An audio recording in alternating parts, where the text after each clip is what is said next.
Welcome to Gaddafi Stadium, Lahore for the third and final ODI between Pakistan and Australia in this Bank Alfla presents KFC ODI Series 2026. It's one game all as we head into the all-important final contest. Right, currently there's a bit of a delay because Lahore was struck down by a bit of a storm actually. So there was wind, storm, and then ferocious rain followed. And part of the stadium was inundated with water. But Gaddafi and Lahore are reporting pleasant right now. So the weather has cleared. No need for a brawly. And, well, we're trying to get the outfield in order. I think we'll hear soon from the umpires at what time the play will start, but we won't have a lot of delay. Super Sopper is being used in the outfield, but the puddles have been removed, and so it's good news. It felt like a doomsday. Everything closed in, weather, hardly any light, and then it has cleared up. 4:15 is the toss, and 4:45 we're hearing is the start of play, and no overs lost for this third ODI today at Lahore. Right, then we'll take a little pause here and come back with the coverage in a short while.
It's a swan song today for one of the most familiar faces of the sport in Pakistan. Chacha Cricket, who has travelled all over the world cheering the men in green, will be waving his flag for the very last time in Gaddafi Stadium.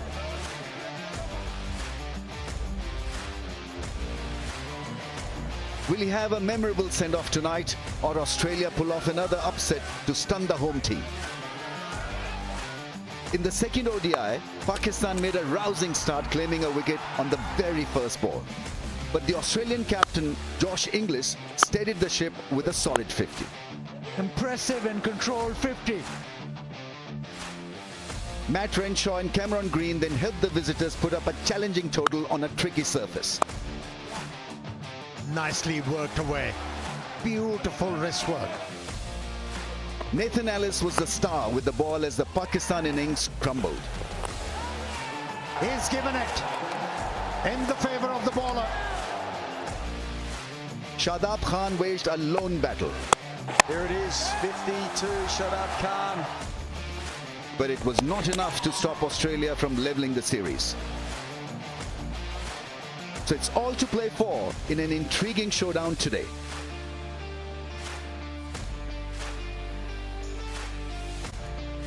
Welcome to the city of Lahore, where we're here for the decider between Pakistan and Australia. It's the third one-day international of this Bank Al Flah presents KFC ODI series. Welcome once again to pitchside. The rain has gone and now we've got sunshine once again, hence the delay of 15-20 minutes. We'll have the toss in 5 minutes as well at 4:15 exactly, but it's all to play for here at Gaddafi Stadium. Pakistan have an opportunity to bounce back, whereas Australia will be looking to seal this series with yet another great performance which we got to see in that previous one-day international. To talk about this encounter, I've got with me Amir Sohail and Greg Blewett. Amir, Pakistan will be looking back on that second one-day international and reflecting upon where they went wrong. How do you think they can come back in this one? Look, you know, when you prepare such wickets, you should be prepared for a bad day. And I don't think Pakistan did a lot wrong in that previous outing. The only thing is that the Australians played with the right mindset. They were prepared to work hard to put runs on the board, and once they got the runs on the board, their bowler had the courage and also confidence to come out and perform well, and they exploited the conditions very well, especially their fast bowler. That was the surprise for everybody on a pitch like this. A fast bowler picking up so many wickets with his intelligence and with the right idea how to go about the job on a pitch like this. He relied on the slow ones, and the difference he created was he pitched those slow ones close to the batter, and that's where he was able to deceive Pakistani batters and picked up 4 wickets. I mean, you talk about the spinners and how well they bowl, but I'd like to talk about Nathan Ellis in particular, because in conditions that are known for spin domination, he knew exactly where to bowl Gluey. Yeah, I think these surfaces really suit Nathan Ellis. He's, you know, he's not a tall man. He's quite skiddy, so it just allows him to bowl stump to stump. You know, he bowls at a decent pace. He's around about 140 when he's pace on, but he's got 2 really good slower balls. He's got the fast off spinner, which has now got Babar Azam a couple of times now, and he's also got the over spinner as well, the one out the back of the hand, which is very hard to pick because the seam comes down exactly the same, but it comes out the back of the hand. So he's the ultimate competitor as well, and he'll just keep running in, and yeah, he's been exceptional in the first couple of games, and I'm sure he'll play another big role tonight. He seems to love bowling in Asia as well. I mean, these are conditions, you know, he knows exactly what to target, what are the lengths that we're looking at. Overall, enjoys bowling in Asia, Amir. One thing where, for me, he makes the difference. He uses his feet field very intelligently. He knows where to bowl and, you know, bowl those dot deliveries and create pressure on the batters. Well, 4 out of the 6 last one-day internationals have been won by the team that have been batting first at Gaddafi. We are ready with the toss, though. Over to Ramiz Raja, who's out there with the 2 captains. Lahore is reporting clear and pleasant as we get ready for the toss. Graham Lebroy, of course, is the match referee. The 2 captains are out here. Afridi to spin the coin. Josh to call. Heads is the call. It's come down as tail. Josh, if you could walk near us, we've got only one mic. What have you decided to do and why? We'll bat first. I think it worked well for his last game, so yeah, hopefully more of the same. Yeah, I mean, you led a spin-dominated attack probably for the first time ever. An Australian side bowled 33 spin overs. How did that feel? Yeah, it was strange. We obviously had a lot of options, so it was just manoeuvring those at the right time. But yeah, it's nice to have those under your belt. And how many runs are you looking at? I mean, it looks a similar pitch. Yeah, I think it will play similar. It looks very similar to the other night. So, look, we thought we had a pretty good total the other night, so something around the same, I think. Yeah. I mean, what was really nice from Australia was how well you constructed that first innings score, because you were under the cosh, really, A, to win, and B, really, to make it happen on a tough spinning pitch. Yeah, I thought we adapted really nicely after the first game. We had some good conversations around the group, and yeah, we played it really well, so hopefully we'll do the same today. Team changes? Just one. Cooper Connolly is in for Tanveer Sangha. A good one. Thank you very much. Cheers. Shaheen, आप अब पहले bowling कर रहे हैं, क्या ज़हन में इस वक्त, क्योंकि 1-1 से मैच जो है वो बराबर हो गया, इसका एक्स्ट्रा प्रेशर है या इसको नॉर्मल रखने की कोशिश करेंगे? नहीं रमीज़ भाई, मेरे ख्याल से सेम विकेट ही है, इतना फ़र्क नहीं पड़ेगा। कोशिश करेंगे कि अच्छी एरियाज़ पे मोर बॉल करें, उनसे 200 से कम पे स्ट्रिक करें। आपने बोला कि 20-25 रन पहले मैच में ज़्यादा करा दिए गए थे, तो एंड बॉलिंग इंपॉर्टेंट है जितनी कि नए बॉल के साथ पहले 6 ओवर्स की बॉलिंग है, राइट? नहीं, मेरा मतलब वो नहीं था कि कराए है, लेकिन हाँ, कुछ एरियाज़ पे हमें अच्छी और ज़्यादा बॉलिंग करनी पड़ेगी। पार्टनरशिप लग जाती है, लेकिन हाँ, अगर हम अच्छी जगह पे बॉलिंग करेंगे हम अच्छे चांसेस क्रिएट कर सकते हैं। इस पिच को कैसे रीड करें? वैसी है जैसे पिछले मैच में, आपके ख्याल से ये थोड़ा बारिश से फ़र्क पड़ा है? नहीं, मेरे ऐसे ग्राउंड मैन से पूछे, उन पे सिर्फ कवर 1 घंटे ही था, तो होपफुल इतना फ़र्क नहीं पड़ा होगा और हमें कुछ और स्पिन से मिल जाएगा। टीम चेंजेस हैं कुछ? सेम टीम के साथ। Best of luck. Right then, it's Australia have called correctly at the toss and they've elected to bat. Well, Australia has won the toss and they have elected to bat first, which is not surprising considering we just spoke about the record, Bluey, but I'm sure you'll be happy with that one change because you did mention it generally that Cooper Connolly is someone that you'd want to watch in that lineup. Yep, I love everything about those last couple of minutes because I would have batted first as well, just stick to that winning formula. I don't think the conditions will change too much under lights. I don't think there'll be any dew tonight with the amount of winds around, so I like that from Inglis. Also, I like the change because I think those pitches that are offered up at the moment are perfect for finger spin. Sangha only bowled the 4 overs the other night, so Cooper Connolly comes in and he strengthens the batting as well. So it'd be interesting to see where he bats. I'd also make another change with the batting order. I'd like to see Matt Renshaw, who's our best player at the moment in these conditions. I'd love him and Marnus Labuschagne to swap. So I'd have Matt Renshaw at number 4. Looking at that Pakistan combination, Ahmed, I mean, we spoke about, Shadab Khan and the fact that Mike Hesson has said that he's primarily being used as the 5th bowler. But when you look at his record in the last couple of one-day internationals, he hasn't picked up any wicket. He did play a good hand with the bat, though. I mean, how do you see his role now in this Pakistan setup? Is there a place for him? Look, he's a utility cricketer. There is no doubt about that. It's all about using him properly. If he's not picking up wickets like after 25th over, why not ball him earlier? Try and get the best out of him. You could always ball Abrar later on, but I think you have to give the youngster a lot of confidence. He's a gun fielder, scores runs. Yes, he's short, as you have mentioned, that he hasn't picked up many wickets. So use him in a different way.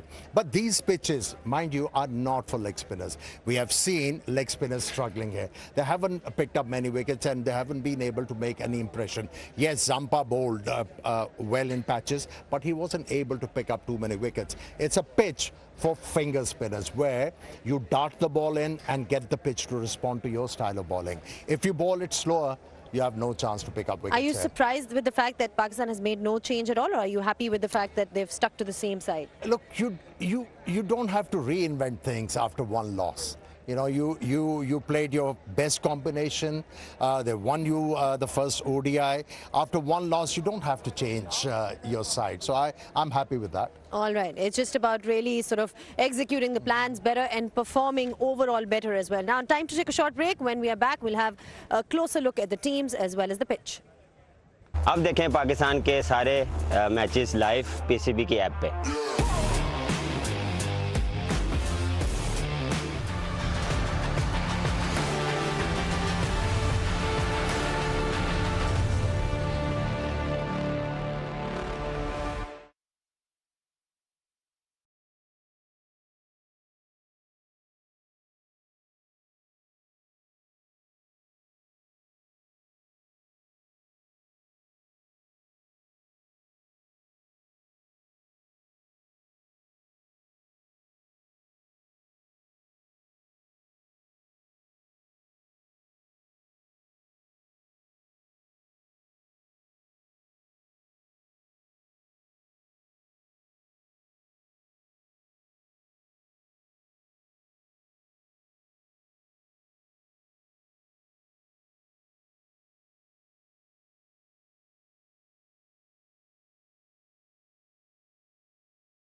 Back on pitch side, and Australia's won the toss and they've elected to bat first. They've also made one change, which we spoke about, Bluey. But when you look at this combination overall, how do you see it? Because there has been some really impressive performances with the bat as well. Let's not forget that the batters have stepped up in that last one-day international. Yeah, I really like the look of this lineup. Alex Carey missed out the last game, but I love the way he goes about his cricket. Short's been very good. Inglis very good in the last game, batting at number 3.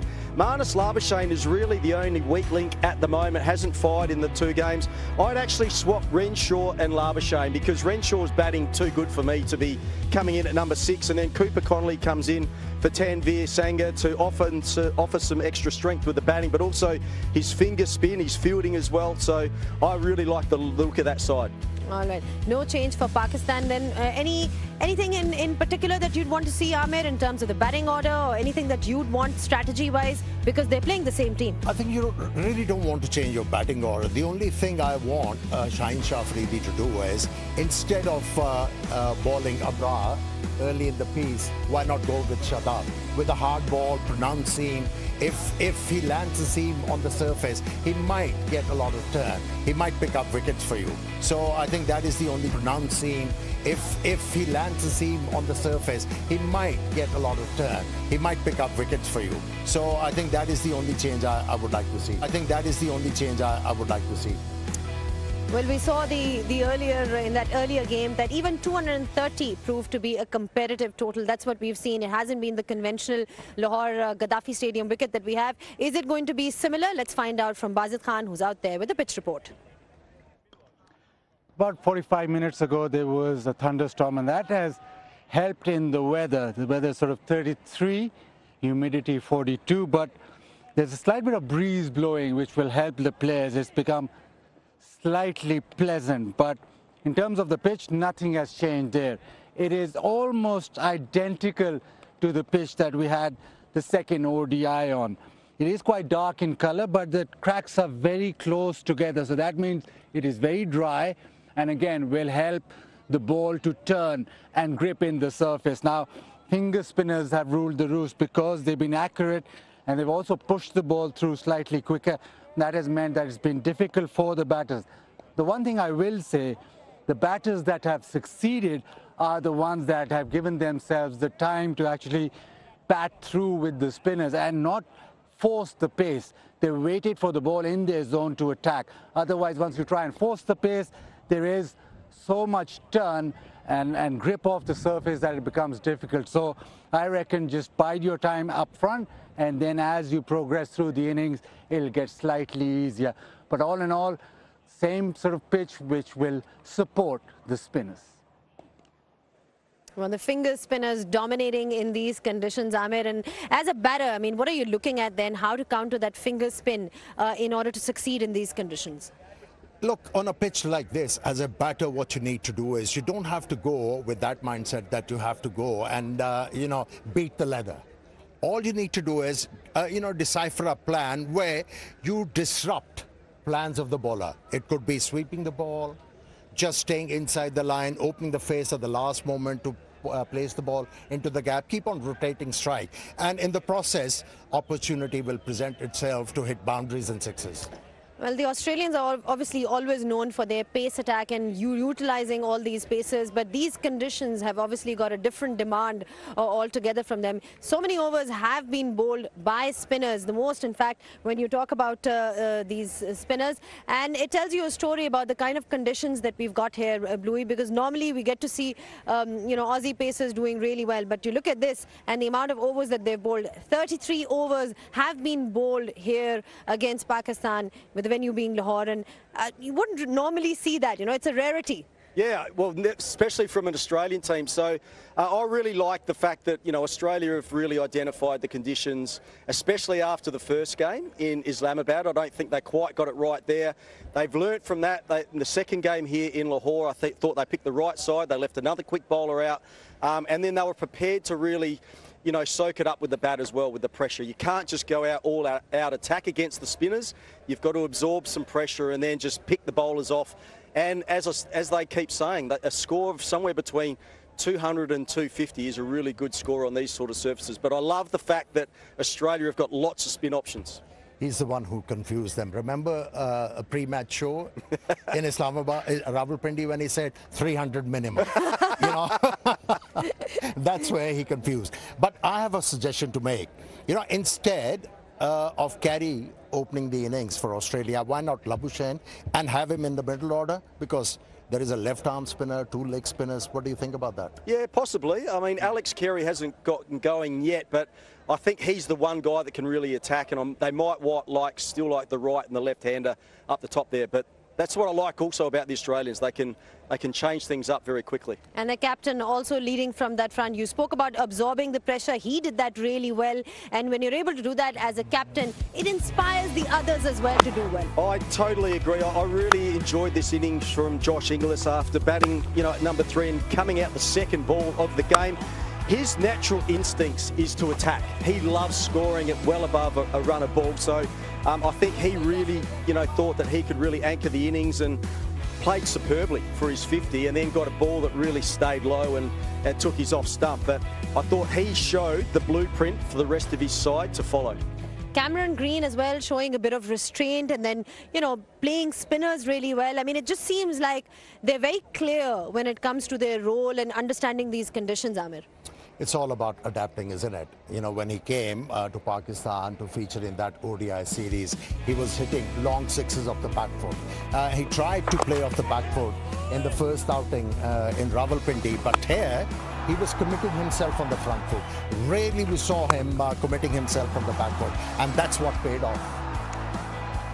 Well, you look at Cameron Green and Josh Inglis, but then you've also got, you know, someone like Matt Renshaw. You said you want to see him at a different number, but he played run a ball, I believe, in that last one-day international. It's that mindset, Bluey, very positive.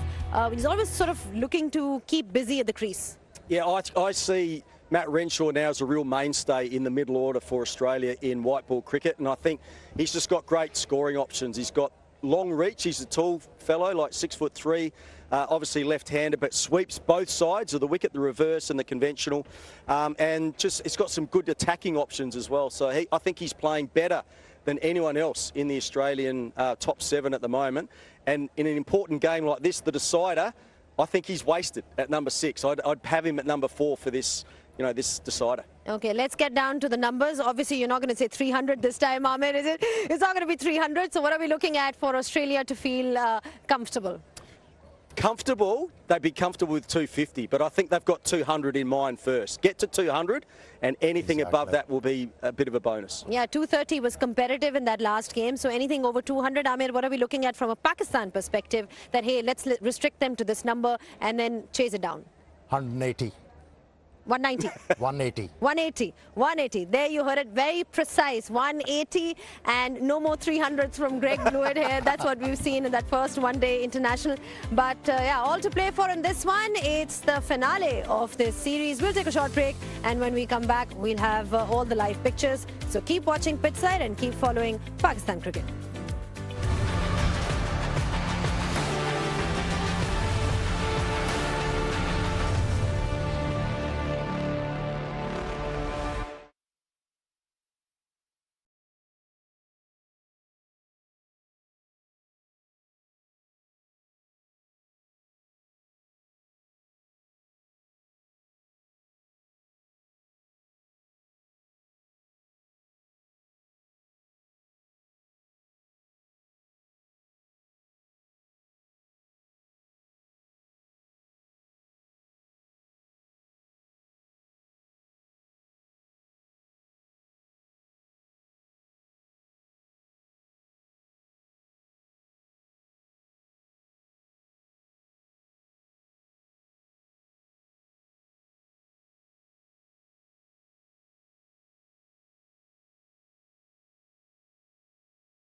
It's a swan song today for one of the most familiar faces of the sport in Pakistan. Chacha Cricket, who has travelled all over the world cheering the men in green, will be waving his flag for the very last time in Gaddafi Stadium.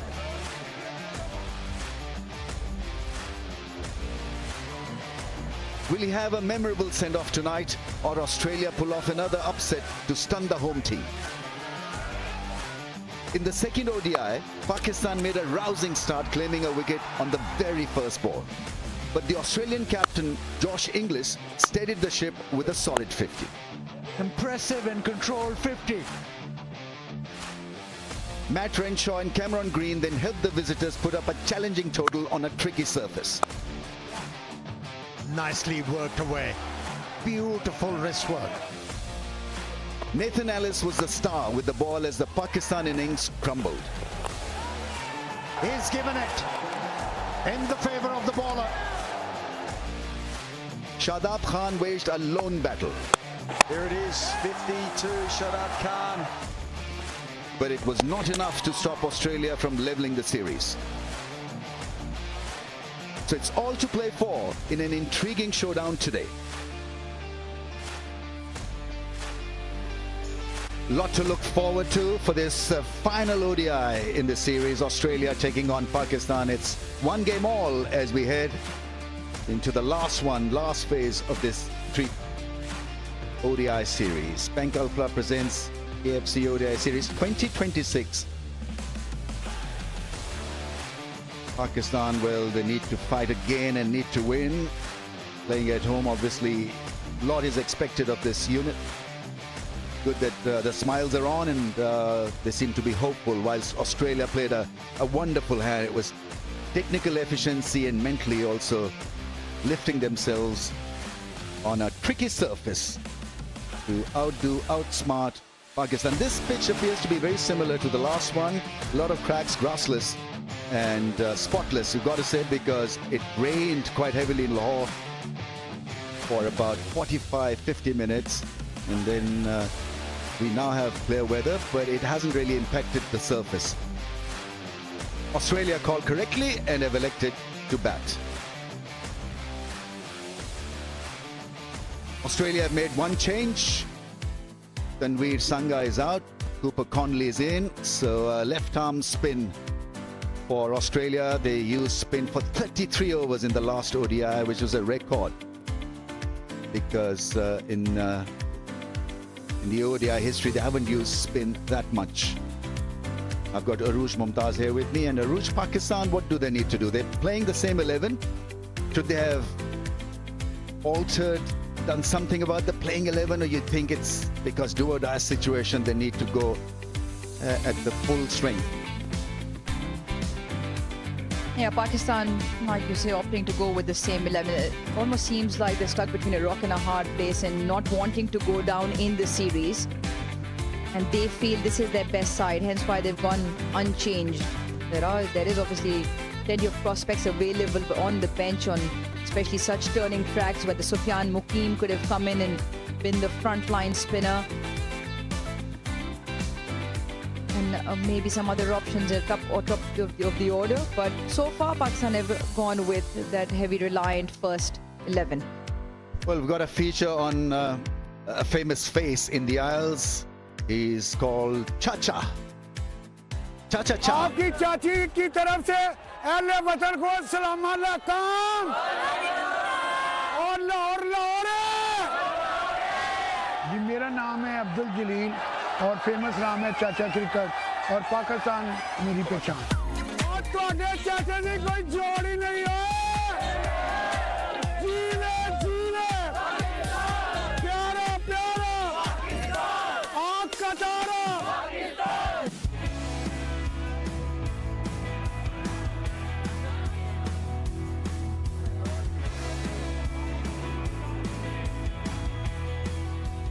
मैं सियालकोट में cricket खेला हुआ हूँ और A to Z समझता हूँ और सियालकोट से गद्दाफी स्टेडियम आके 69 में ही मैंने पहला इंटरनेशनल मैच देखा इंग्लैंड और पाकिस्तान का। उस वक्त पाकिस्तान के कैप्टन थे सईद अहमद और इंग्लैंड के कैप्टन थे कॉलन कोडरे और हमारे जो फेमस प्लेयर थे उस वक्त वो थे माजिद खान, आसम मसूद, हनीफ बरादरान कराची वाले और इंतखाब आलम। जी मैं 58 साल जो है ना इन्हीं लोगों में बैठा हूँ और बड़ा इंजॉय किया है और मैंने हर तरह जो है ना पाकिस्तान को प्रेजेंट किया है और अल्लाह की रहमत है मैं भी कोई फरिश्ता नहीं हूँ, 100 खामियाँ मुझ में होगी, लेकिन 58 साल में मैं ये फ़ख्र से कह सकता हूँ कि मैंने किसी को अपने ये इस ड्रेस के ऊपर या पर्चे के ऊपर उंगली उठाने का मौका नहीं दिया। और अभी मेरी एज है, दिस टाइम माई एज 78 के करीब होने वाली है। तो जिन्हों पंजाबी च कहते हैं मैं भरिया मेला छड़ना चाहता था और पूरी दुनिया जिन्हों सराहा गया है कि चाचे का डिसीजन बड़ा ठीक है इंशाल्लाह। मैं खुद हैरान हूँ कि भाई इस उम्र में भी मेरी आवाज़ जो है जवानों से ज़्यादा होती है।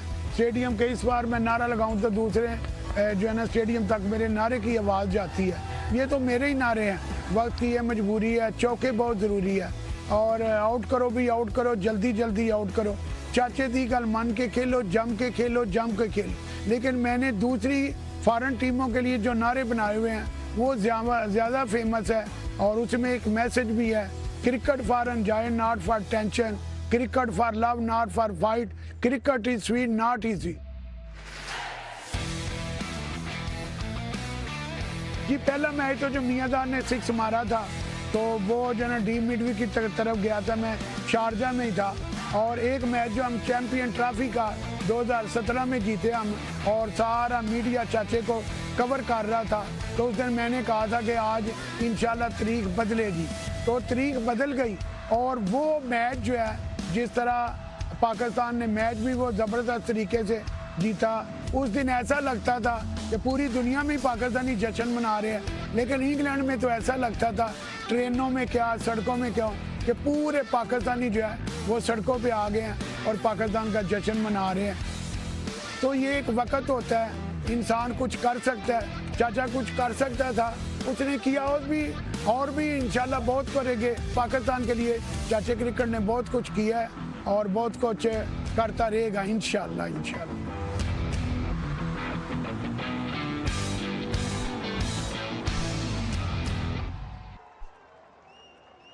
Yeah, they carry crowds with them and the cheerleaders. I remember there was one in Sri Lanka, supported Sri Lankan cricket. Magically, his name was Percy and he was quite a character as well. He passed away recently. But what a character he was. Rather than Australia calling correctly and wanting to bat first, I think it makes a lot of sense. Because batting second time around the ball was difficult really to figure out the lateral spin movement and how Ellis bowled on that one. Ellis, in fact, bowled on that surface was pretty magical. Now it's up to Josh Inglis once again to get them off to a good, solid start. Inglis is the opener. He batted at number 3 in the last game, and Matthew Short is going to partner him. Alex Carey opened the innings in the last game, but he's been asked to probably bat in the middle order somewhere there. Quite flexible Australians with the batting positions. And you have to be in white ball cricket. I think there's no such thing as my favorite number. Shaheen Afridi. Breezy conditions, and I'm sure he'll look to swing the ball. 3 times picked up 5 wickets. 6 for 35 is best, and he needs to strike early like he did in the last game.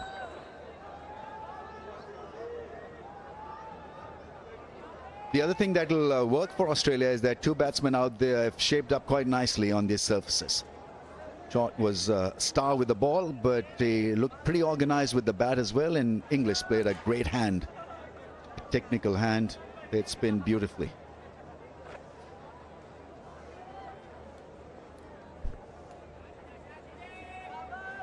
Yeah, both men in the middle with half centuries. Matt Short in that first ODI in Rawalpindi, Josh Inglis in that previous game. And change up the order. But a team that has bounced back in tremendous fashion, adapting to these extremely friendly spin conditions. As usual, the captain has the brand new ball in his hand, bowling with a slip in place.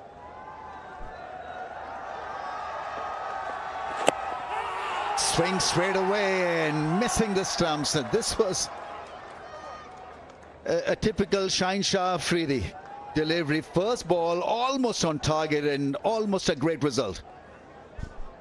You mentioned the wind a little while earlier. That is something that will help him. Traditionally, a swing bowler, the one that swings the ball back into the right-hander when it's pitched up, sliding down the leg side, hence why avoided that review decision. But if favourers out of the 3 days are the most favourable, conditions rather, are the most favourable they are today. And with that certain amount of wind factor to make use or create any chances with this brand new ball. A 63rd outing for S. and Raza. Dharmasana is at square leg position. And taken at mid-on. The ball probably stopping on the batsman. Shahzada Farhan making no mistake. And once again, an early wicket falls for Australia. This time it's short. Hasn't played a bright shot, got to say. Well, picked up a wicket with his very first delivery a couple of days ago. Shaheen Shah Afridi picked up Alex Carey on the first ball of the match. This time it just takes him 2 deliveries. And just closes the bat face, so it's from the inside edge. And this is a good catch. Nicely timed jump. Shahzada Farhan at the mid-on position. Once again, Pakistan striking early. The captain striking early. And Matt Short goes back for a duck. Australia not for one.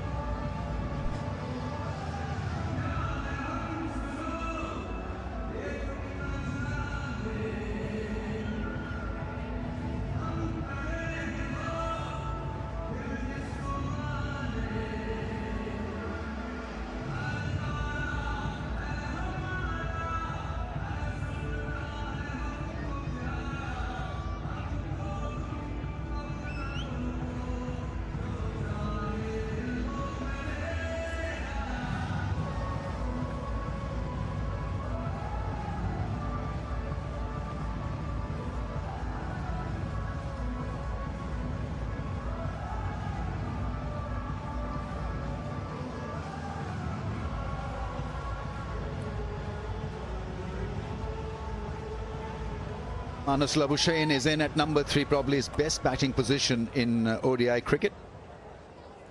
A good ODI season, domestic season, where he scored 400s.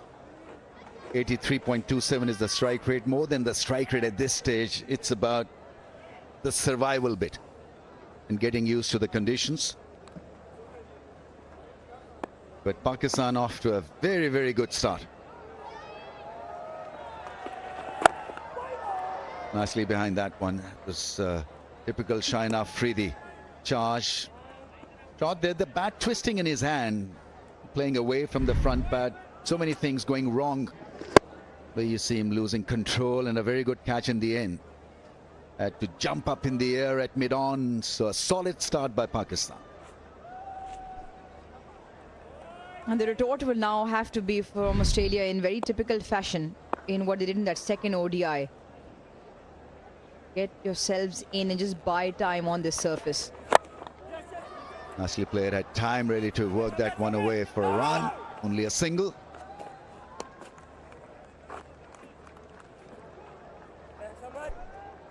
And these surfaces are slightly tricky. Don't really allow you to get yourselves in terms of immediate timing. You just have to buy a little bit time, get a measure of the pace of the surface. Probably the best time to score is with a brand new ball inside the power play when it's still coming onto the bat. That's what Australia have done. Probably why they've chosen to bat first also. Get the best use of the surface, and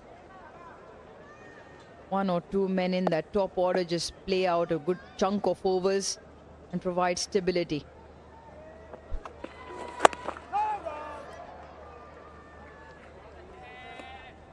Good thing about his batting in the last game was that he played the ball late and made sure that he wasn't really rushed into playing those big shots. You associate aggression with Josh Inglis, but then you've got to adapt and adjust, and he's been big on that count. Every time you speak to him, he says his team needs to adjust and adapt to the conditions.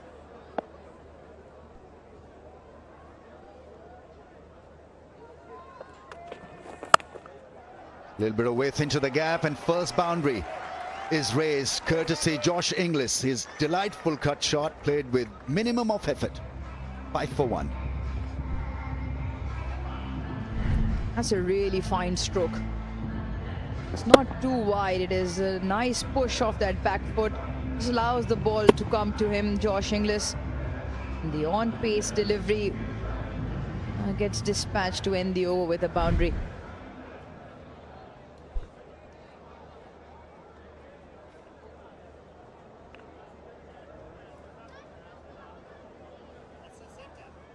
In case you weren't here and not engaged in this series, Pakistan won at Pindi, and the second one at Lahore was won by Australia. So series decider and series on the line for Pakistan. Haris Rauf. He's got speed, good wheels, as they say, and trying to adjust the field. Got a slip in place, and 1, 2, 3, 4 men in the ring on the offside, 2 on the leg side. Fine, and third fielders set.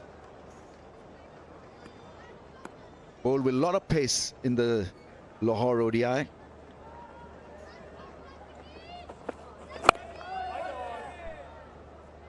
I mentioned a little bit of a storm before the start of play.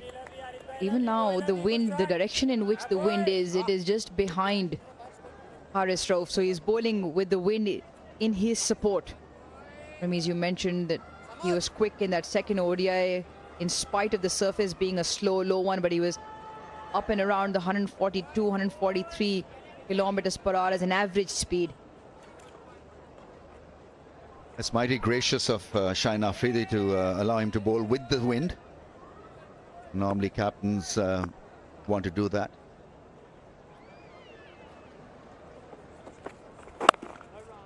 And as part of a game, actually, I was captaining Pakistan, and this was on the '92 tour to England in one of the one-day games in Manchester, and it was similar conditions. And so I gave a ball to our speedster, and he is absolutely all over the place, pretty disheartened and useless first over. And so I asked him, you know, what's the matter? He says, well, you've given him the better end to bowl. He's bowling with the wind, and I'm bowling against the wind. And I don't like that. So, I mean, these can be very touchy subjects. And so I had to talk to him, you know, in the middle of all what was happening around us, you know, trying to beat England in England. I had to pacify that particular individual. It's okay, it's okay. I'm going to look after you. Just all these 2, 3 first overs. And then the other over, was it useless again? Yeah, I mean, yeah. So, I mean, it's hard work, actually. You know, these fast bowlers have their ego issues.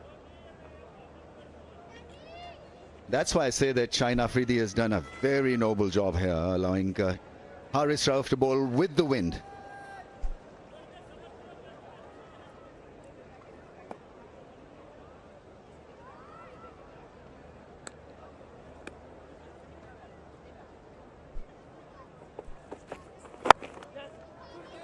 Yeah, I think that kind of batting is needed. Steely, gritty, test match cricket kind of batting early on.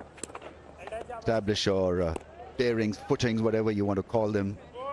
Get your balance right. Make sure that you absorb good deliveries, not be too invested in hitting the ball in the air. And that's the one thing that Australia have done, being the visiting side, being the receiving end of extreme temperature. Obviously, Pakistan going through their extreme summer. The team that came out well prepared and far more adaptable given the nature of the surface and the environmental conditions, and leveled the series 1 apiece. Yeah, that's a good one, actually. The moment you try to hit the ball a bit harder, you know, it can get a bit difficult for you. Okay, back into the stumps.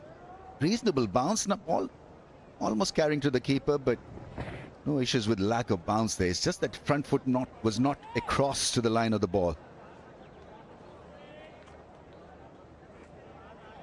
Just a couple of runs. Manas Labuschagne, the 4th delivery of the over, so he'll want to close out well here, Haris Rauf.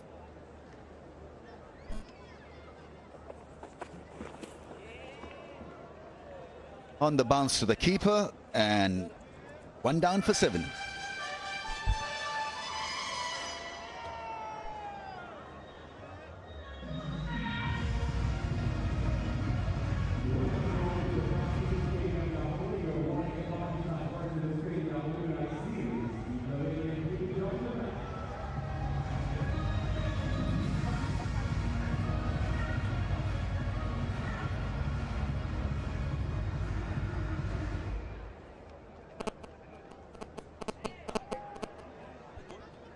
Pakistan squad for this Australian series. Now, a couple of new names that you see in that: Shamil Hussain, Ahmed Danial, and Sufyan Mukim. And obviously, Arafat Minhas. Now, only 1 out of those 4 new names did get a go in this series, because Pakistan have now continued with the same side in all 3 games. Rohail Nazir as well as the other keeper batter in the side. Now, Ghazi Ghori obviously on both occasions has played well. And Ramiz, coming back to that discussion we were having earlier on about Pakistan going with that same side. Now, Pakistan has no ODI matches up until October. So for the next 4 months, there is no ODI cricket. And this series was almost a start of preparing towards the World Cup. The team in transition or rebuilding stage just felt like Ahmed Danial, for instance, and even Sufyan Mukim maybe could have had their chance here. Just feel that loss here in the second ODI may have just limited their access to that mindset. I think Pakistan have been very keen to win at home, and so that may have just altered their mindset a bit, not introducing some of the bench strength. But you're right, because if this is deemed as a series, as a rebuilding process for Pakistan cricket, then some of the players could have been used. Bench players, that is.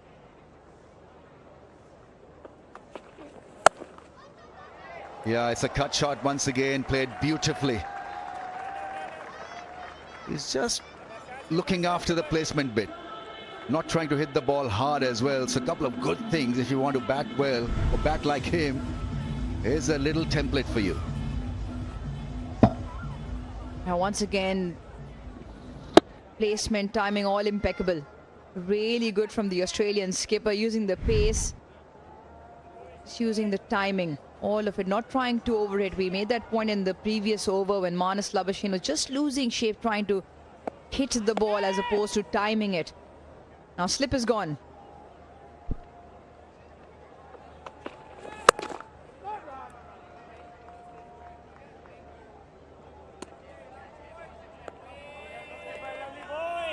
Just on that preparation for the next 16 months to come. Now, Pakistan going to South Africa in search, at least where I feel, is a fast bowling all-rounder. On most of the venues, you will probably be tilting towards playing 3 quick bowlers, given South Africa and the nature of their surfaces by and large. That is one facet there where Pakistan has struggled with in the last 3 or 4 ICC events. Now, some of those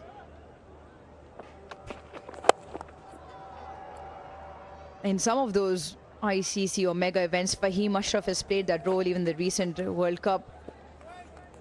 Cast your memories back to the first match of the World Cup. In fact, Netherlands, Fahim Ashraf chancing his arms with those 3 sixes to get Pakistan home. But apart from that, from the likes of, obviously, Azhar Mahmood and Abdul Razak, Pakistan have really struggled in that facet. And what it does, it throws the balance off the side, and hence why you put in more all-rounders. And in that, Pakistan, I feel, cannot either play that middle-order finishers, batters role, or that fast bowling all-rounder that they're lacking at the moment. And 4 slips been removed, and just playing with soft hands, just dropping his bat down, and you've got to look for low bounce on the surface. And in the end, I think it was a nice boundary there, just dropping his wrist, and then he found that vacant area, that huge gap, and an easy 4 for Marnus Labuschagne.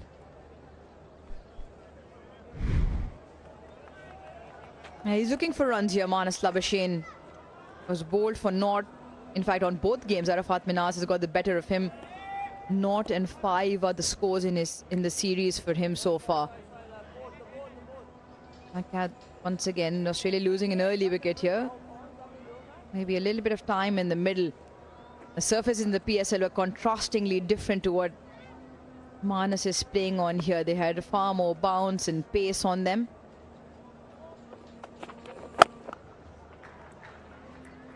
Tight defense from Manas, 17 for 1.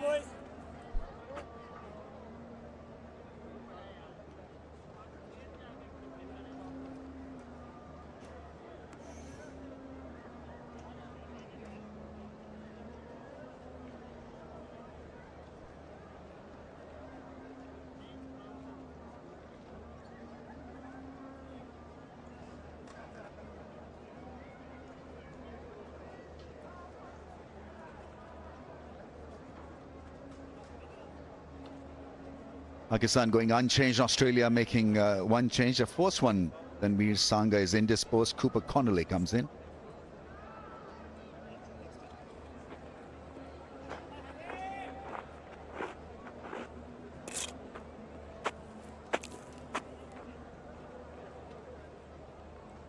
It's important where you stand with regard to the crease.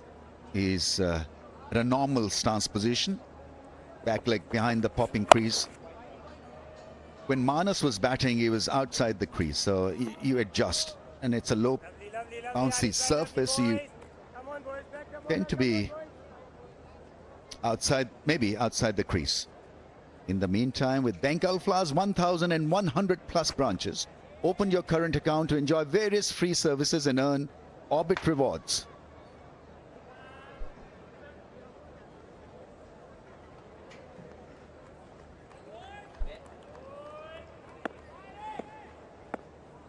The little things, little adjustment, when you talk about adjusting and adapting to the conditions, you can put it down as one of the important ones. Where do you play the bowler from? Whether you want to meet the ball a bit earlier or whether you want to stay back and play more off the back foot. I think it also stems from the pace of the quick bowlers. Now, obviously, there's a bit of a difference between the pace at which Haris Rauf averagely bowls and where Shaheen Shah Afridi bowls. A lot of the times, you will not find a lot of the times that when the bowler is providing the pace, the batters will be more than happy to camp on that back foot. So maybe they'll stay well within the crease. Sometimes when the bowlers are not providing the pace, the batters like to just bat outside the crease to make their own lengths. So with Haris Rauf bowling at 143, 142 kilometers per hour, batters now happy to just stay back in the crease because the pace is being offered up.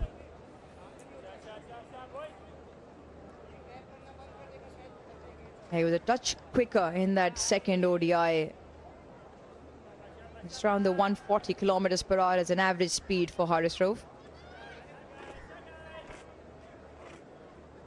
Right, he's marking his middle stump guard and the leg stump guard. And he's way outside the popping crease there. I think it'd be better if he tells the umpire also about this.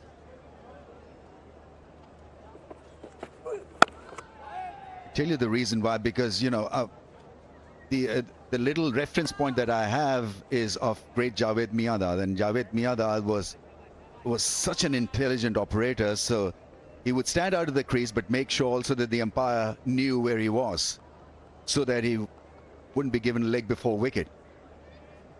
And so at times it works, because from a front-on position, the umpire doesn't know how far down the pitch you are with regard to the stumps and crease. But what he's trying to do is to get to the pitch of the ball and making sure that it doesn't get leg before wicket as well.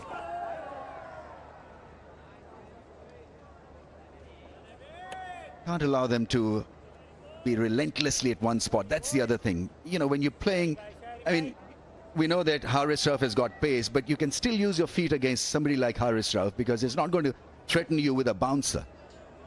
So treat him as a medium pacer and walk down and let him then decide what he needs to do. So put the pressure back on the bowler. If you allow them to continue to bowl and put the ball in one area, then they're winning this.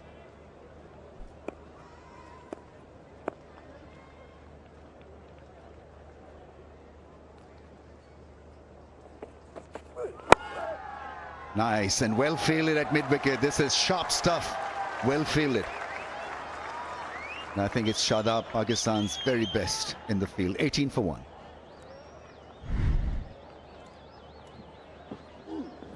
Just turning it into the leg side. Good work. Moves well laterally across the ground. Shadab Khan safe. Catching as well and across the turf in his outfield.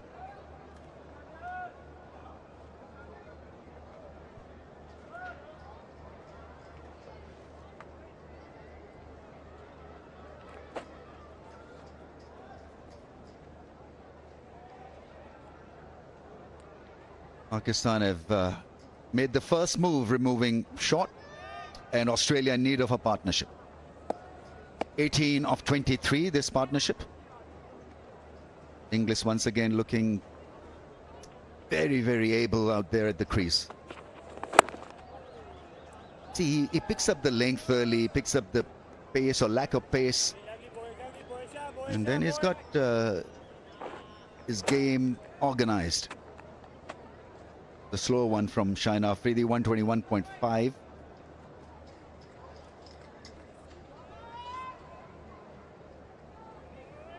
Whatever you want to call this pitch, I think it's a pitch where you can get results if you bowl pace on. And that's where Australians and Ellis was so impressive. Yeah, I mean, forcing the issue down the ground can be a bit tough. No pace for Josh Inglis.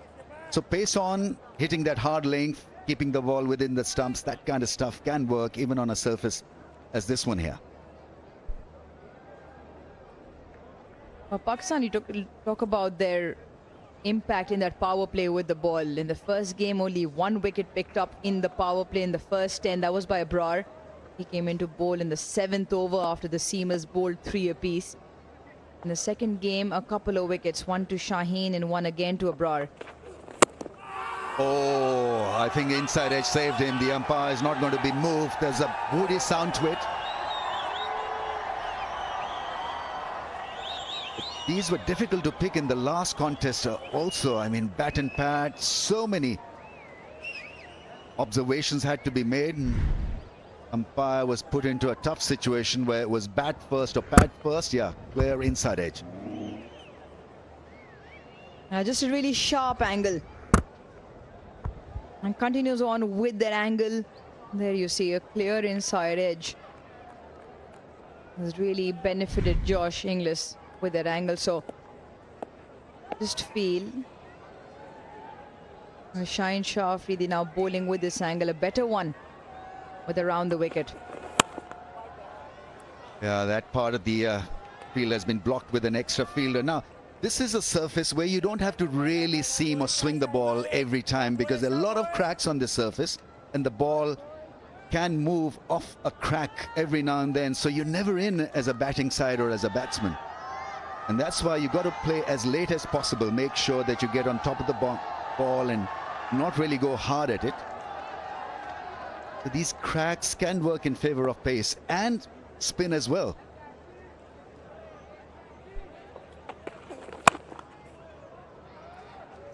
To the point you make, Nathan Ellis, by far the best seamer.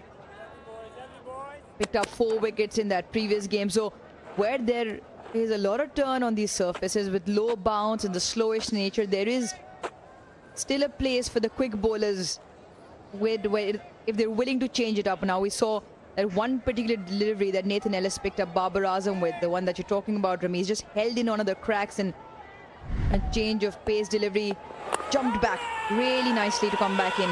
Yeah, I mean, it's a clear example of the cracks getting better of Babar Azam, because that came back strongly of one of those cracks. 18 for 1, it's a maiden.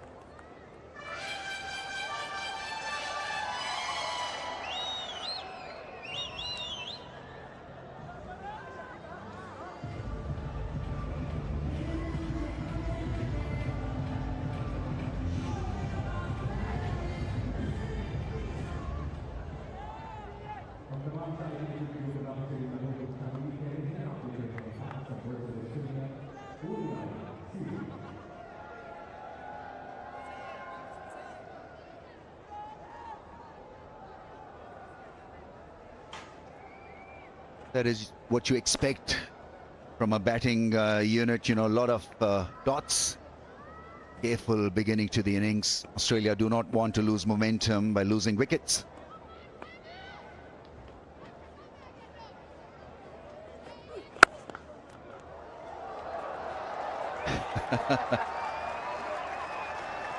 Playing twice, you're out in Mohalla cricket.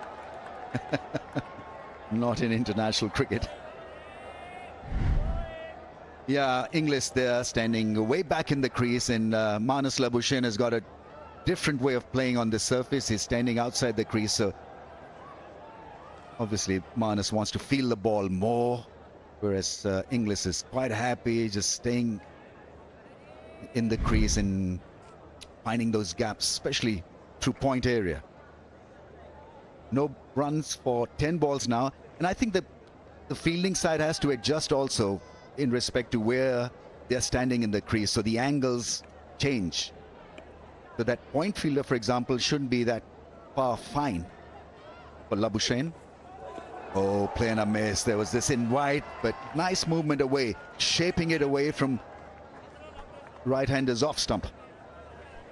Now you talk about bowling to your field. Now that is exactly where Haris Rauf wants to be with the field that he has. He's taken that gully, which is very close in for that slip that just flies off the edge. So that's a catching position. Field set fairly square because Haris Rauf is bowling quicker. 146, 145.6 that previous delivery. So just clocking up some pace, hence why the field is much squarer. So if it does fly off that edge, it could very easily go to one of those men on your screen at the moment.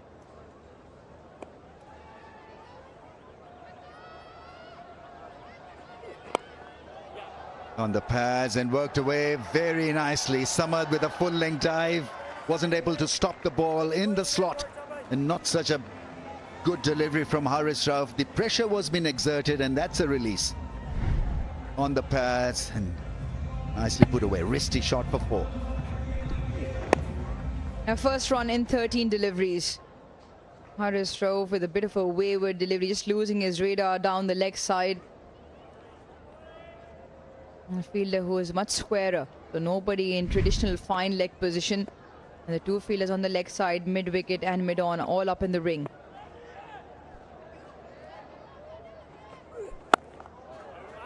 That's well fielded at point. Pakistan's most trusted brand, Inverix Solar Energy.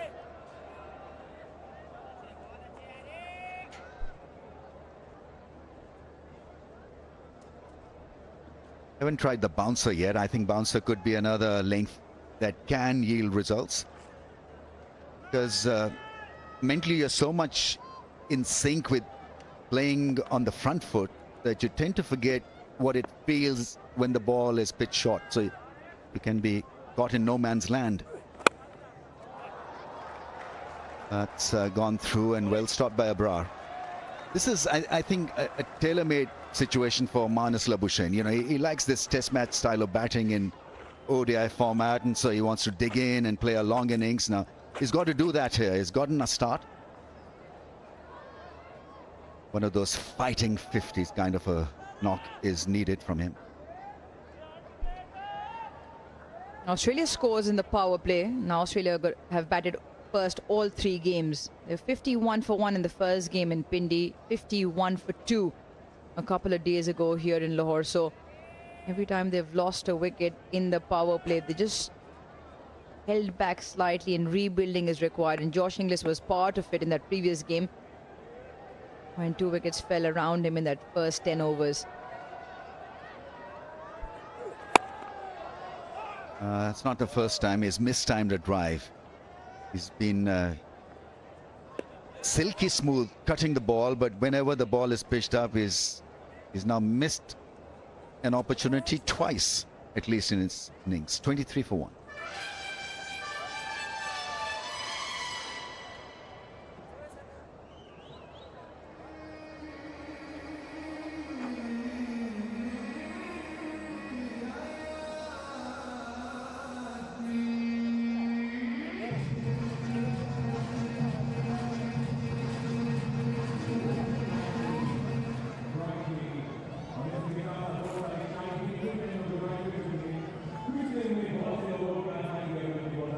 It's there for you. Catch all the live action and highlights of Pak versus Australia series on PCB Live.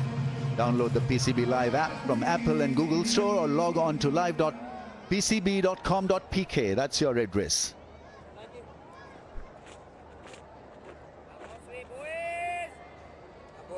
Abrar coming on to bowl. Just had a little chat with him before the start of play, and he felt that the ball did more second time around than when he came on to bowl in the first innings, but you expect him to be accurate, and he'll get a little bit of nibble, a little bit of spin.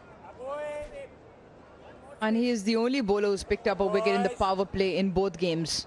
One in the first game, one in the second game. First game, Pakistan had used him in the similar time to bowl the 7th. Oh, yeah, I think he didn't pick the top spin. I think it's the attempted wrong one that didn't spin back. Difficult to pick off the hand. The subtle variations in how he rolls the fingers over doesn't give away too much in terms of his wrist action. Got to keep a close eye on him. Lovely boy. Yeah, wicket to wicket, and that's where Arafat, Minhas and Abrar are such a specialist. Yeah, the quicker leggy. Well done, Arafat. Come on, boys. The other thing that comes into play is the LBW of the ball if the ball stays low.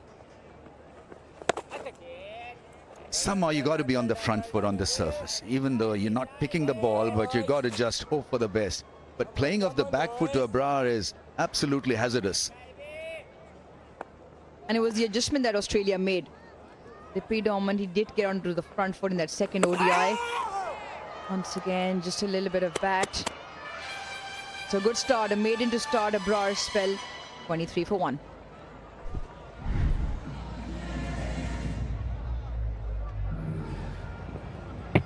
Yeah, big inside edge. Big inside edge. So Abrar's spell once again in the way it has been throughout the tournament. Not too many runs. 23 for 1 Australia.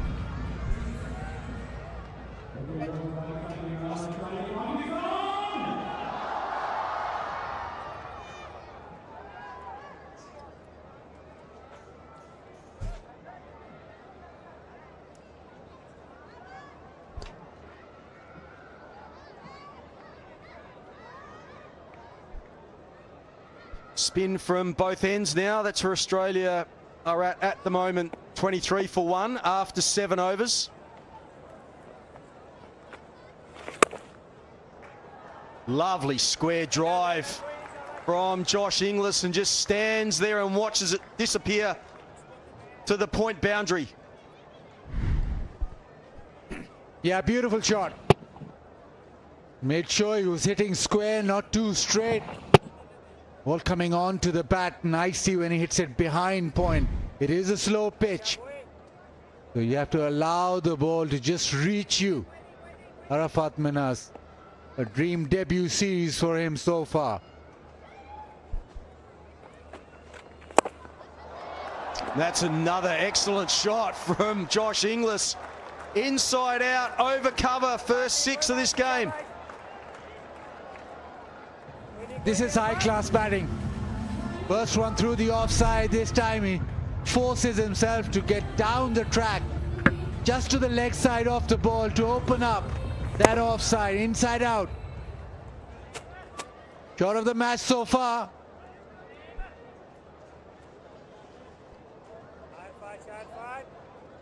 Yeah, the quality of that shot. Manoeuvring his hands, manoeuvring his body to get inside the line and get it to where he did was first class. It's just forced Minhas to push it through a little bit quicker, and Inglis off the back foot down to mid-off for another single. So a different start for Minhas, as you said, Buzzard. He's been so good and he's been all over the Australians. And Inglis making an effort to actually put pressure on Minhas. He's been brilliant through the series. 5 for 32, 2 for 27. First 2 deliveries a boundary and a 6. So trying to attack him. Make sure he doesn't settle into that length that he's done every game, being able to just bowl back of a length and attack the stumps. English making a statement.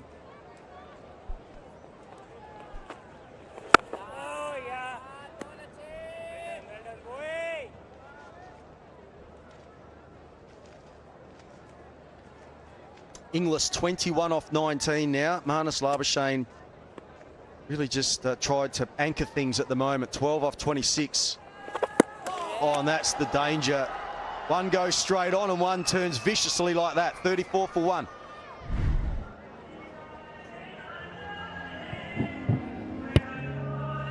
We've seen this so many times throughout the series. All pitching on a length and turning away.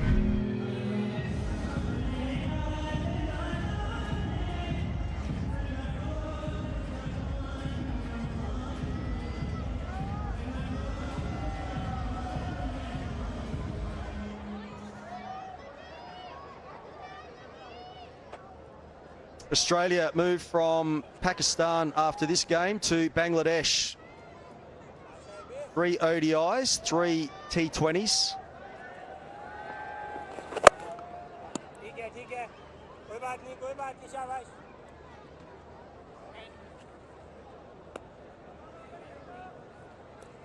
English batted very well in the previous game, so he's in good touch on a surface which is pretty similar to the one that we played on a couple of days ago. But for Marnus,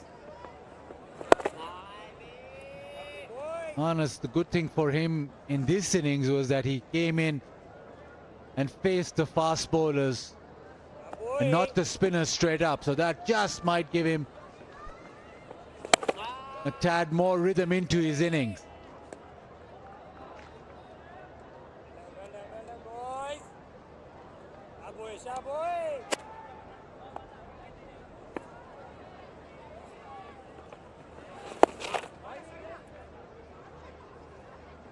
Yeah, Marnus Labuschagne off strike now. This is where it's important for Inglis not to get a little bit frustrated with not getting the strike, and this is how he started with his boundaries so far. 2 in the last over from Arafat Minhas. This is the pick of all of the boundaries so far from the day.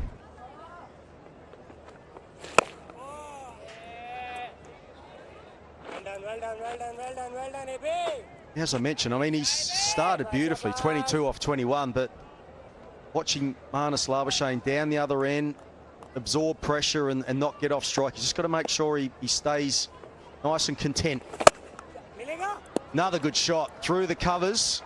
Deep mid-off coming round. The outfield not quite as quick today after the downpour just before the start of this game. And the 9th over is now complete. 38 for 1.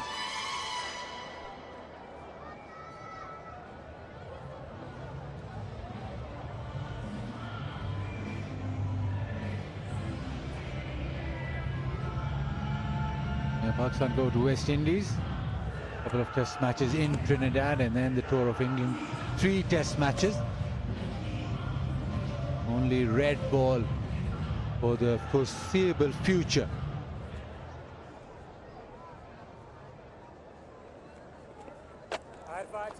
The World Test Championship. Pakistan need victories in red ball too, especially.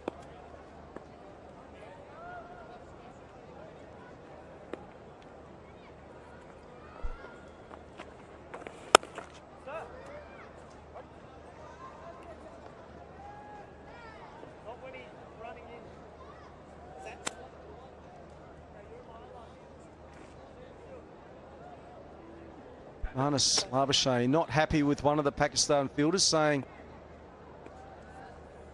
running in as he's trying to face. He said it's in his eye line. I'm not sure whether that's... I mean, you can come directly towards the striker, whether he was... Just having conversation now with Shaheen Afridi, whether he was moving sideways or not. too sure.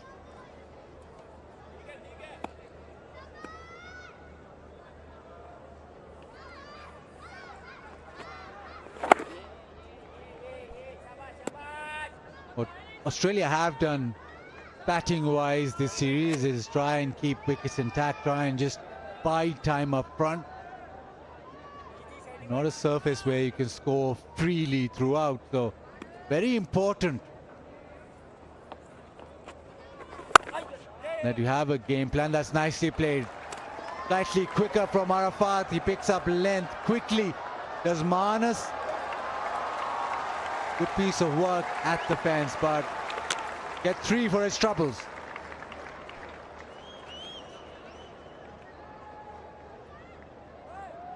Let's hope he's okay here. He's called for the doctor or the trainer. Let's see, he's pulled that back nicely, but it's what happens after he crosses the boundary line, which is the issue here. Yeah, he saved a run, but what's happened to his head here?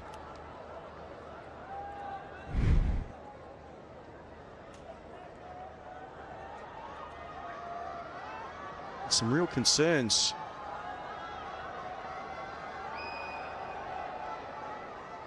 He's gone into the advertising boarding there, or his grounds, or his head's hit the ground.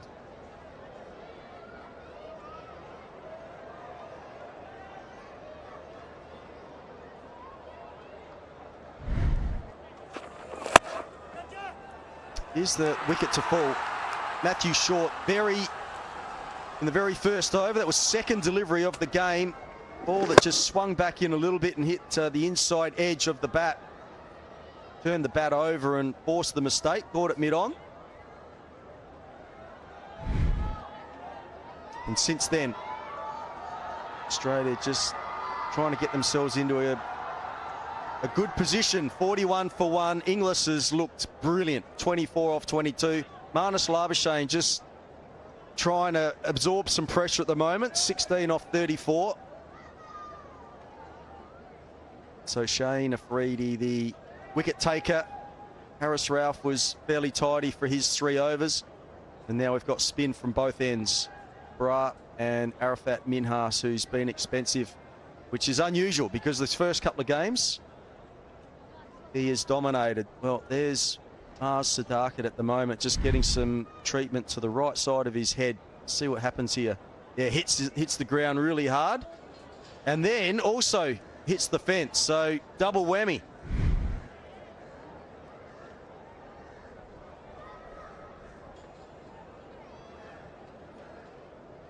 He's up on his feet, thankfully. Conversation now for Arafat Minhas.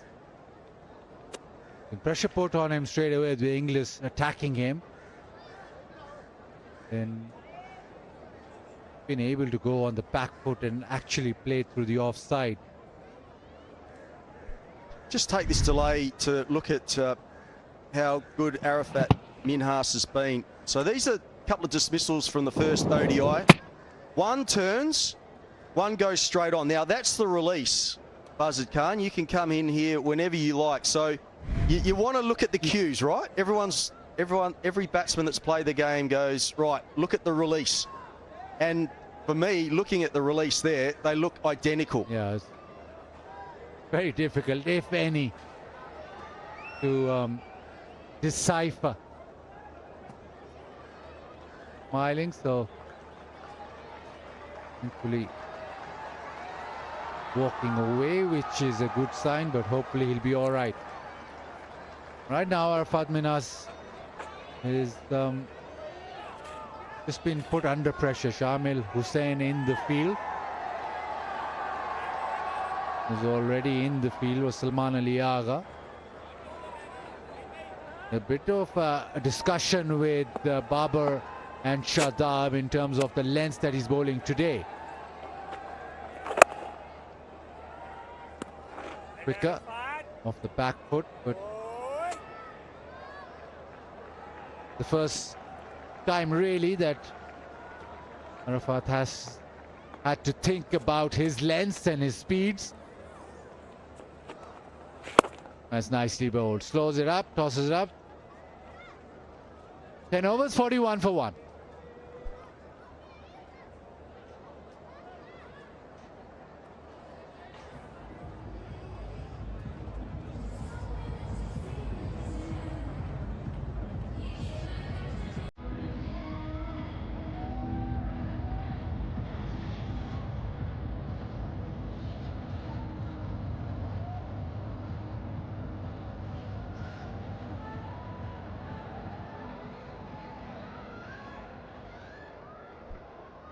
First power play has been completed. So 10 overs gone. Australia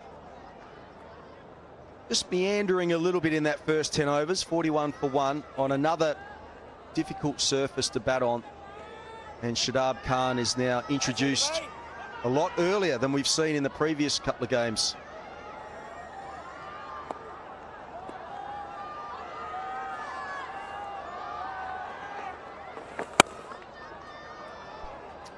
Cut away, but there's a man out there just to protect that boundary.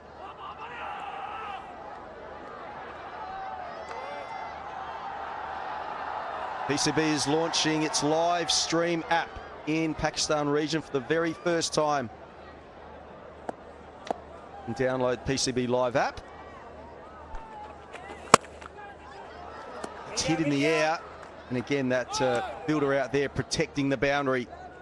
Yeah, download that app from Apple and the Google Store, or log on to live.pcb.com.pk. Come on.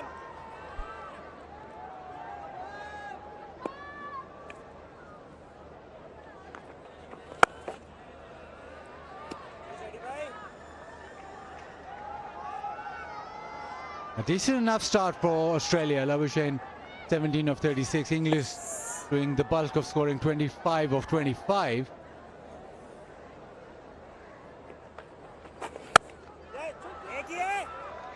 Ball for 2.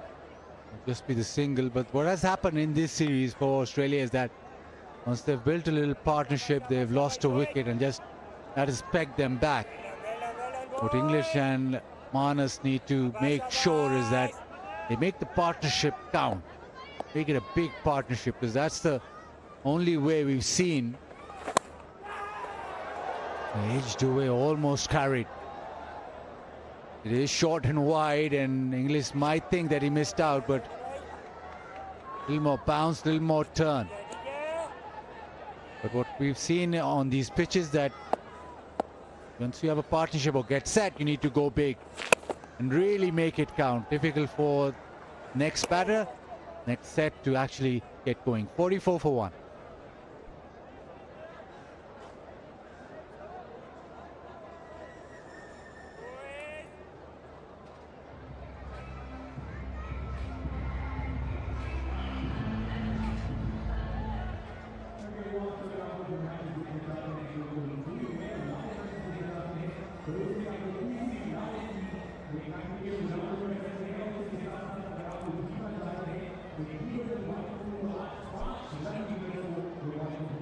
So after 11 overs, Australia have lost just the 1 wicket. That fell with the second delivery of the day. Matt Short was out to Shaheen Shah Afridi, caught at mid-on, and since then it's been Labuschagne and Josh Inglis.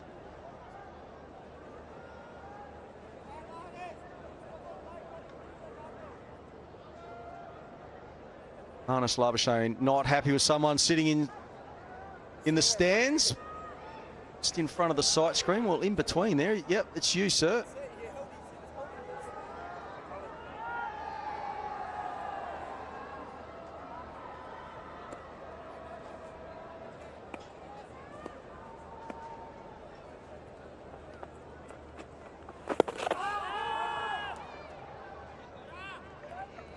Australia making the 1 change today, so Tanveer Sangha being left out, the leg spinner, and Cooper Connolly coming in, I think mainly for his finger spin, left arm finger spin, but also strengthens Australia's batting.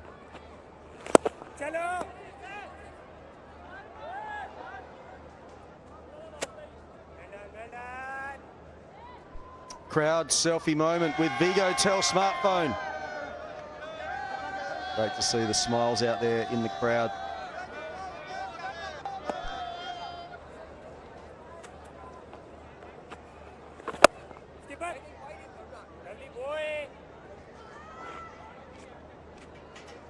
Yeah, I think the plans are very clear from Australia. Wickets in hand. This is old-fashioned ODI cricket.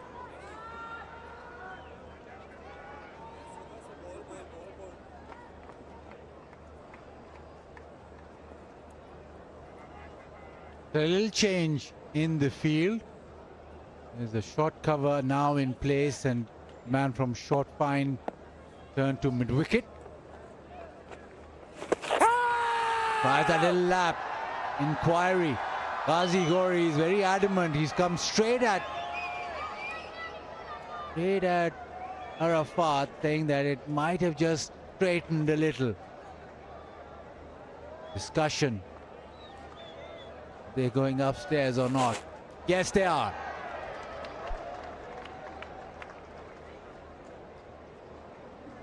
TV umpire to director, we have a player review for LBW. Original decision is not out. Bowler's feet checked, it's a fair delivery. Could we get spin vision, please?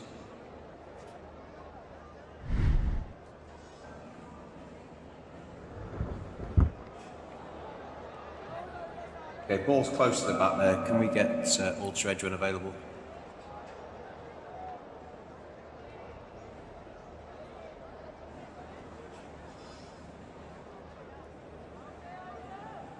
Ultra edge coming now.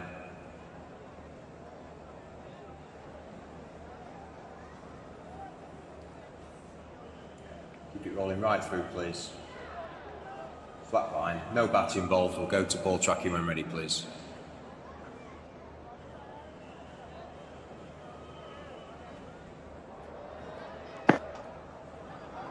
Pitching in line, wickets, impact umpire's call, wickets missing. Kumar, stay of your original decision of not out. Stand by, on screen now. Dharmasena, Kumar Dharmasena with the right decision, and that has been upheld. He has great memories of this ground. Kumar Dharmasena, 1996 World Cup winner, final here at Gaddafi Stadium, Lahore. He won against, who did he win against, Bluey?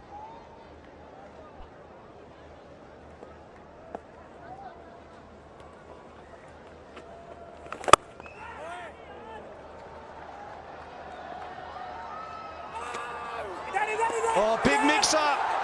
Will it be out? Oh, it's a direct hit, and he is gone. Marnus Labuschagne was trying to force another run. He basically went all the way and was sent back, and in the end is run out. Yeah, all sorts of confusion. And Marnus, who was building his innings, now has to walk away. He was almost reaching English. English had nothing to do with it. He said, no, I'm not coming. Well, he's been run out by a fair distance.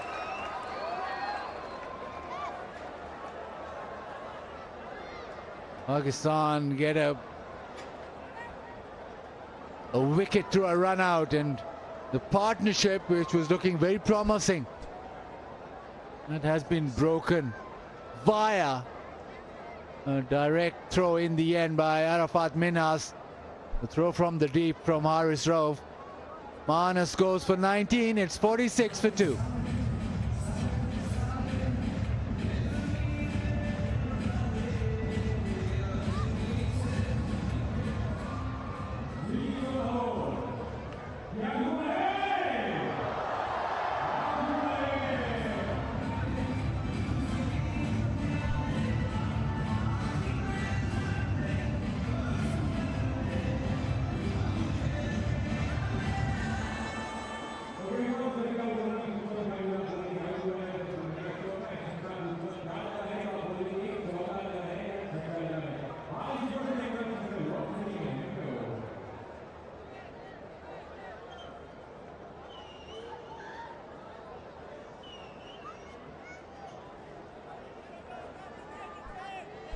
Alex Carey batting at number 4 today for the Australians.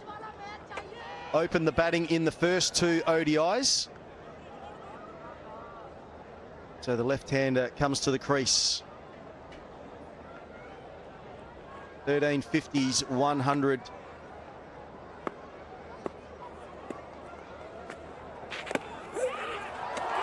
Oh, it's dropped it. Did it come off glove? It was very close to the stumps as well. It's definitely not out, but drama to end the over, 46 for 2.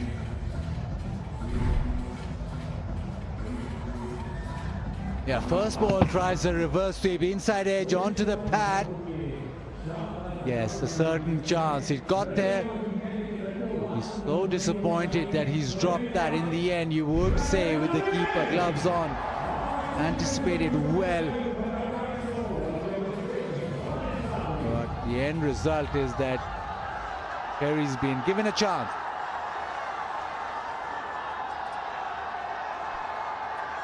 Well, this game's come to life, 46 for 2. The run out of Marnus Labuschagne, we'll see that again in a second.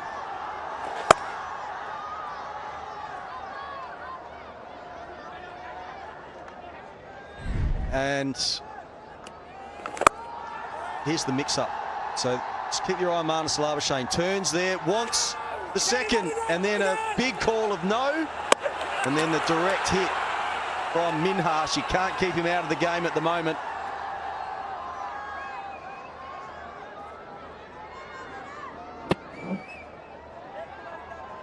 Even without the direct hit, I think Marnus Labuschagne would have been out.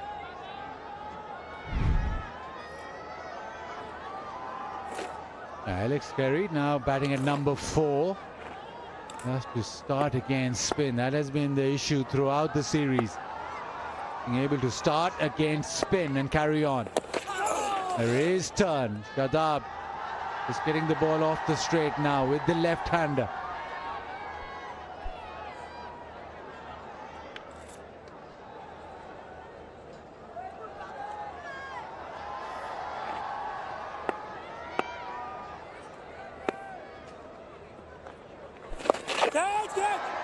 Here's the reverse sweep again. Tries to catch it, but nearly gets to the boundary. Alex Carey is now off the mark. And he shouldn't be there. This is the first ball that he faced. Inside edge, onto the pad. And then Ghazi Gori, I don't know how you drop that. So very fortunate, Alex Carey.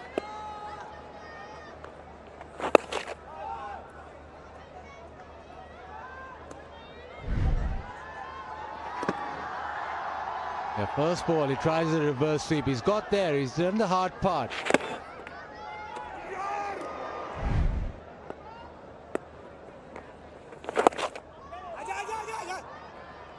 Lovely boy. Suddenly there's a lot of nervousness with the two batters out there, especially Carey, who's just walked in. Problem we've seen throughout this series is new batter comes in, the ball turning.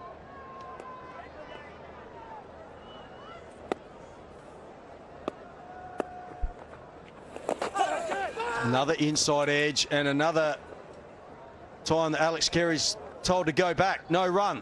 49 for 2.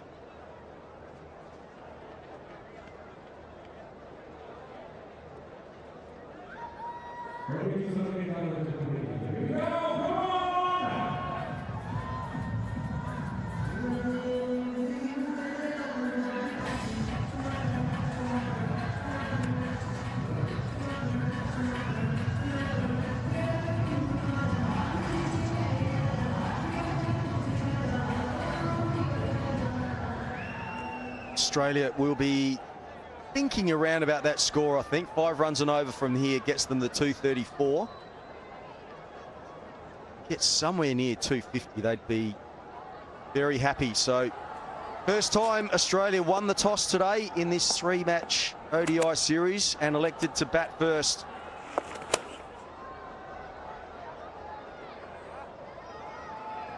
Josh Inglis might get told off there, running straight down the pitch. Keep your skin protected with Rivage SPF 60 sunblock and enjoy the game to the fullest.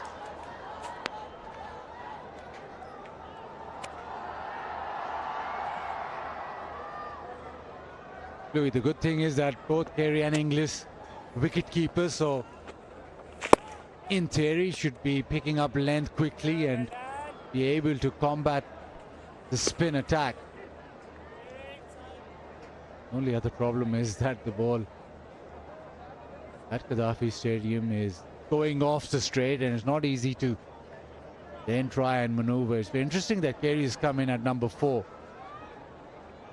With Renshaw batting so well, they like Renshaw batting slightly lower. But he's been the one player who's been able to score at a decent strike rate, Renshaw, against spin. But Australia prefer him coming a little later in the innings.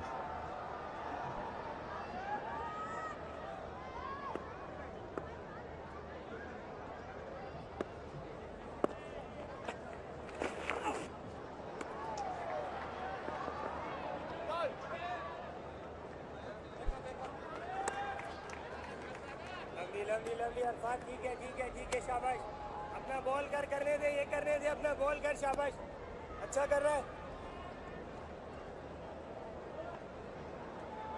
Hola Pakistan, KFC All's new Mexinger burger and Mexango wings have arrived. Let's mix it up. Now the reverse sweep. We've seen a couple of sweeps, now the reverse, and that's gone to the fence. He's connected that very nicely as English.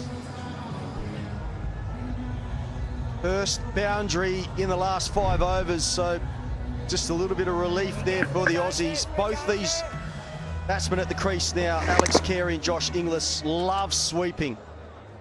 Reverse sweep, traditional sweep, slog sweeps. Inglis now, runner ball 34.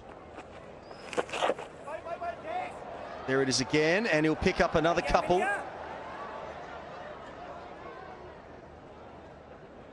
59 for 2.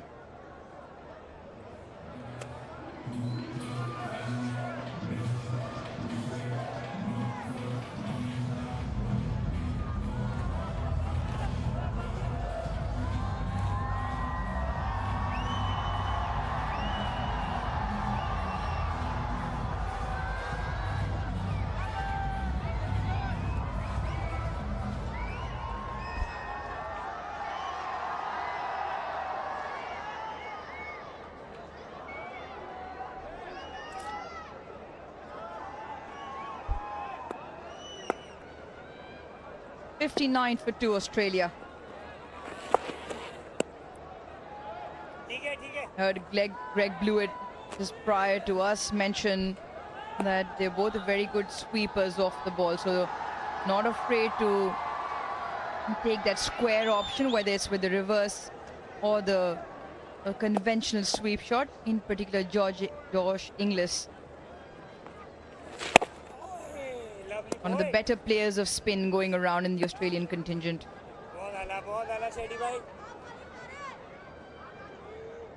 This is an excessively demanding pitch. Yes, it's turning for the spinners, but at the same time, it's not offering a lot of pace to the batters to work with. And to be able to score runs on a pitch like this, you have to be at top of your game. You've got to have a method, and so far, English has been very impressive. What they're looking for is 4 and over, playing with the mired approach. They're thinking about that. And they'll try and cash in the last 5 overs if they have wickets intact. But that's not a bad ploy. Very absorbing cricket being played at the moment. Well, if he is the 5th bowler for Pakistan, these numbers are a bit of a concern. In the last 5 ODIs, on average, he's bowled 8 overs a game. He hasn't picked up a wicket, Shadab Khan. Brilliant. That might just be the first. That might just be the first into a 6th game. Let's have a look upstairs.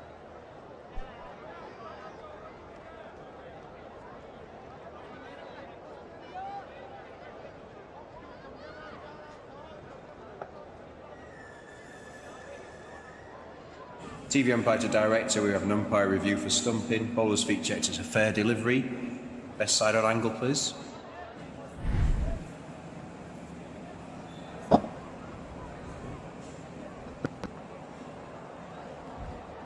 And just roll it back one frame, please. One frame. Yeah. Foot is grounded behind the line. Ready with my decision for the big screen.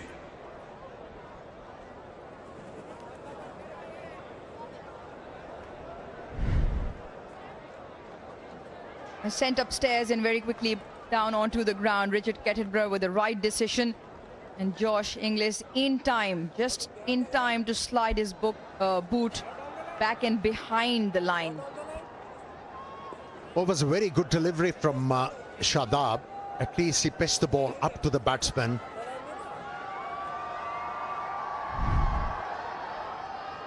A bit of loop. Driving the batsman forward. Lot of turn. Almost picked up a wicket in his sixth outing.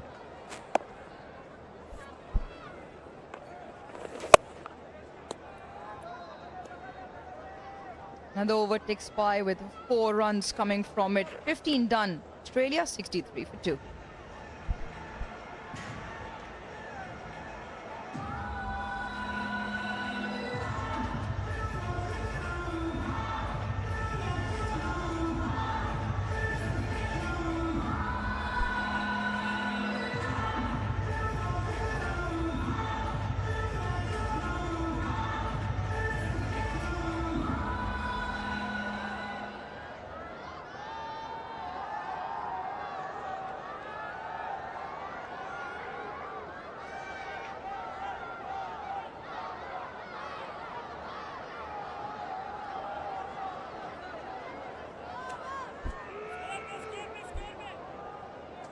There are a few other bowling options in the 11 for Pakistan. Salman Ali, Agha, Ma Sadakat. So inbuilt, there are a lot of batting or bowling all-rounders available to Pakistan. Now Pakistan,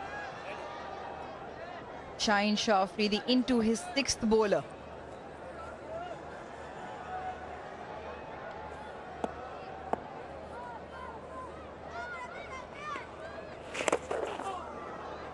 As it always on these surfaces, you'd expect turn.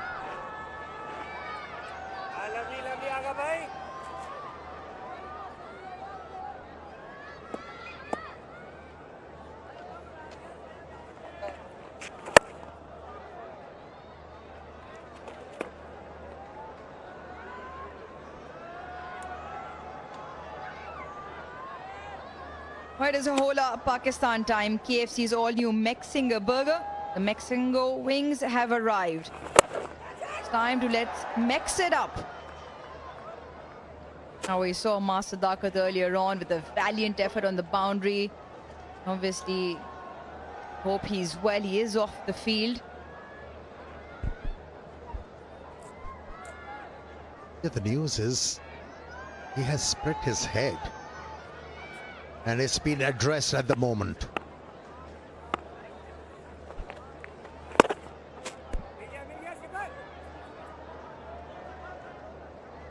And the doctors obviously and the physios are currently assessing Ma Sadakat in terms of the extent of his injury, and we wish that he is okay. The head, the shoulder on impact, a little bit of a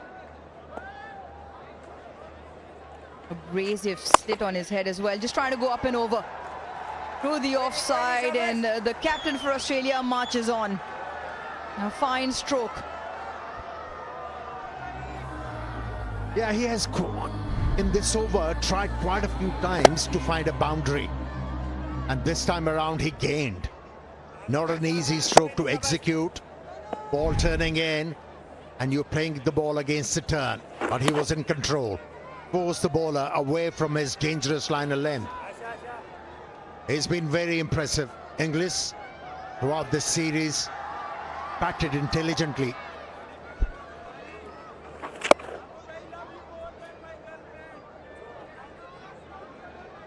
16 done, 70 for 2.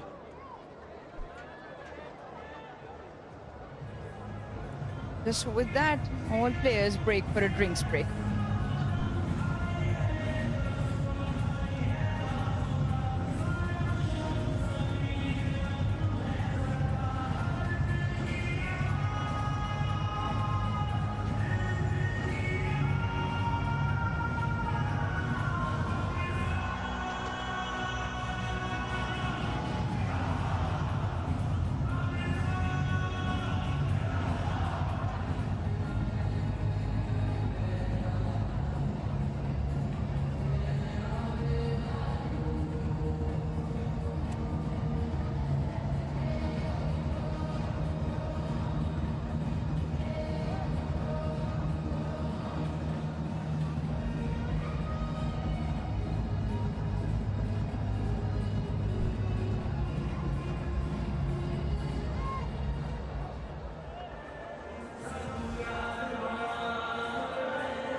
शहन भाई आप क्या कर रहे हैं? मैं PCB की app download कर रहा हूँ जिससे आसानी होगी कि डोमेस्टिक क्रिकेटर्स को देख सकें और तमाम जितने भी क्रिकेट के फ़ैन हैं PCB की ऐप डाउनलोड करें और क्रिकेट का लुत्फ़ उठाएं।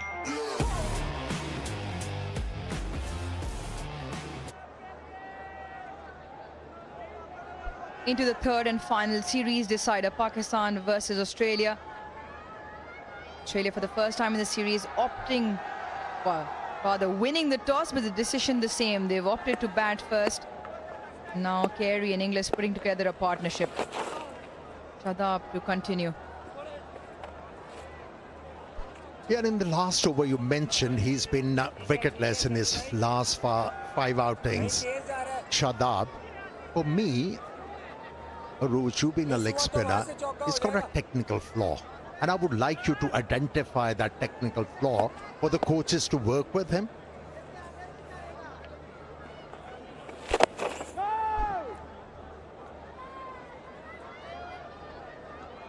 For leg spinners, I feel, I'm saying this because I was a leg spinner myself, I think it's the most difficult art in terms of leg spin, the control, and it has to do a lot with the rhythm, how you feel in the rhythm, whether it's your run-up, the release of the ball, the pivot of the front leg, and more importantly, how your hand comes through and your action finishes. And if the ball isn't coming on nice, a lot of the times leg spinners can be erring either on the shorter side or far too full. Now, Shadab on multiple occasions has been hit by injury. Now you see his bowling arm and the pivot of the front leg.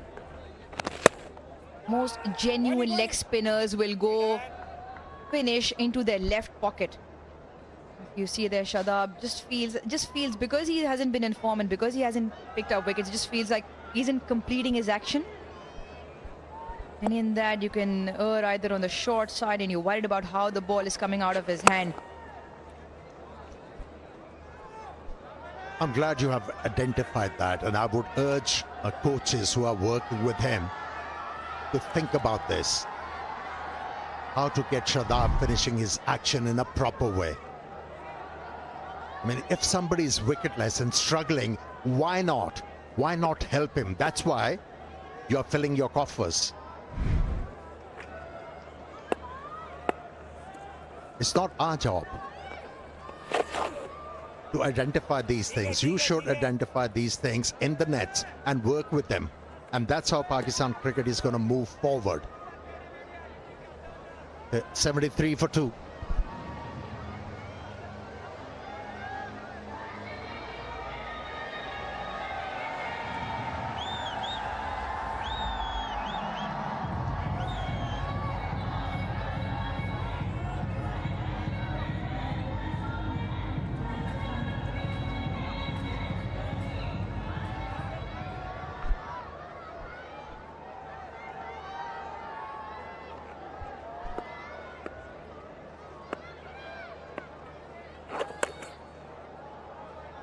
.28 of 33 now, the partnership between Alex Carey and Josh Inglis, and Josh in particular has been a revelation in terms of how quickly the Australian batters, in particular him, have adapted onto these over-friendly spin conditions with a very low bounce. And just there an example of how there is so much of lack of pace on the surface, so you really have to wait. This calls for old school test cricket, ODI batting, where you just put yourself in, keep scoring at 4 runs and over, try and look for those boundaries, but more importantly, run hard between wickets. So 1s and 2s become key. And then have enough in the tank to give a boost towards that back end of 5 or 7 overs.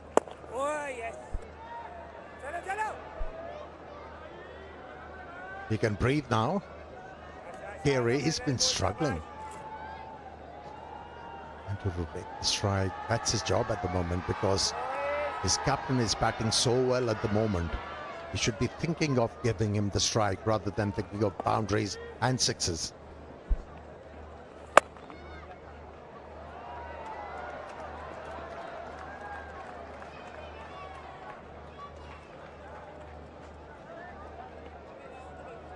All right, then get your phones out, scan that QR code, because it is your chance to win a Vigotel smartphone.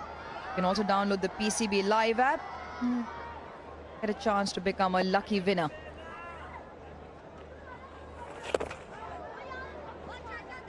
Once again, the shorter side of things, the slower nature, just grips and excessive turn.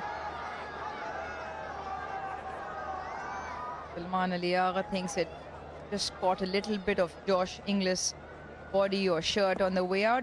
The umpire disagrees, so he goes again.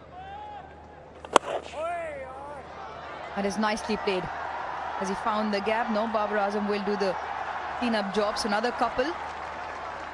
Starting to look a little bit easy for Australia now.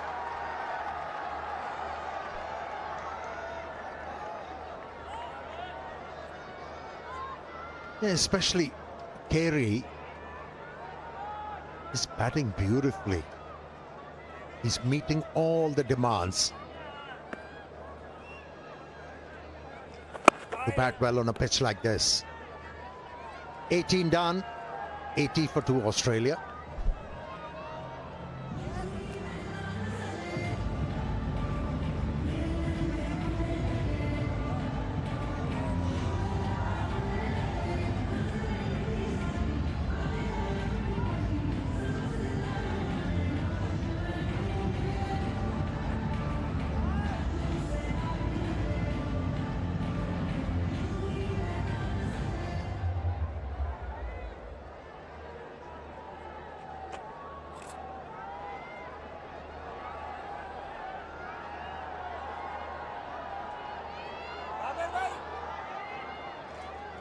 Shadab now to bowl his 5th. Josh Inglis now eyeing back-to-back half centuries. 80 for 2 Australia.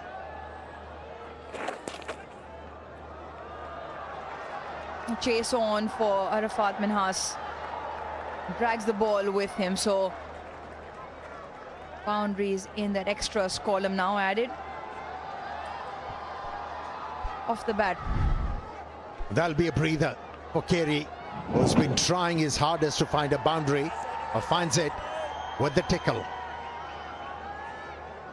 He used the turn and the pace on that occasion.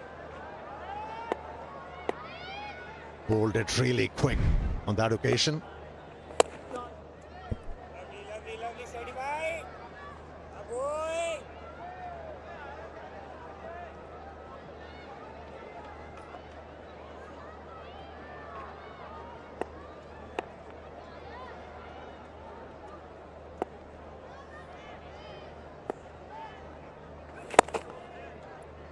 Yeah, first ball of the over, I thought it didn't get anything.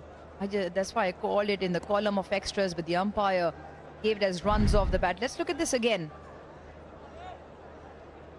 Just a faint tickle off the bat. So with that sharp turn, Carey just gets enough to add more pace onto that.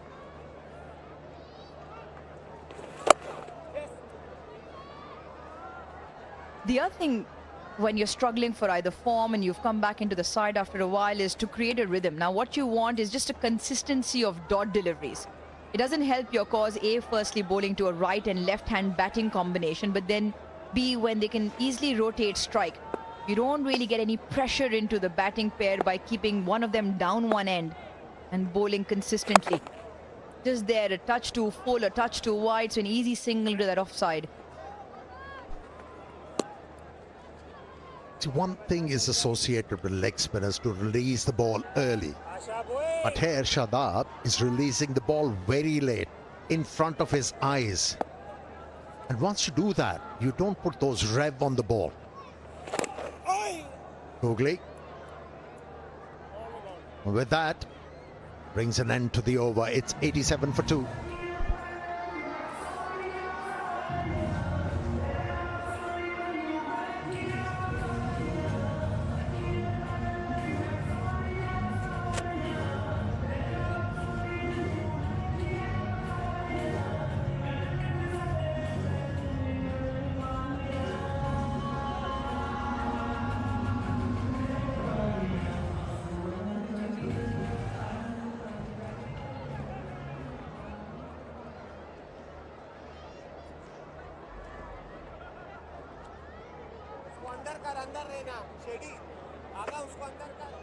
Babar now back into the attack.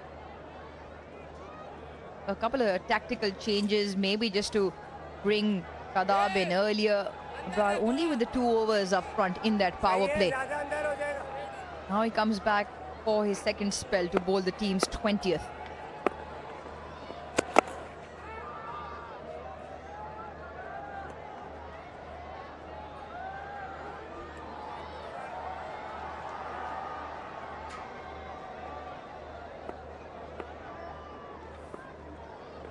Six bowlers.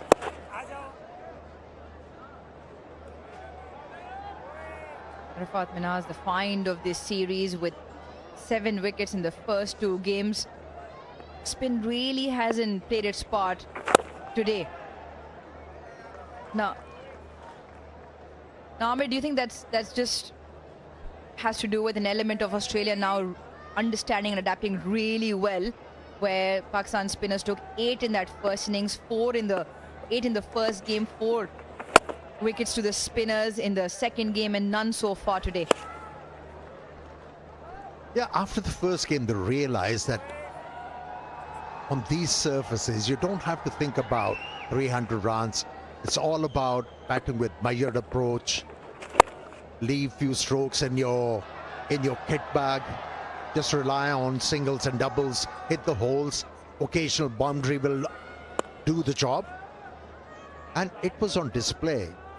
Last game played here at Gaddafi Stadium, Lahore, and they are going with the same approach, and it's working for them. They are negating every chance for the bowlers to send them back to the dressing room. And also, they're thinking about 4 and over. They're not thinking beyond that. Even though they were able to pick up a boundary or so, but still played few dot deliveries. It tells you they are prepared to work hard. 20 done, it's 89 for 2.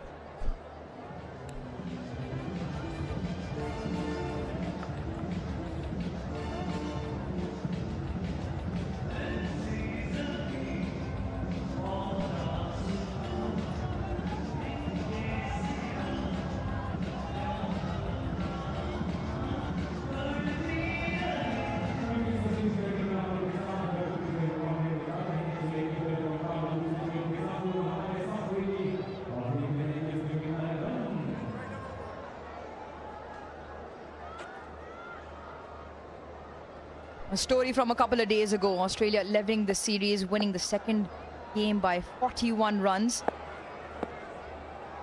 Everything to play for.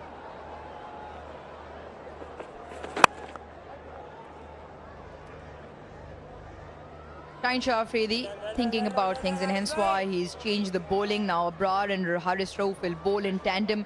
He feels that in that middle phase, they are the most potent to get in the wicket. We were discussing in the previous Amir, that how Australia have adapted and come up with a game plan that is very effective and almost negating any threat that spinners did bring to the table. I think this move has a potential. We'll talk about it after this delivery. Oh, good delivery. Very good delivery from Haris Rauf. Pace of the wicket. Skidded through. And shape away. Yeah, the reason why I think this move has a potential, because Carey has been struggling against the spinners. He might think, here's my chance to make my mark. Let's take few risks and up the ante. In the process, Haris Rauf might be able to remove him.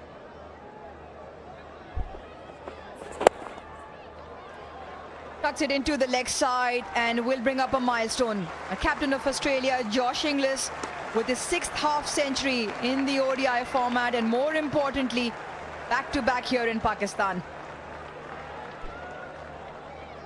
He knows the rigors of batsmanship and how well he has adapted. A very well-crafted innings from him once again. Innings of highest responsibility. And he has remained unfazed throughout.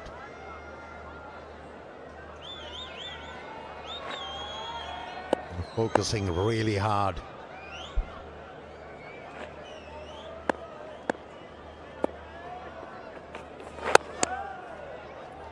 Well, Josh Inglis has a certain love affair with Lahore. Cast your memory back to the Champions Trophy. Scored an extravagant 100, got 120 in that game and chased down 350 against England. And this is how he's accessed the offside field. Predominantly the Pacers has kept on that back foot using the pace, paying the ball late.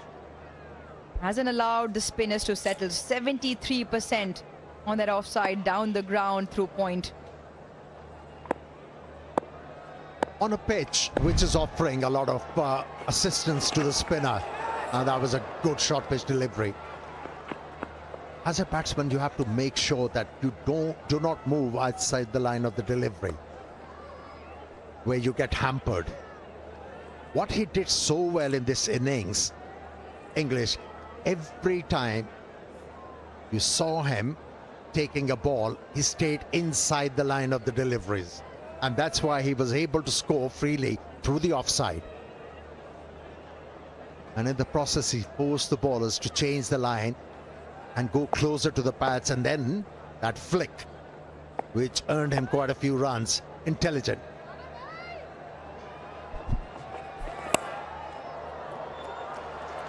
Deliberate, smart and extremely effective.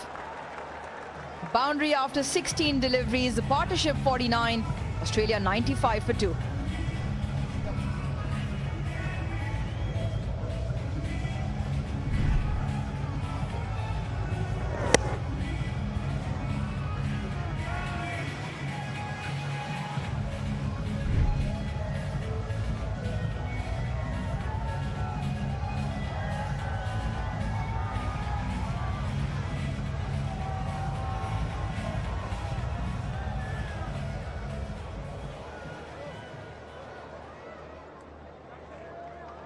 Another half century in Lahore for Josh Inglis.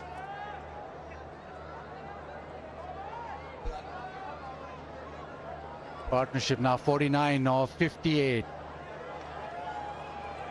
Very batting number 4 this time, and it has worked so far. This another partnership with Australia want to build.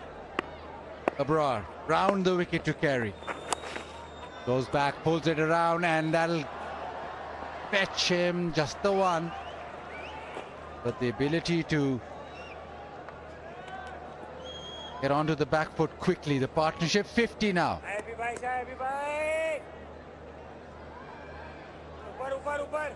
There's rhythm and vibe that is working for Australia through this partnership.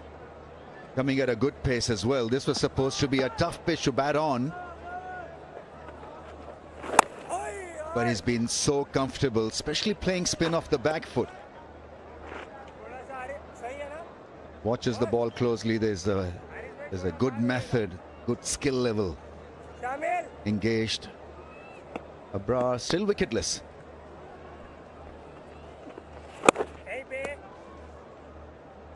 And he's made sure that he's played through the offside with the spin mostly. Not try to drag anything leg side, and that's been an impressive part of the innings. It is a slow pitch, but not try to work against the spin. This time he pulls it. No timing at all. Doesn't reach mid-on. Need a bit of bounce really to hit a 6 on this surface. The Palti moment. Our very own popular brand.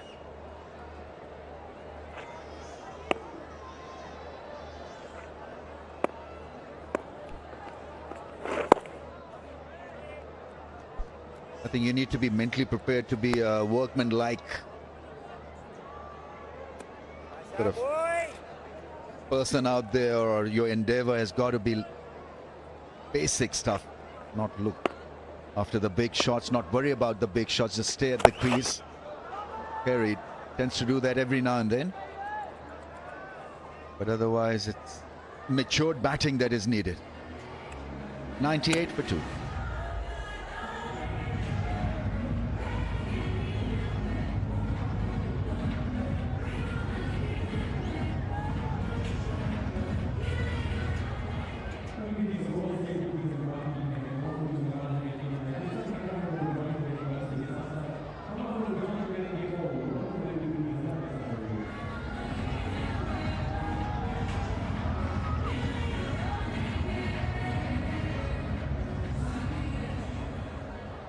short fell in the first over. Then a partnership with Manas and English. That was done by a run out. Then this partnership now looking good. 52 of 60 for Harish Rauf round the wicket.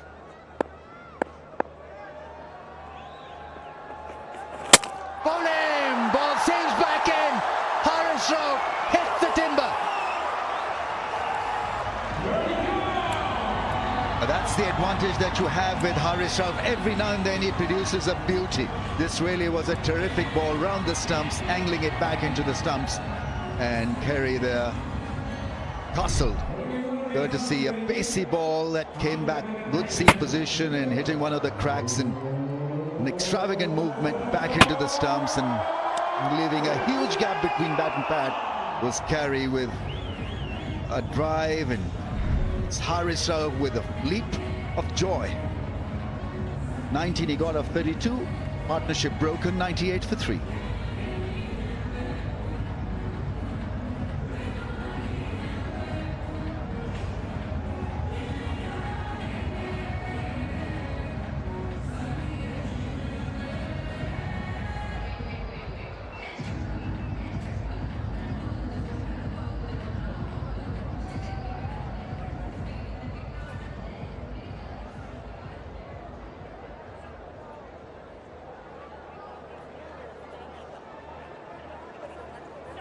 Cameron Green in at number 5. Decent innings in the previous outing. Nice to contend with pace first, and then the team of the series, the spinners. But Harish Rauf yet again providing the breakthrough.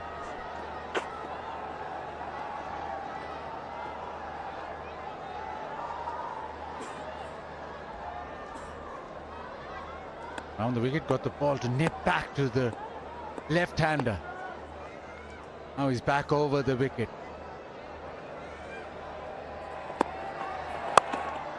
Drifts onto the pad, an easy single. But he did this in the previous game with a terrific delivery to Renshaw. Does it again now. This time it's Carey. It's a difficult angle to get the ball back into the stumps and hitting the stumps. Usually batsman is looking for an away movement. But that's a beauty, really top quality ball at pace, and worth every effort, because this partnership between Carey and Inglis was troubling Pakistan, and he produces a gem from round the stumps.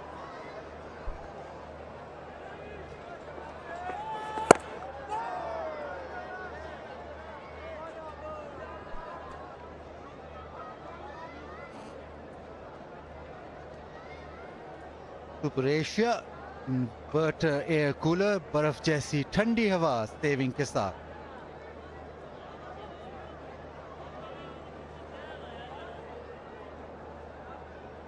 Just thought that Australia were getting ahead of the game, and Harish Rauf pegs them back.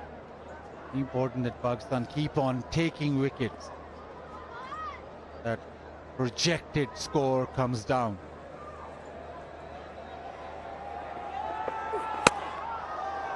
Lovely. He's so good. He's been so good throughout his innings. Through the offside. Square drive to the fence. Raises the 100. What was so good about that shot was the moment he saw an opportunity, pounced on it. So not being impacted by that wonderful delivery that got rid of Carey, he was up for it. The moment he saw the ball pitched up and a little bit of width, it was sliced past point, and that's been his favorite zone as well. He's hit quite a few boundaries through point area. Very crisp batting from him. 59 of 62. Important for the captain to actually make this count, make this a big score.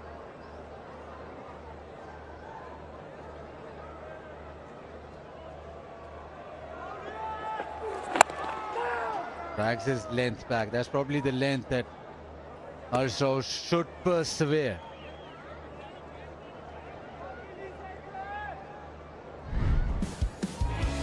Been a very fine innings. The captain's knock once again. Yeah, very, very smooth through the point area.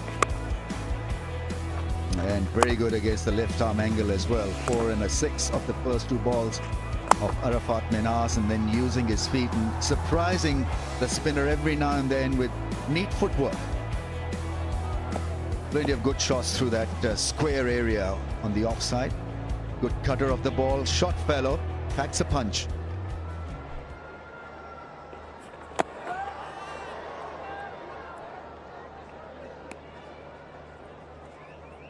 $103 for 3.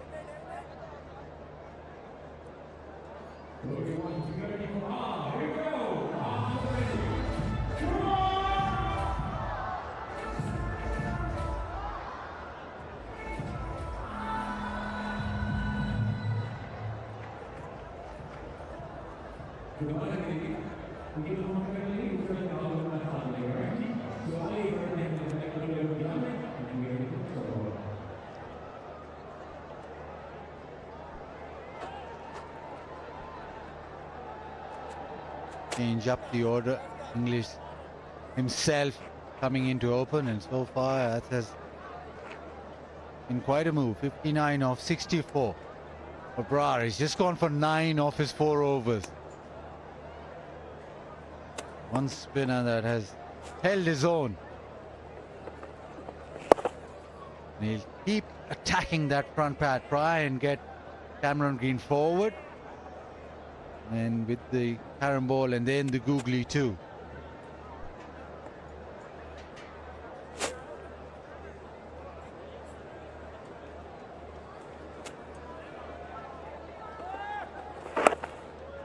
What Cameron Green did so well in the previous game was able to defend against the spinners and bide his time. What he's done well here in the last game is that he's got a changed stance position, where he's standing in relation to the stumps. He's not covering the set of stumps, almost covering the entire set. And so he's got to make sure that he now plays with the bat and not get leg before wicket. But I think that stems from the first game's dismissal, where he was spun out, actually. Was cleaned up.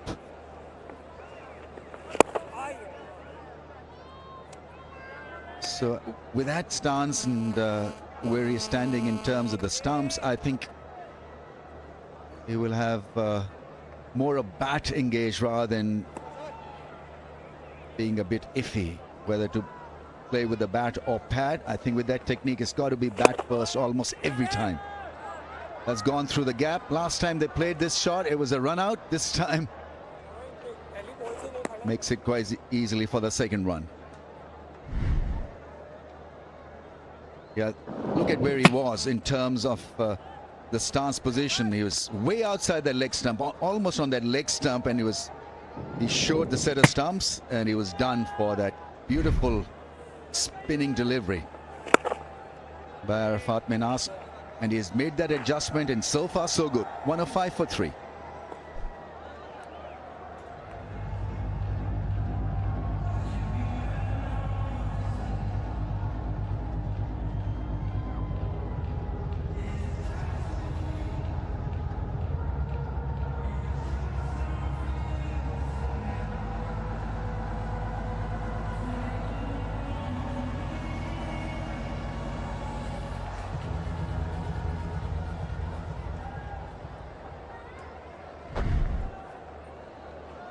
This was that run out.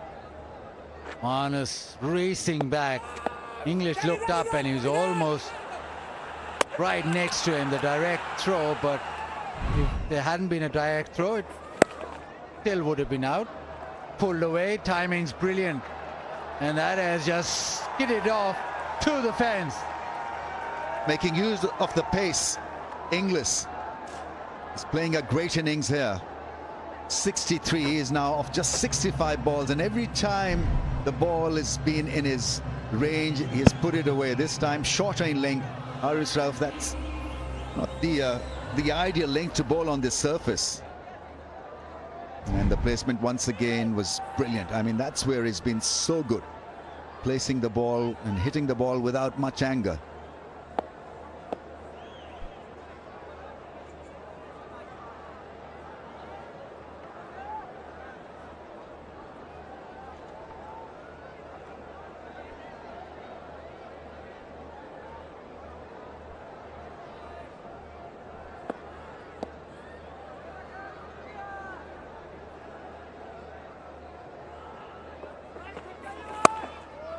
time doesn't get the gap. Straight to Shadab. He's annoyed with himself because that is his area of strength.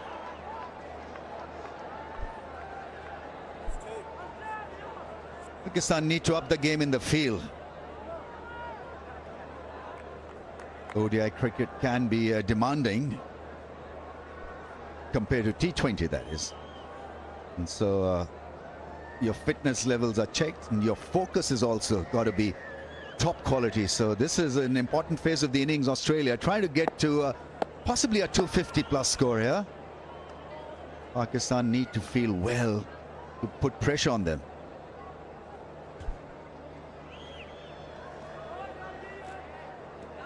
Swirling wind, breezy conditions, and Lahore as a city pretty alien to such conditions. Normally, you know, there's lightning and power shower, and then weather gives way to massive humidity and we're all back to square one, but this is different.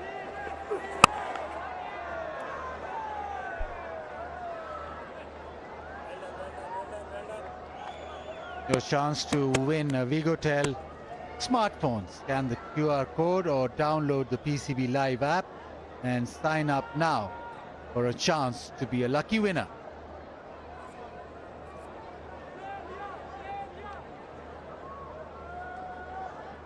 Harsrof into his 6th over. Shaheen Shah Afridi just bowled 3. We're talking about the 5th bowler, Shadab and Salman. In total, they've bowled 7. Plenty of options to call on for Shaheen Shah Afridi.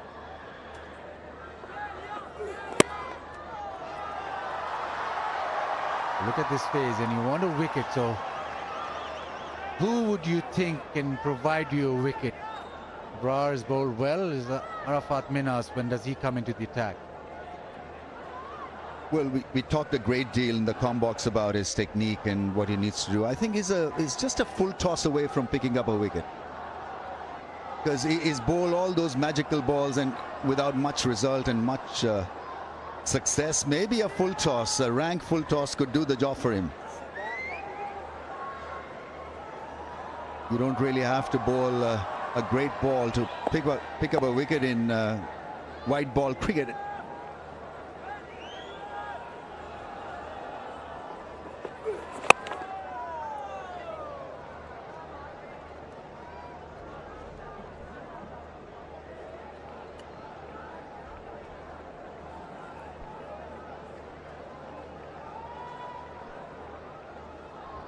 Dramatic pictures, as if someone has drawn the outline of Mount Everest. Sun hiding behind the clouds, and it has been that kind of a day.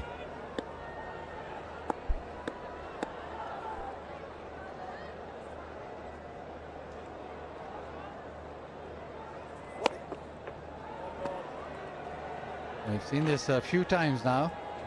This spell from Harsrof, putting the wind, just challenging him in the run-up.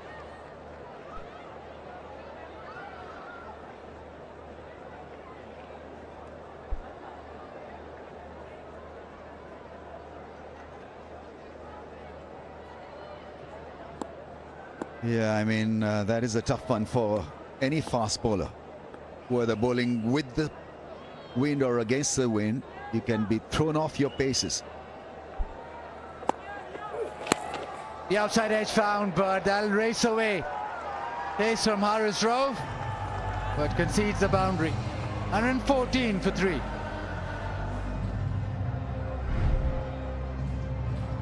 Yeah, after start, stop, that's the result. He earns a 4 off an outside edge, just hanging his bat at that line. A good delivery, actually, shaped away. And somehow he got an outside edge.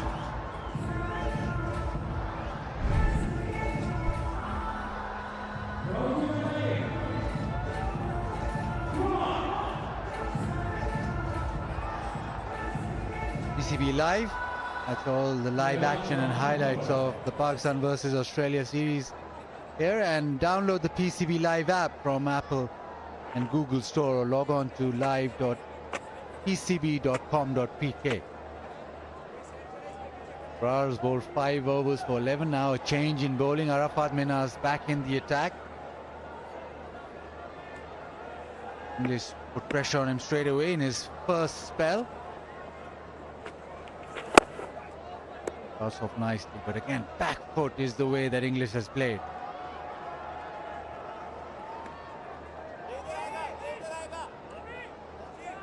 Super Soft Premier detergent powder, clean like a dream. Australians have played him expertly in this contest so far. Wicketless, Arafat, 4.1 overs. Field change, a shot cover, and a guy just next to him. There's a slip in play, so wanting him to play through the offside. Yeah, go for that drive. There's possibility of an outside edge and the ball lobbing in the hands of the slip fielder. So Pakistan with a plan.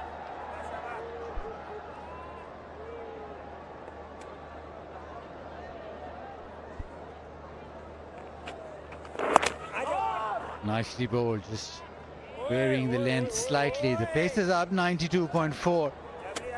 But just feel as if Green's not as comfortable as Manas is on the iPad.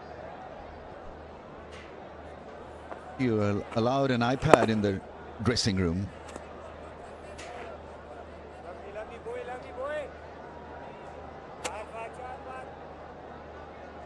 What he wants to do, Arafat, is to push the batsman on the back foot. Green has been looking to be on the front foot more times than not.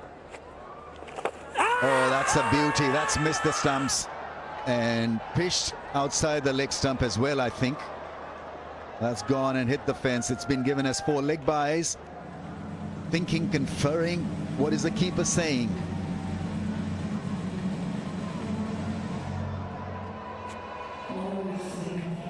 It turned a lot, and they've gone for a DRS.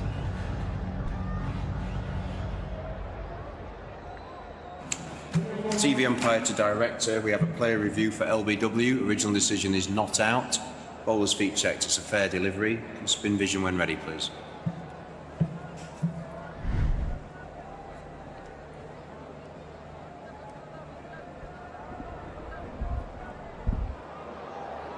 Okay, it doesn't look like there's any batting involved. Can we just confirm with all Trudge, please?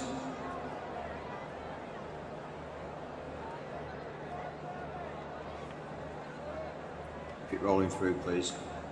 Keep it rolling through. Thank you. Clear gap between bat and ball. We'll go to ball tracking when ready, please.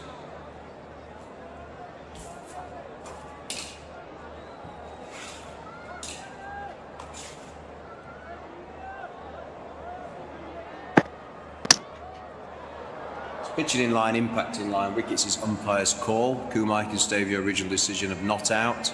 Stand by. On screen, signal now. A very close call. Good review and a good decision from Kumar Dharmasena. The ball did turn. Once it turns, it becomes difficult for a left arm round the wicket to actually hit the stumps. He had to look after 2 areas. Where did it pitch? It was marginal. It showed pitched within the stumps, and then how much the ball was going to spin, and it spun a lot. So the guessing game was on, so he took the right call, umpire, by giving the benefit of the doubt to the batsman. 119 for 3.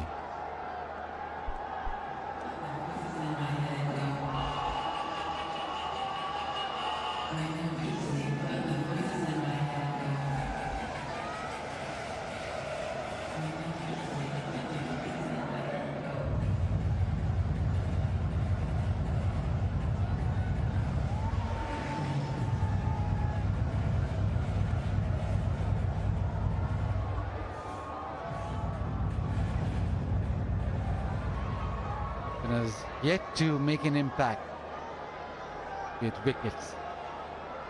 The Shaheen Shah Afridi and Haris Rauf, and a run out.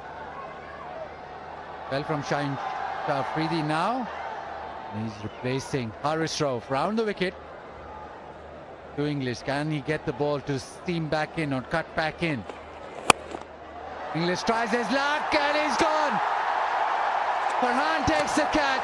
Shaheen Shah Afridi back in the attack and gets the captain.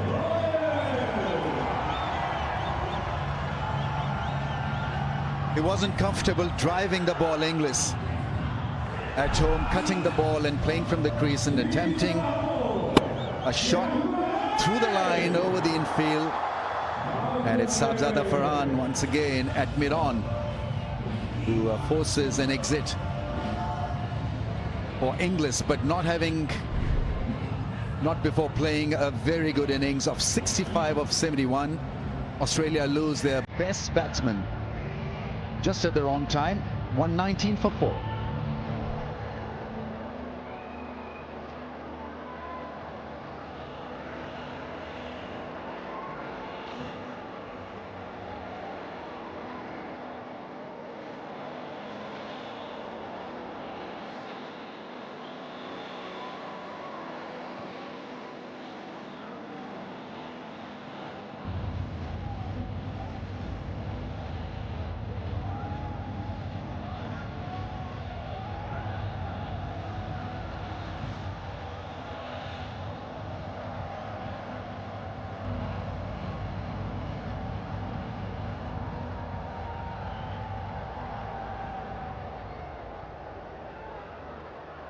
Batter Shaw, in brilliant batter who's been in prime form. Batted really well in this series. Strike rate's been good now. Pakistan with a chance. Shaheen Shah Afridi getting rid of English, who was looking well settled now. If they can go bang bang, then they're well and truly back in the game.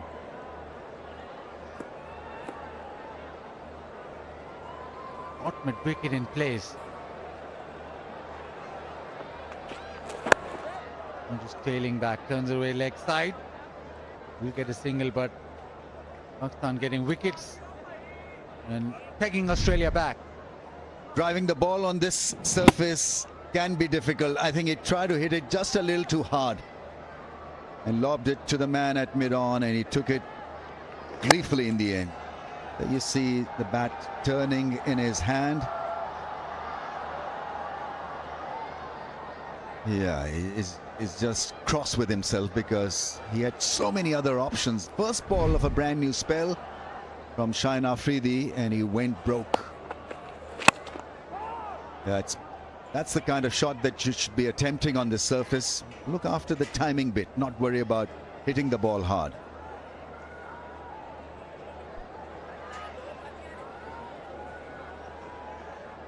When a left armer comes and bowls from round the stumps, the idea is to keep the ball within the stumps and not allow any width. It's a pitch where you can do that. If you're left armer, round the stumps can be a very good angle because you're trying to target the stumps. One may just keep low or cut more. And gone at mid-wicket, and it's double blow for Shaheen Shah Afridi. Babar Azam takes a neat catch.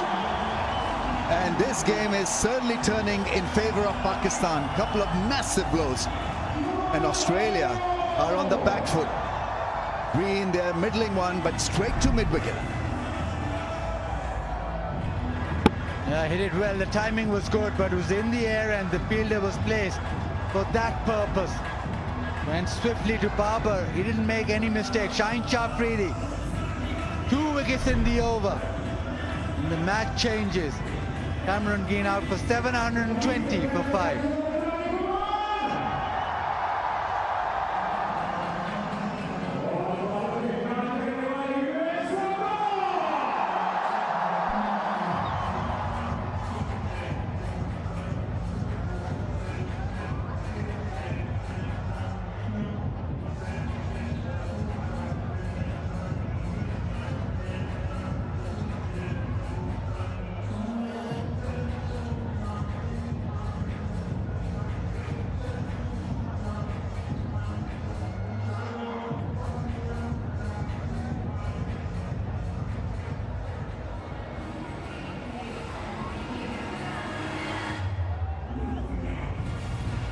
One change in the Australian 11 tonight.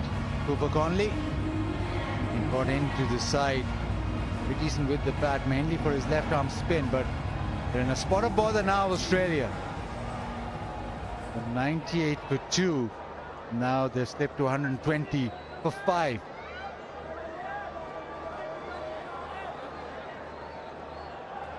All been about the fast bowlers. Shaheen Shah Afridi, 3 wickets this over. He's come back and straight away made an impact. Got a wicket very first over. And Harris drove 2. Now it's up to Cooper Conley to get again for Australia. Get a partnership going. And it is reverse swing, just tailing back.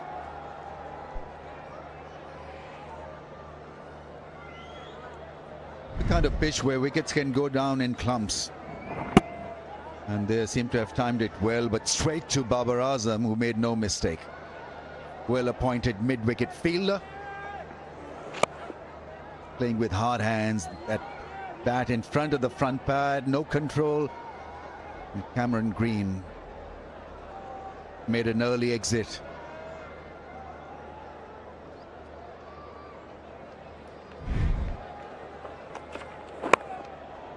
Terrific from Shaheen Shah Afridi. A wonderful over. 121 for 5.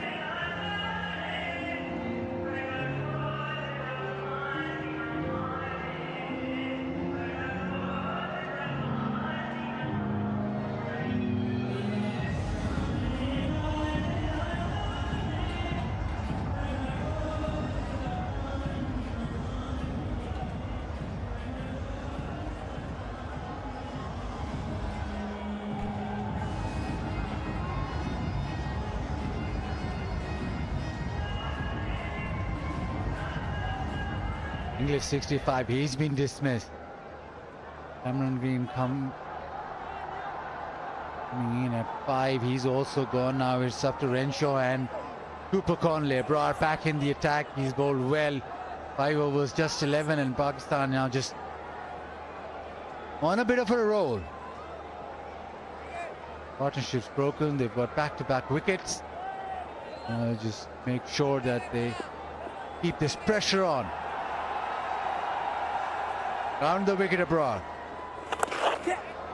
Little ramp shot straight away.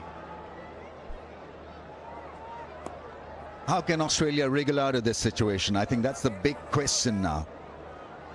Being posed to Connolly and Renshaw, both young at crease, both are on 1 apiece. And their work is cut out, so they'll be temperamentally challenged.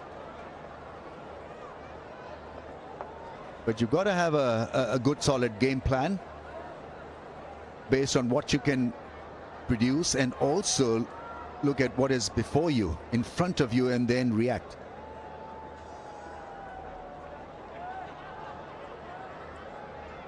Got to be a mix of defense and good common sense batting at this stage. He's played well in this series, Renshaw.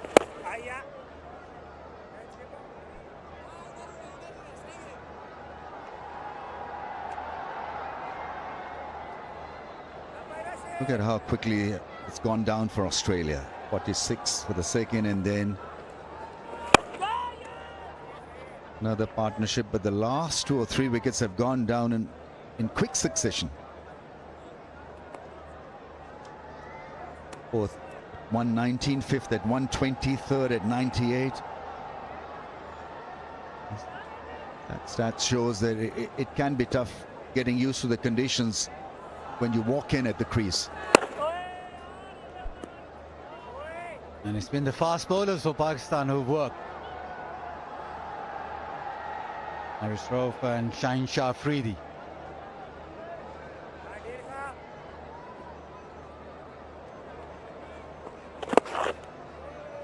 This is where Pakistan can really press home the advantage, get through spinners' overs, especially quickly. Australia again will be looking for a 200 score at least. Can they get there? 5 wickets to get to 200. 1, 2, 3 for 5.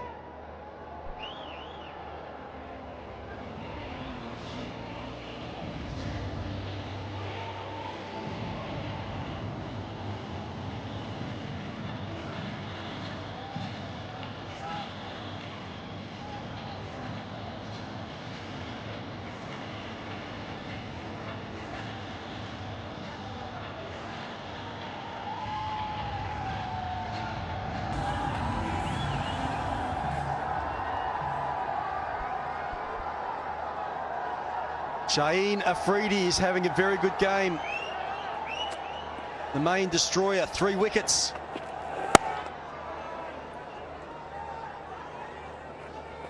Has really broken this innings open now with that double breakthrough in the previous over. The wickets of Josh Inglis and Cameron Green. Australia were cruising. Amir Sahel, good evening to you, and it's been a great fight back here by Pakistan.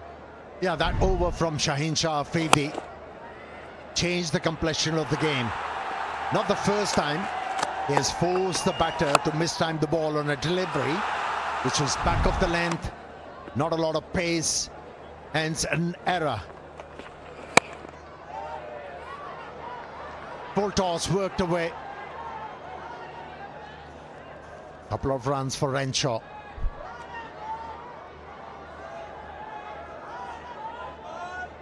KFC's dip and drip moment is taking over the stands with the new Colonel Secret Sauce.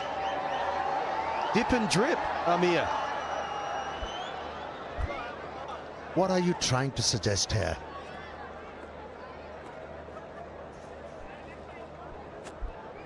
Well, these two, they need to stitch a partnership here to bring some respectability to the total. Yeah, it's not easy. I think just looking at the bowling of Shaheen Shah Afridi the last couple of overs, just getting a little bit of tail as well. See Babar Azam there really giving that ball a shine. So abrasive surface again here at Gaddafi Stadium tonight, and try and get one side nice and rough, and the other side got to really work on, get it nice and smooth. See if this delivery swings. Fairly straight, that one.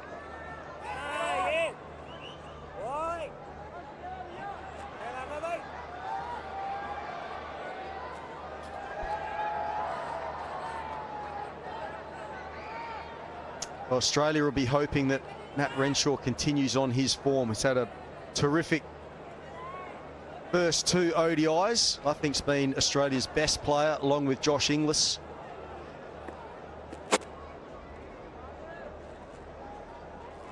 Yeah, playing the cut-off overs is the challenge for Australian team from here on.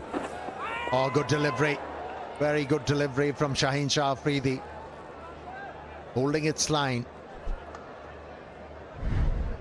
Well, he's causing problems.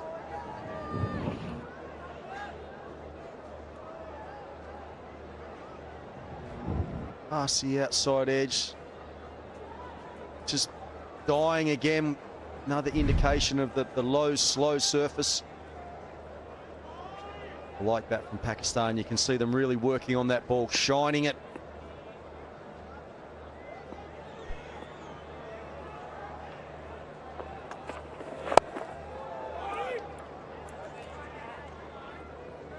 Another fine over from Shaheen. Just the 2 off.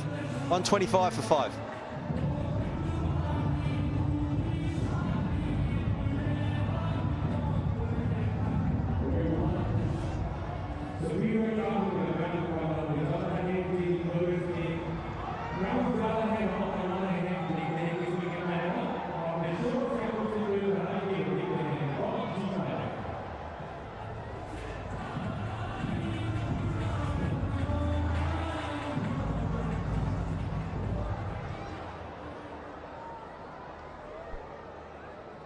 So Australia, if they continue on their current rate, will get just under 220. Runner ball gets them the 251. They'll take that for sure and run with the score at 125 for 5. A couple of left-handers at the crease. Cooper Connolly, Matt Renshaw. Lovely boy.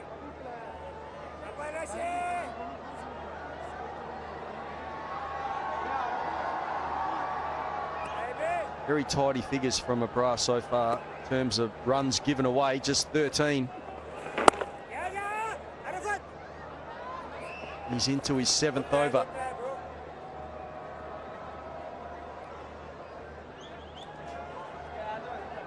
With Bank Al Falah's 1,100 plus branches open your current account to enjoy various free services and earn Orbit rewards.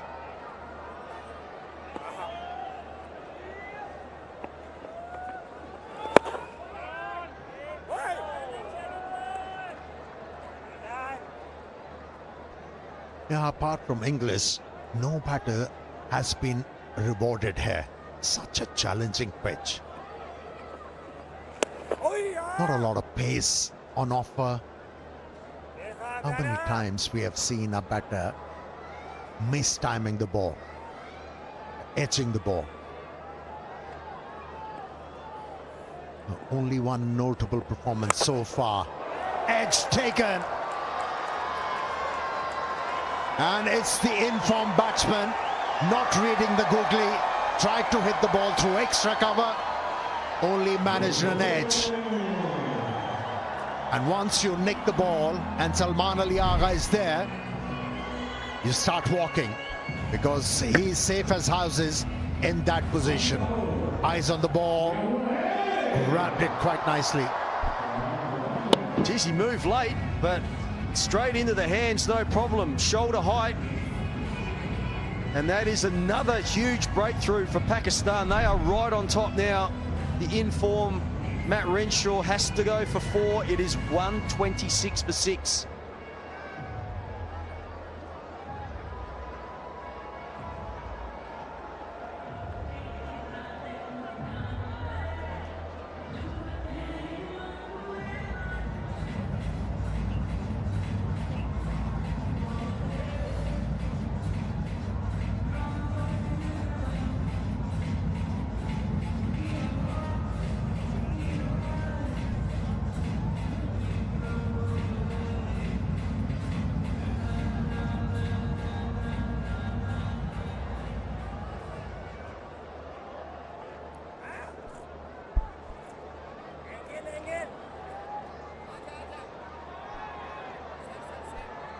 '19-year-old Oliver Peake joins the 22-year-old Cooper Connolly. So some youngsters out there in yellow.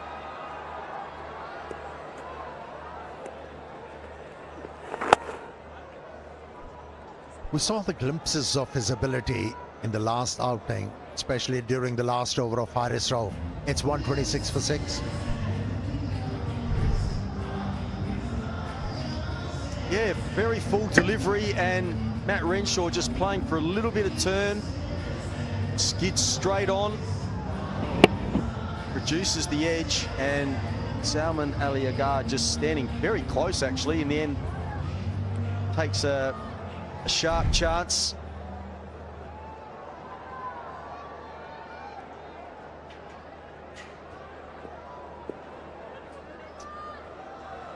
So Josh Inglis, the star of the show so far for the Australians, 65 off 71.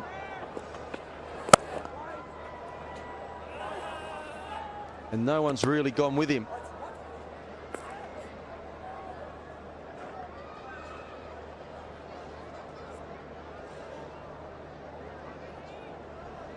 It's that time of night, Amir. Time for the fans to enjoy cricket with Pakistan's own brand Tapal at the Tapal Tea Lounge. Tapal, the #1 tea brand of Pakistan.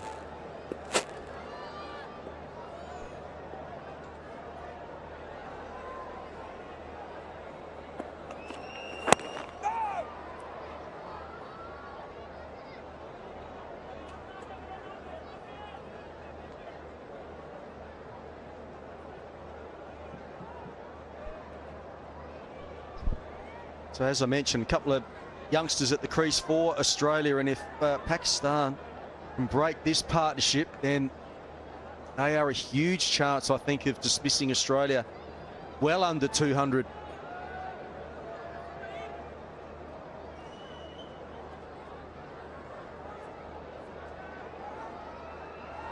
Seen some of Pakistan's fine youngsters coming through. Well, we're seeing some of Australia's now too, both former under-19 Australian captains.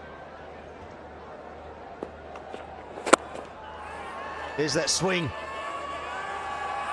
An appeal. I think they're going to refer this. They're very, very confident here, Pakistan. Definitely pad first, I think. It's just whether it's hitting leg stump. Yeah, he was overbalanced for a moment. It did confer for a long time, and Shaheen Shah Afridi for once deciding not to refer it. It was pad first, but too much angle and also deviation in the air. That ball would have missed another set of stumps.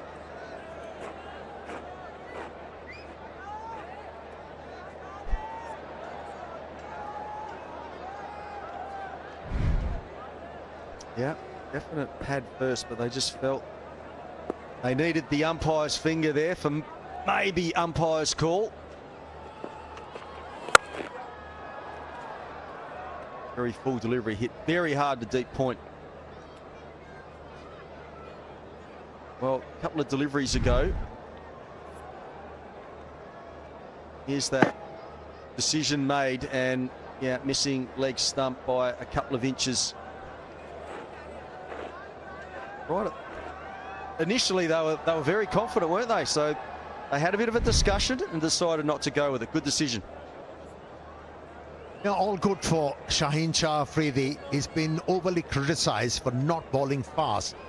But by picking up wickets, his tail lives up. In Aussie, they say dander up.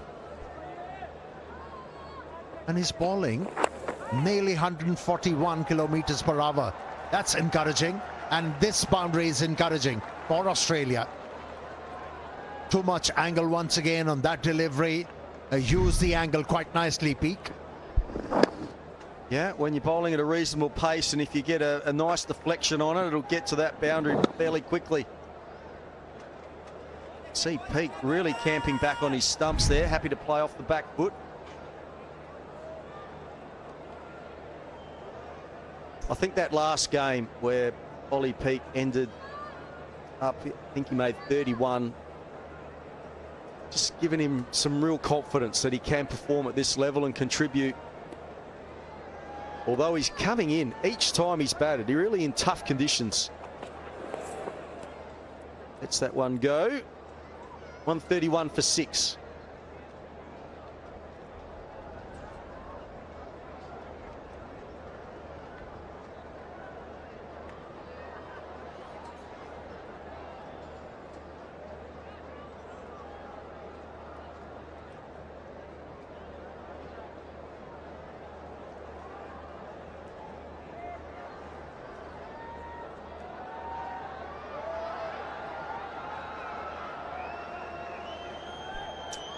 Hasn't only been spin taking wickets on these surfaces in the last couple of games. Shaheen, 3 wickets there, and remembering that in the last game, Nathan Ellis for Australia took 4 wickets.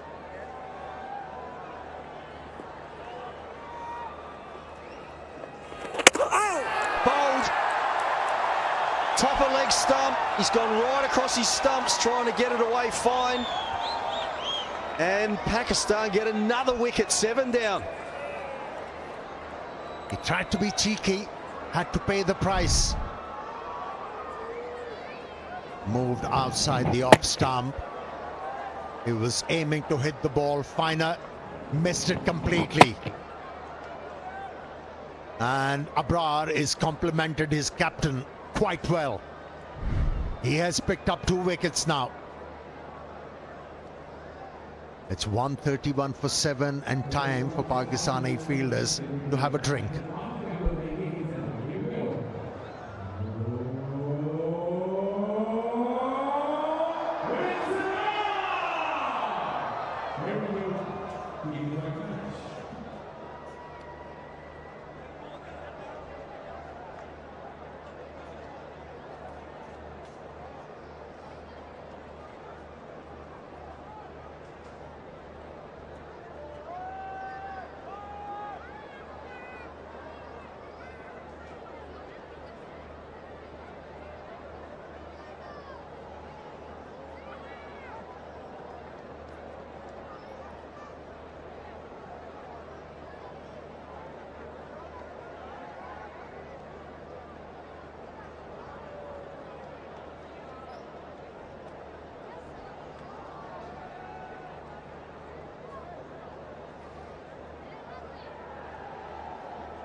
आप देखें पाकिस्तान के सारे matches live PCB की app पे।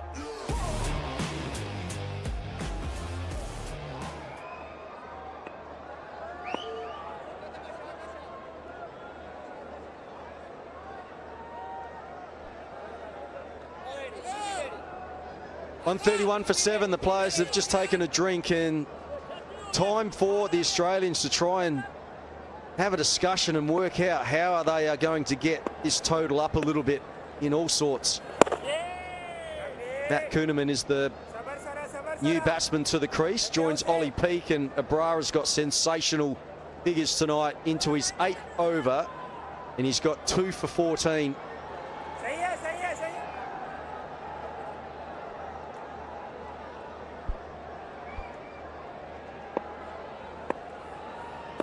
Pakistan attacking. Leg slip, first slip, short mid-wicket. All eyes on Peake now. A big effort is required from him to gather some important runs here. Pakistan definitely way ahead in this game. It'll be appropriate to say they got the stranglehold of the game.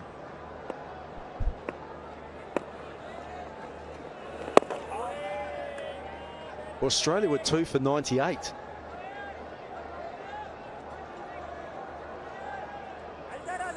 And probably thinking 250. Now, really struggling to get to 200. Really struggling.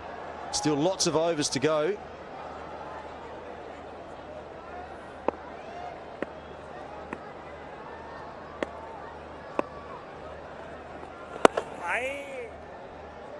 .131 for 7.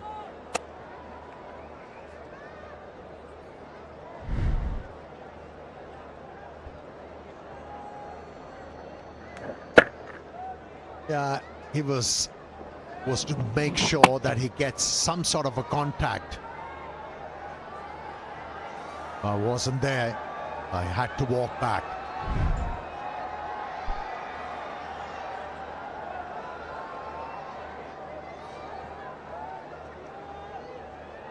Yeah, since the dismissal of Josh Inglis, you can see he was involved in numerous partnerships.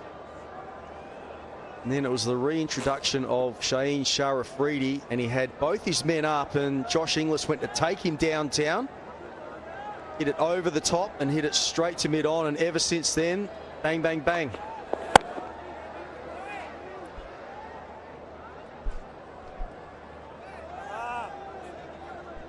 Super Saft premium detergent powder, clean like a dream.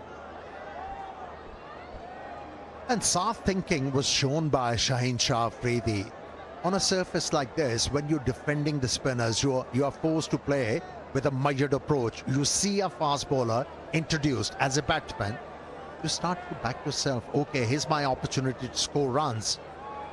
But they forget at the same time there is a peril of them getting out. And that's where Shaheen Shah Afridi introduced faster bowlers at the right time. And those decisions have made a huge difference.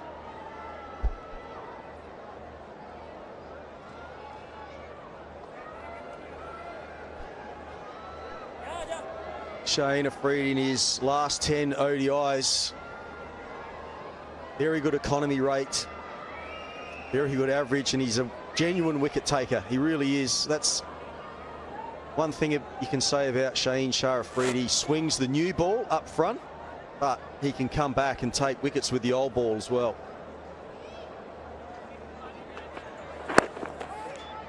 Challenging the stumps there. Just a thick outside edge, and they're not happy with one. He's come of age. He has realized that he doesn't have to bowl every delivery very fast. Just set up the batsman by bowling at a pace of 135 and then bend your back. And that's what we saw. These 3 wickets. Back of the length. At the right length goes the batter.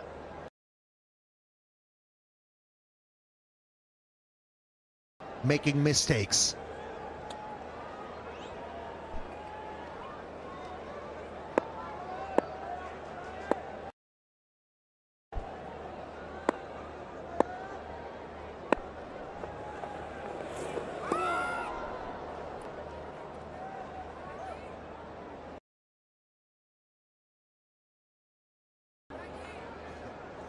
Past the outside edge. Let's have a look at where he's pitched most of his deliveries.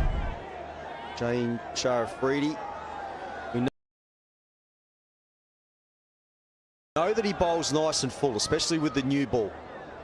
And then, if there's maybe not enough swing or any swing, he'll pull his length back a fraction, around about that 6 metre length.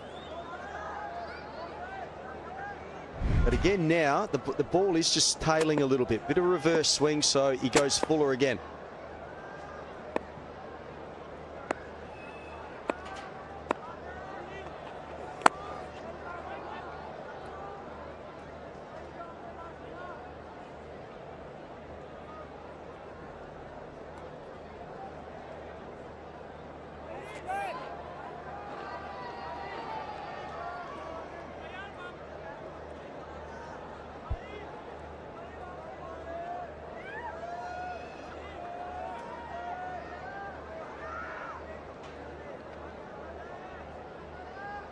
Not only has picked up 3 wickets, but been very economical in this series, Shaheen Shah Afridi.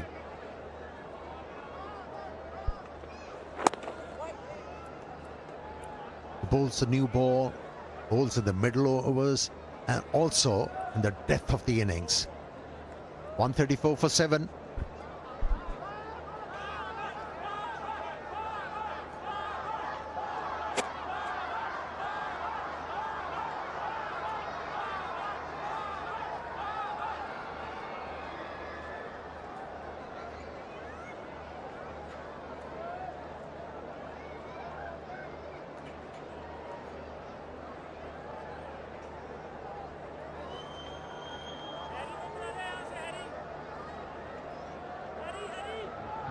You can see there Australia were cruising at 2 for 98, then they've lost 5 for 33. That's how quickly it can change on surfaces like this.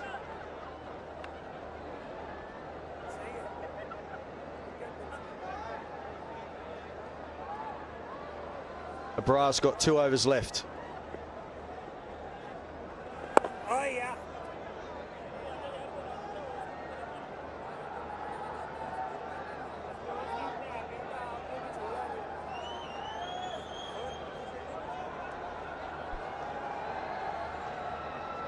I quite enjoyed Babar's mindset in this match. He keeps on bowling with a low trajectory, keeps the batsman quiet, and every now and then he just flights the ball, throws the ball above the eye line, asking the batters to play an expensive stroke, and that's why he's been very effective. Managed to pick up a couple of wickets too.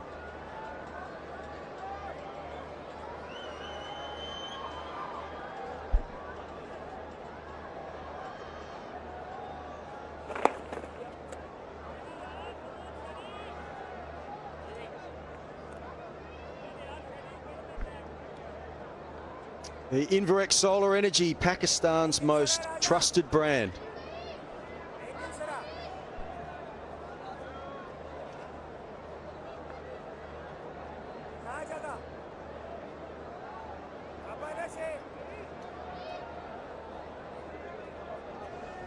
See there, Pakistan really attacking, trying to work out whether they maybe can get another one in there close or getting the field right on the leg side. Not far from leg slip.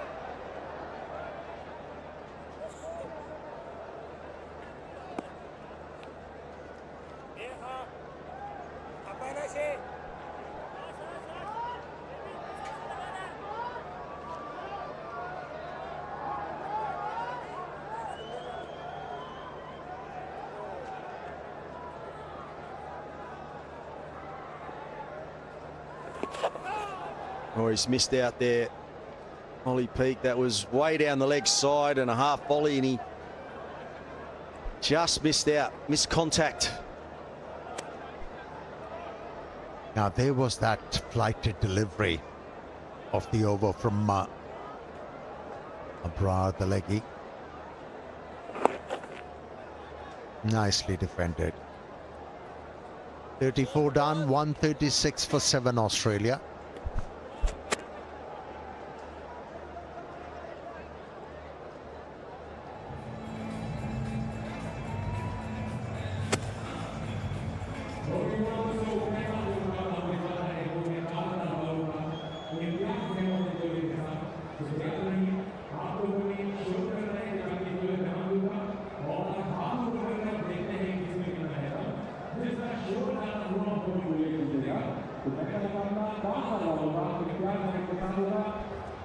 Shaheen Shah Afridi, 3 wickets. Harris Ralph, 1. Bra, 2 for 16.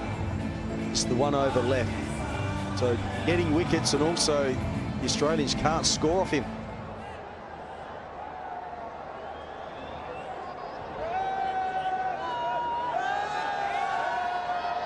So Shadab Khan coming back into the attack. Still some smiles on the bench there for the Aussies.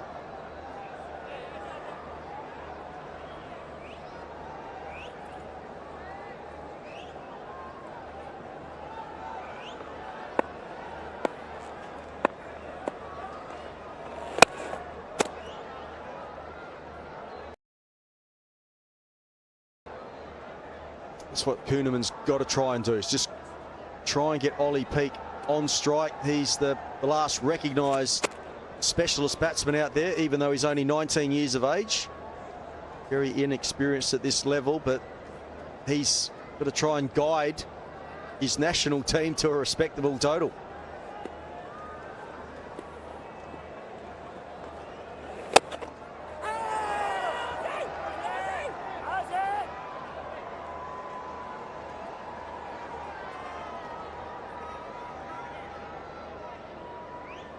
Well, there's an appeal. It just seemed like he hit the ball straight into the ground, but the umpires are just going to check just in case. Unless he's hit it straight into his foot and it's bounced up. But to me, like it went straight into the ground. Let's see. TV umpire to director, we've got an umpire review for bump ball. It's a fair delivery. Let's go to spin vision, please.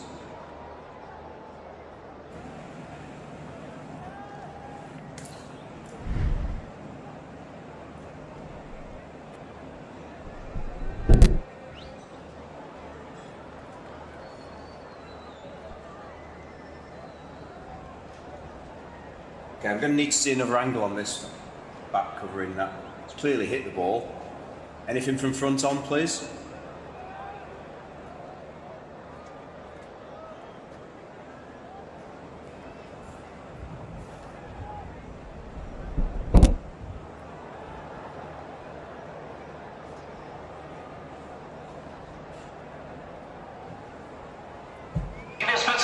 Yeah, split screen, please, if you've got it. That's not terrible. Keep it rolling back, please. Keep it rolling back. Take it right back before the ball gets there, please. Now roll forward, please. Bat hits ground, bat hits ball. Keep it rolling through. Yeah, bat hits leg. Okay, ball hits leg, sorry. Let's go to the catch, please. Just make sure the catch is taken cleanly.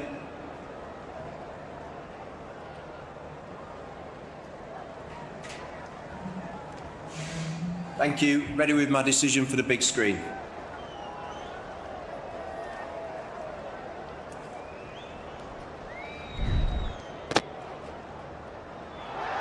Finally, Shadab picks up a wicket in his 6th ODI. There was a long wait, and it's been celebrated by his teammates. Good to see that. And it's Peak, who was very impressive in the last outing, where Australia won the game against Pakistan. He goes for 7. It's 137 for 8.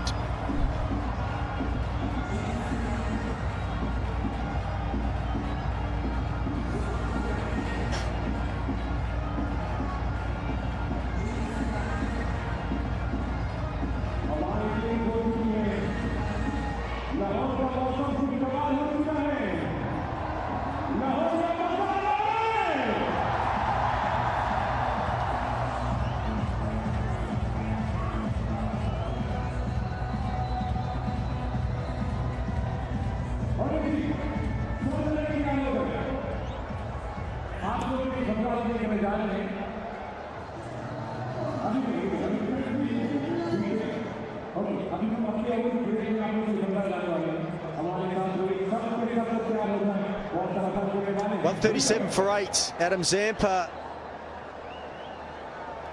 Got to try and stick around with Matt Kuhneman. Runs are a bonus now for Australia. Wickets are the huge problem. Ollie Peake has just been dismissed.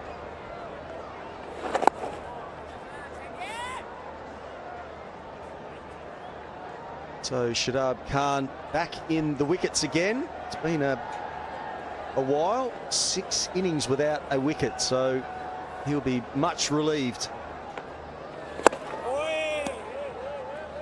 Always like seeing these battles too. Leg spinner to leg spinner.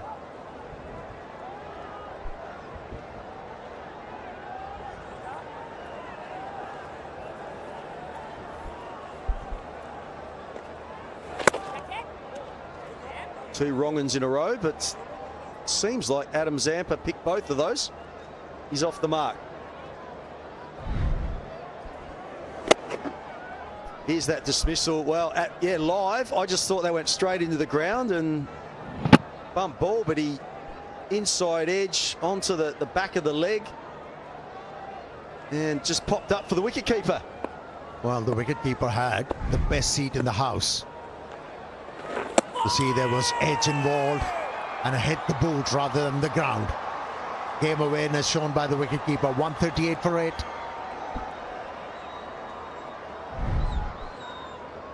Here's the wrong-un. In the end, beating the outside edge. 2 inches, 3 inches. Pakistan all over Australia here.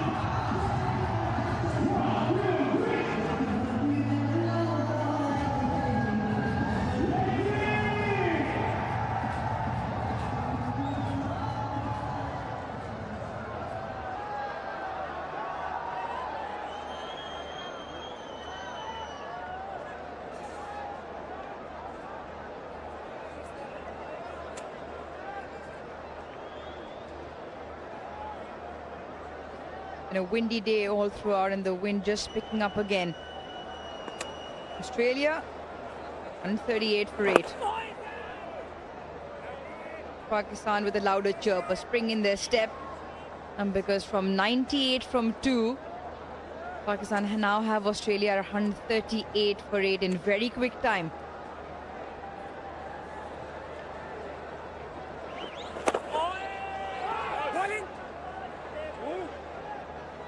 Shaheen Shah Afridi with a double wicket over, bringing himself back on into the attack. Babar following suit.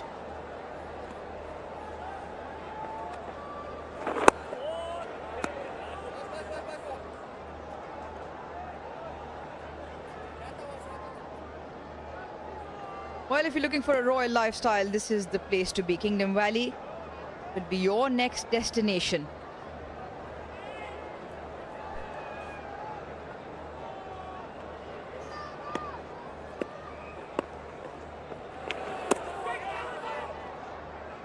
Yeah, he thinks he heard something. Babar is saying he's definitely hit something. I've heard something. The slip cordon is not interested. No one else is. Watch Arafat Minaz in the background. Bazat Khan alongside. Did you hear anything? I heard Babar pleading his case. He was adamant. Salman Ali Agha says no. Now he wants to bowl quickly. He's bowled beautifully, but no, nothing at all. Okay, they played quite a lot with Babar, so when he gets overexcited, that's in the air, but no fielder there.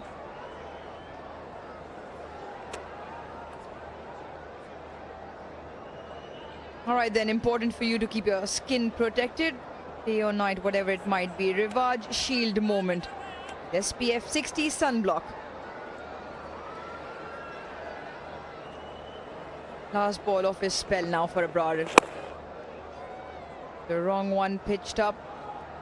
A couple of wickets again tonight for Babar. 19 off his spell of 10, 141 for 8.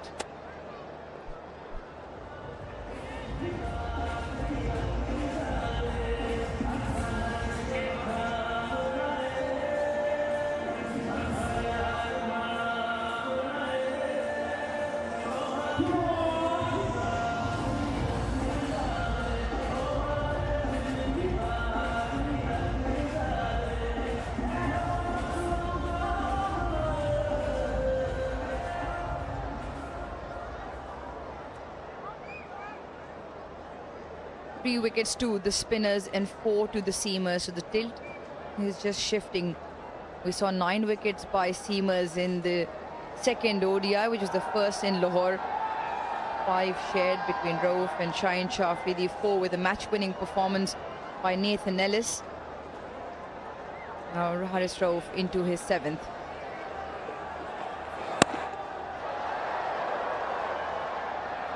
Try and pick up 2. Run quick and get back.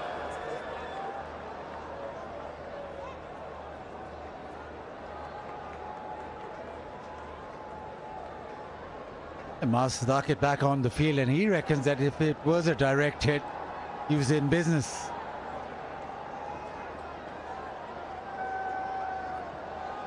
Haris Rauf, who got that wicket from round the stumps. This is the throw where Shadab feels that he was in business. No, he's probably going to get in anyway.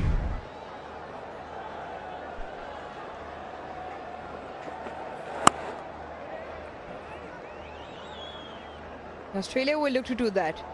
Take it around for 1s and 2s, put the bad ball away, try and muster up whatever they can. In the meantime, it is Super Asia Inverter Air Cooler. बर्फ जैसी ठंडी हवा saving के साथ. Get onto that website. Shop along the way.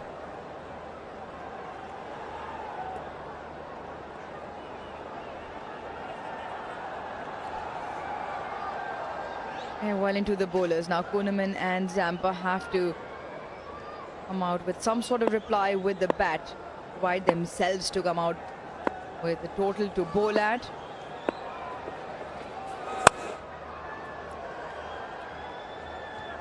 Great reply this from Pakistan, with the opposition winning the toss, electing to bat again, and 1 point at 98 for 2. Australia were looking very comfortable. And as Haris Rauf that got the wicket, and then Shaheen Shah Afridi came in, replaced Haris Rauf, and he got 2 in an over. And period of play where Australia lost 5 for 18. That collapse that triggered firstly from Rauf with just that wicket, but then Shaheen Shah Afridi, a couple of wickets by him. So it's the fast bowlers for a change in this series that made a huge impact.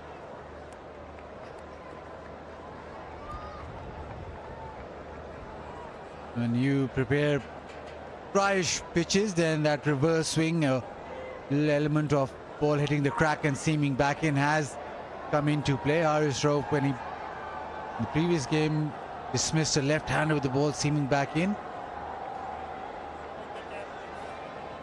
But his last 5 totals against Pakistan haven't got many, 231 being their highest.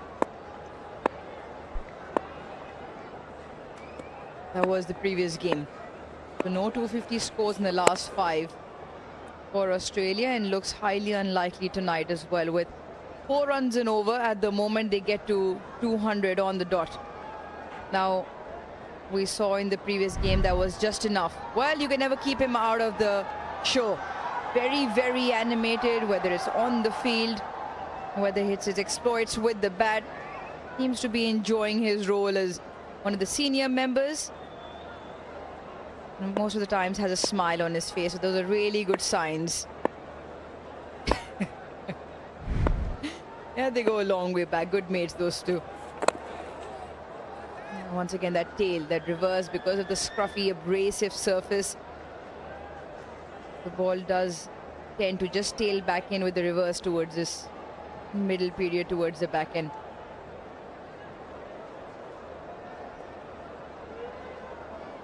He's got a new hairstyle brewing as well.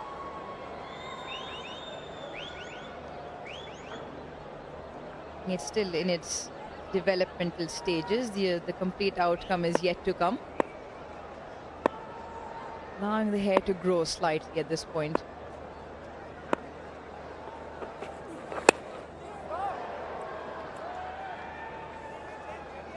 Six of that over, 147 for 8.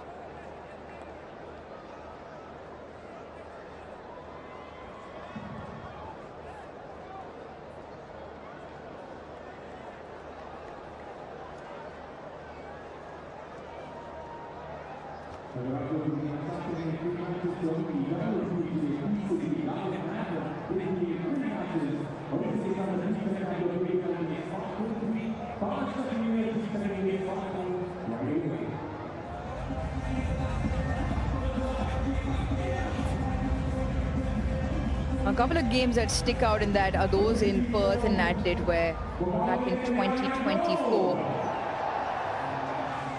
Australia of late, to put into perspective, against Pakistan in the ODI version, have just struggled to put up those big scores. Now, the last 3 games, including this one, the surface is obviously not ideal for those big scores. So you put them in perspective.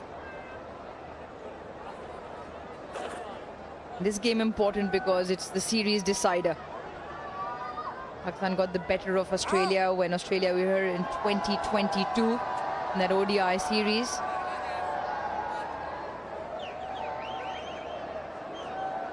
Shadab with a slip and close man catching on that leg side.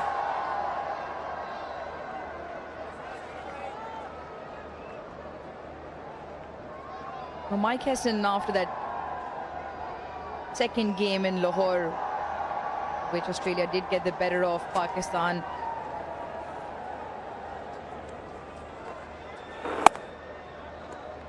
came out to describe the role of Shadab and how he sees it, or how Shadab has evolved from predominantly being a bowling all-rounder in his initial part of his career, and now back into the side. And Hesson reckons he's now playing that role more of a batting all-rounder and is the 5th bowler in the side. Now, Baz, as the 5th bowler, what you want is to be consistent and allow that wicket-taking option as well. And today, I reckon, has been better in terms of bowling and compared to the rest of the other 2 games. Yeah, interesting debate that batting all-rounders normally are more often than not 6th bowlers rather than 5th bowlers. So you go back, you look at the recent bowling all-rounders that Pakistan have had, or batting all-rounders that Pakistan have. Mohammad Hafiz, he was also looked as the 6th bowler. Shoaib Malik, 6th bowler. Now, with Shadab, if you consider him as the 5th bowler, then he's your front line bowler. Which, again, you can debate that, but at least the messaging is clear that Shadab now should be looked as batting all-rounder, and the more focus should be on his batting performance rather than his bowling.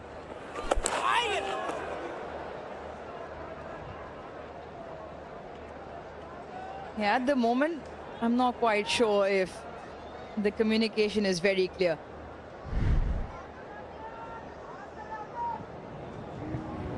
Yeah, nice big turn up, very, very close to that leg spinner. Having a little bit of fun on the walkie-talkie, Mike Hesson. Sufyan, Mukim and company trying to interpret what is being sent down. I think just all in good fun really at that point. 149 for 8.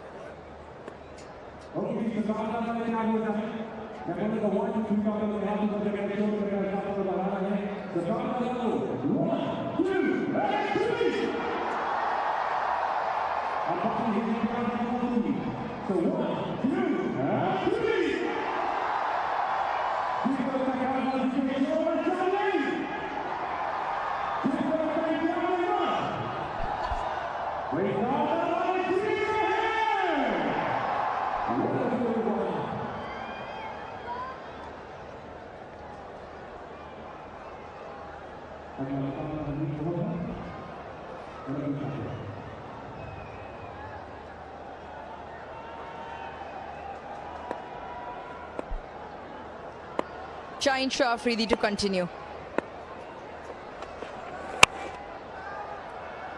Yeah, searching for that full straight one that just darts back in to look to close out the Australian innings. Only require a couple of wickets. Now, the way this game is now set up, 150 just coming up. What do you think Australia will try and push on to? Yes, this is below par, but they still need something to bowl at. I guess they'll try and bat till the 50th over and muster as many as they can. Anything from here is a bonus, because that mini collapse in that batting order has really set them back.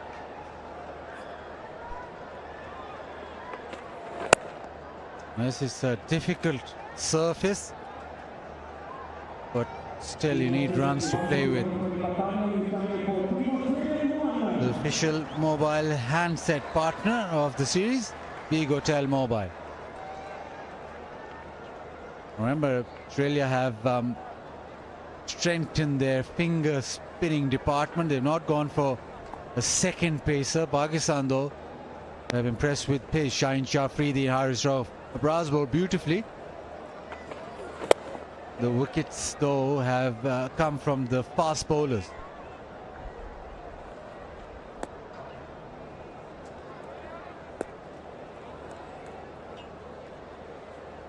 Pakistan playing the same side in all three games.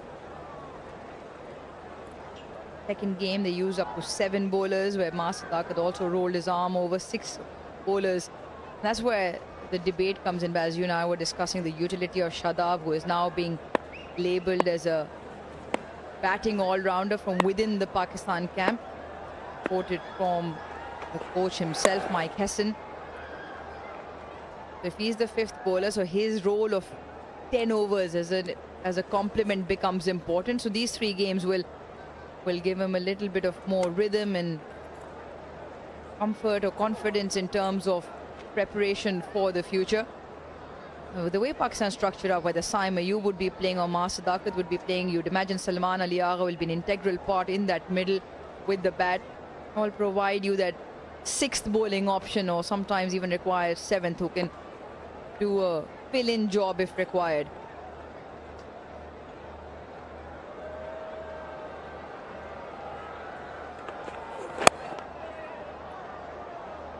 So far up to this task, Matt Kuhneman and Adam Zampa taking it around for 1s and 2s, so 4 of the over in this one with 1 to go.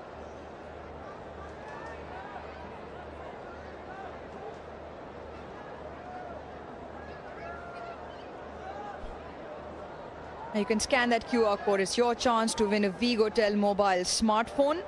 You can also download the PCB Live app. All chances to becoming a lucky winner. 197 at this rate if they bat out the remaining.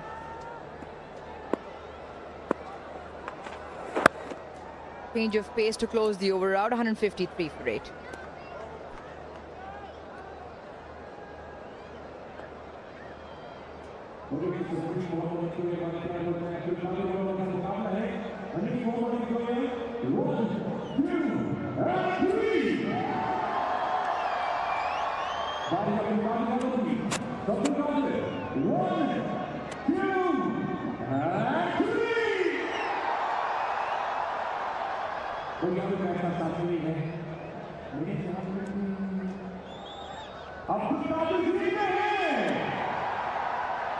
And 52 were the 2 healthy partnerships between Labuschagne and Inglis first, Carey and Inglis to follow. Nothing really after Inglis continued with Green for a slight amount of time, and then in single figures. Now Kuhneman and Zampa.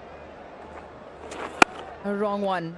The back of the hand, a little bit of turn. Just feels like he's found a spring in their step, a little bit more rhythmic his approach to the crease, and how he's now starting to deliver the ball.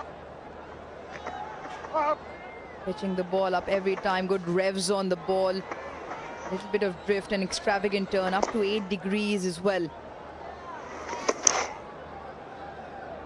But he has extracted turn and from good areas. He's picked up a wicket after 5 completed ODIs that he's bowled in. So this is the 6th one he's played, and he's got a wicket to show for.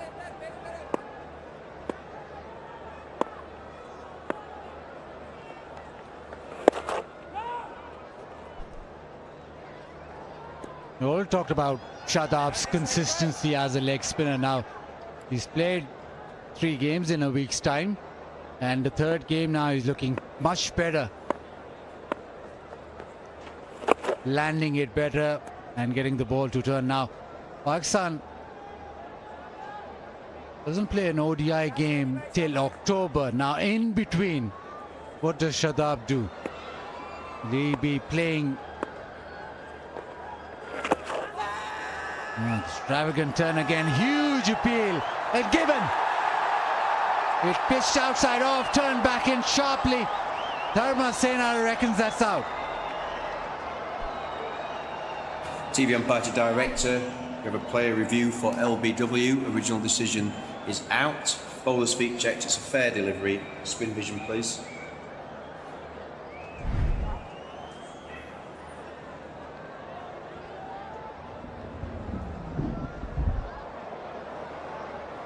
Okay, close to the bat. Can we see Ultra Edge when available? Thank you.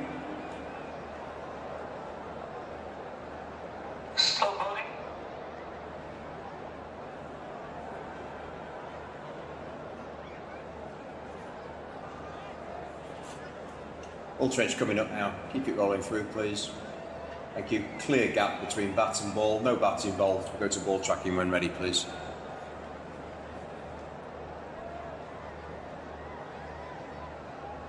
Ball tracking coming now. Pitching outside off. Impact in line. Wickets missing. We go back to Kumar on field. Kumar, ask you to overturn your original decision. On screen, signal now. Overturned on height. Yeah, Kumar Dharmasena also thinks it was very close. An exaggerated appeal from Shadab.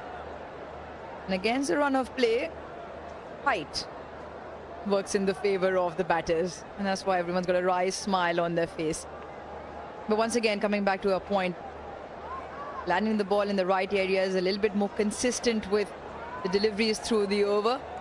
And that is why, and he's allowed himself to put more revs on the ball. So a little bit more bite off the surface for Shadab.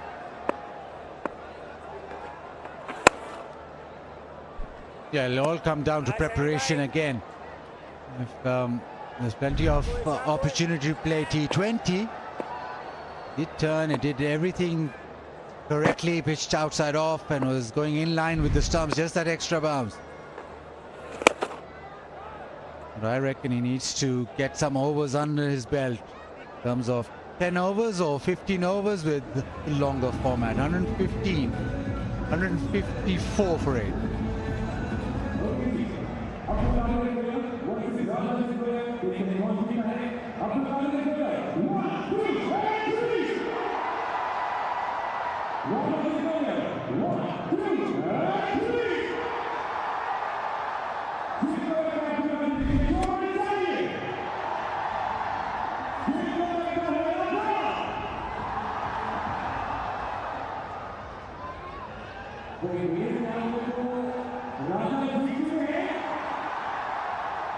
The scoring rate has just spiraled. It has been 55 deliveries since the last boundary. Last 5 overs, only the 16 runs, and Pakistan looking to pick up a couple to close his first innings out. Australia 154 for 8. Providing a little bit of resistance, Adam Zampa and Matt Kuhneman, 17 between the two in this late order partnership. Arafat Minaz, 7 wickets in the first couple of games. Dream debut. 5 for on debut in Rawalpindi is the first game of the series. A couple in the previous game a couple of days ago. 27 for none at the moment, and the captain's tossed him a ball to see if he can provide a breakthrough and close the Australians' batting innings out.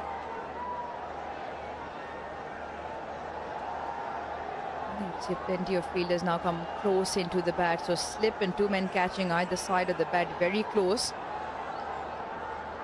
Just that push that lands in the air, long on the fence, mid-off is up.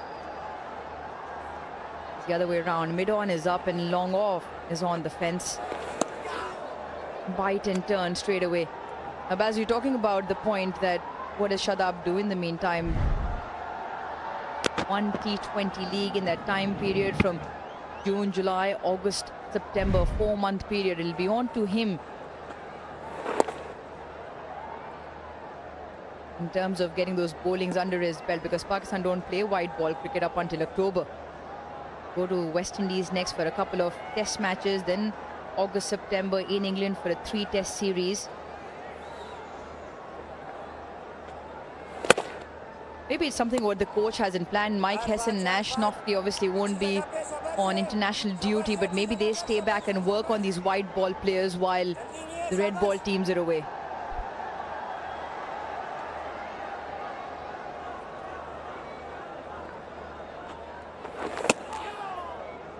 Beautifully bowled. Flatter is drifting back in. Obviously there'll be opportunity with T20, but if you look at the big picture, looking at the World Cup, then the preparation needs to be spot on. Need to have overs under your belt, need to have that rhythm perfect.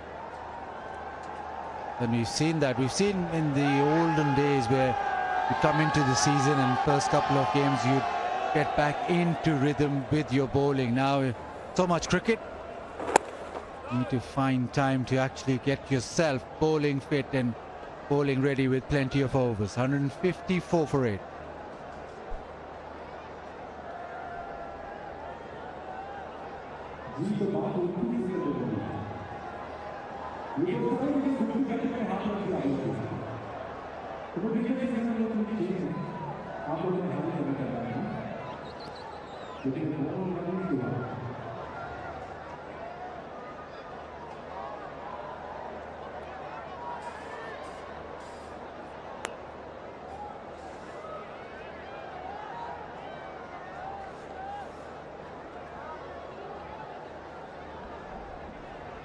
Nine overs in the first innings for Australia.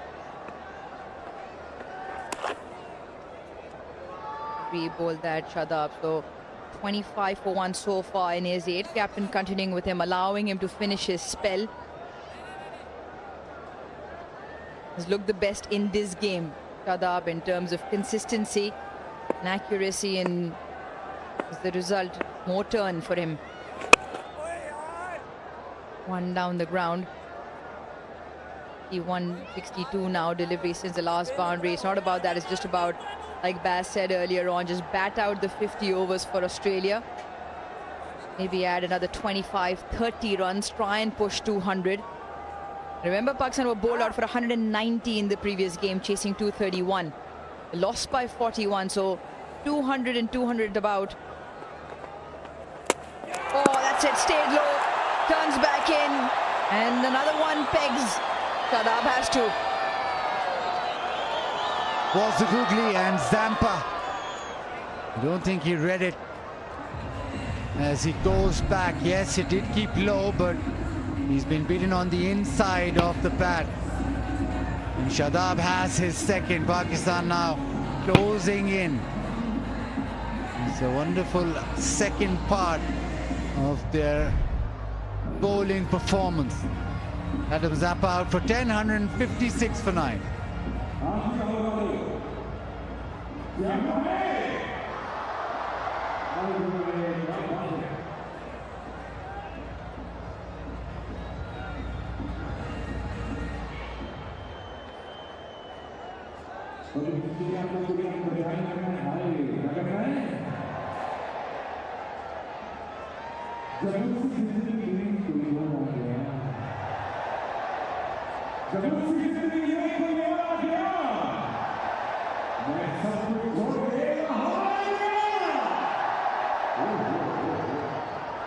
Nathan Ellis makes his way out as the last man for Australia. Still 8.4 overs left, 156 for 9, so Pakistan doing the clean-up job.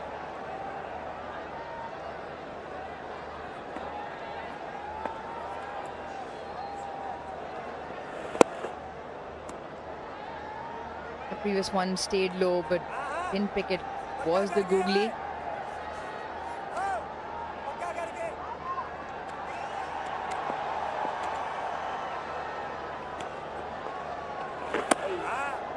We pick up the commentary from behind from Ghazi Ghori. It's typical of how cricket is played. He's Anybody watching in the local circuit will understand exactly what he's saying. Saying just bowl a couple of leggies before you throw the googly in. There.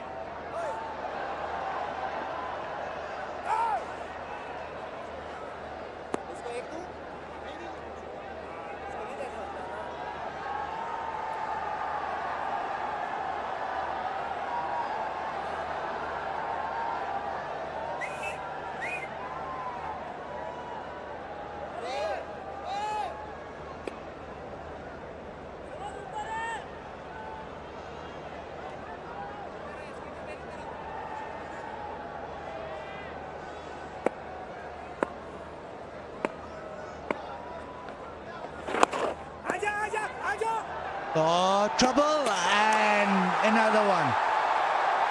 A run out to end the innings.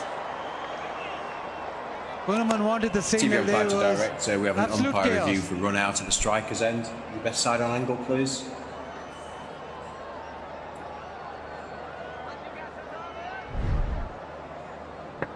Keep it rolling through, keep it rolling through. Thank you, ready with my decision for the big screen. Back.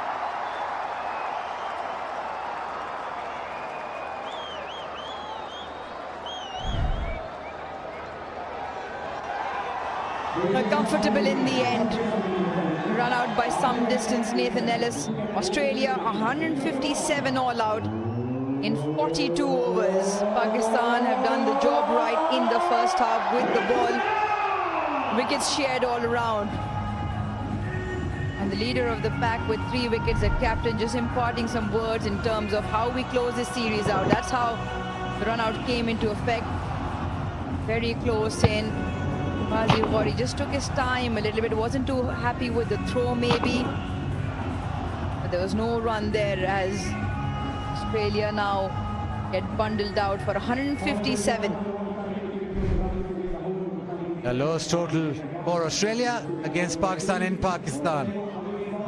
Very happy the bowling unit, Shadab relieved to get wickets tonight. Australia won the toss, they wanted first take. Matthew shot out in the very first over. English was the player. 65 of 71, looked the part, and once he departed, problems started. Shaheen Shah Afridi, Haris Rauf, Babar and Shadab in the wickets. A couple of run-outs too. 157 all out in 42 overs. 46 Labuschagne and English, that was a run-out that separated them. Then it was Carey and English, 52, but after that it wasn't much to write home about, and batting first they won't be happy with the end result. From 119 for 3 to 157 all out, so the last 7 wicket for 38 runs. Captain with 3 for, Abrar with a couple, and so did Shadab after a long time coming. Haris Rauf bowled quick and he was fiery, picking up 1 wicket. Right then, let's head sidelines to Zainab Abbas. Well, the bowling coach is here. Ashley Nofke joins me. Ash, pretty happy with the performance overall, restricting Australia to 157? Yeah, definitely a great performance. Bowlers bowled incredibly well, but they're also in the field. I think we were excellent. 2 run-outs has made it a real difference for us. Now, we've had turning tracks here, but, you know, seeing somebody like Arafat Minhas pick up 5 wickets on his debut, I mean, it must be special to watch something like that, considering we've seen glimpses of his brilliance in the PSL as well. Yeah, absolutely. His confidence level and what he does and how he goes about it has been really outstanding for our group. He's come in very self-assured and knows what he's doing, and now come and perform, so which is excellent. Not the conventional conditions that you see here in Gaddafi Stadium for fast bowlers. I mean, what's been the chatter then? What's been the talk and between you and Haris Rauf and Shaheen and all the paces of this lineup? Yeah, it's been really impressive, the fast bowlers, I think. You know, they've had to add value in different ways. They can't just run in and blast batters out. So I think they've been outstanding the last 2 matches, being able to rotate their spells, come in at different times and create some impact, but not over-attack, not go for too many boundaries, keep the runs tight, but building pressure for the other end. And I think it's been great that our bowling unit has bowled together. Considering the conditions, were you as a unit perhaps tempted to try someone like Sufyan Mukim? Yeah, it's always hard, isn't it? Team balance is incredibly important, and I think, at this point in time, I think it's really difficult. Sufi is a really great bowler, and he's working on his skills, getting better and better. So there'll be a time, I'm sure. Backing the boys to chase this down? Definitely backing us. All right, thank you so much and all the best. Thanks very much. Cheers. Cheers. Thank you, Zainab. Bowling coach had a wry smile on his face because Pakistan only required 158 at 3.16 runs and over. When we come back, we'll have the chase.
तो match से बाखबर रहने के लिए one day matches में क्या हो रहा है, कौन बैटिंग कर रहा है, और समटाइम्स ऐसा होता है कि आपके पास कुछ ऐसे डिफरेंट प्लेटफॉर्म्स पे ये मैचेस अवेलेबल नहीं होते।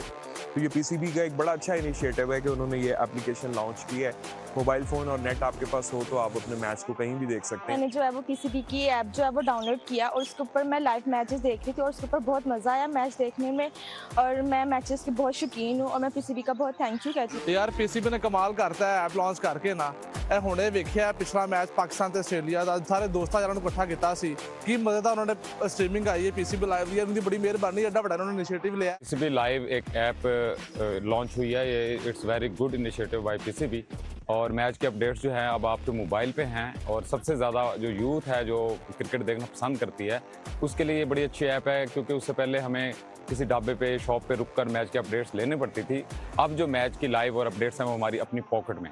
तो ये एक बड़ा अच्छा इनिशिएटिव है कि एक तो एप्लीकेशन बिल्कुल फ्री है कोई चार्जेस नहीं है विद इन सेकंड आप साइन अप कर लेते हैं मैच ऑन हो जाता है और HD स्ट्रीमिंग है कोई बफरिंग नहीं है आपका इंटरनेट इतना कोई खास अच्छा नहीं भी है स्लो भी चल रहा है तो यहाँ पे मैच जो है ना वो आप स्मूथली देख सकते हैं तो मेरे ख्याल से बहुत अच्छा इनिशिएटिव है। तो ये बहुत अच्छा इनिशिएटिव है PCB का और मैं समझता हूँ इसको आगे जाके सस्टेन रहना चाहिए ताकि जो हमारे जो क्रिकेट फ़ैन है उनको बहुत फ़ायदा हो सके इसका। तो उसको मैंने प्ले स्टोर से डाउनलोड किया है और उससे मैंने अपना अकाउंट बनाया है और लाइव मैच उस पर देख रहा हूँ बहुत अच्छी क्वालिटी है ये PCB का बहुत अच्छा फैसला है उन्होंने एक अपनी एप्लीकेशन खोली है जिससे हम सारे मैच देख सकते हैं।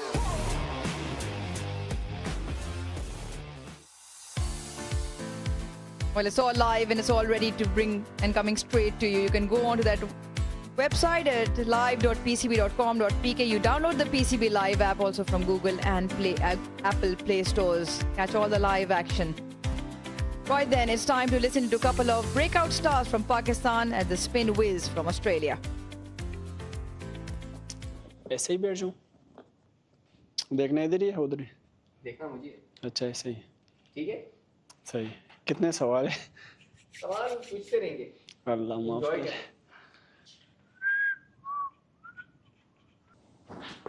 नॉर्थ नाजमाबाद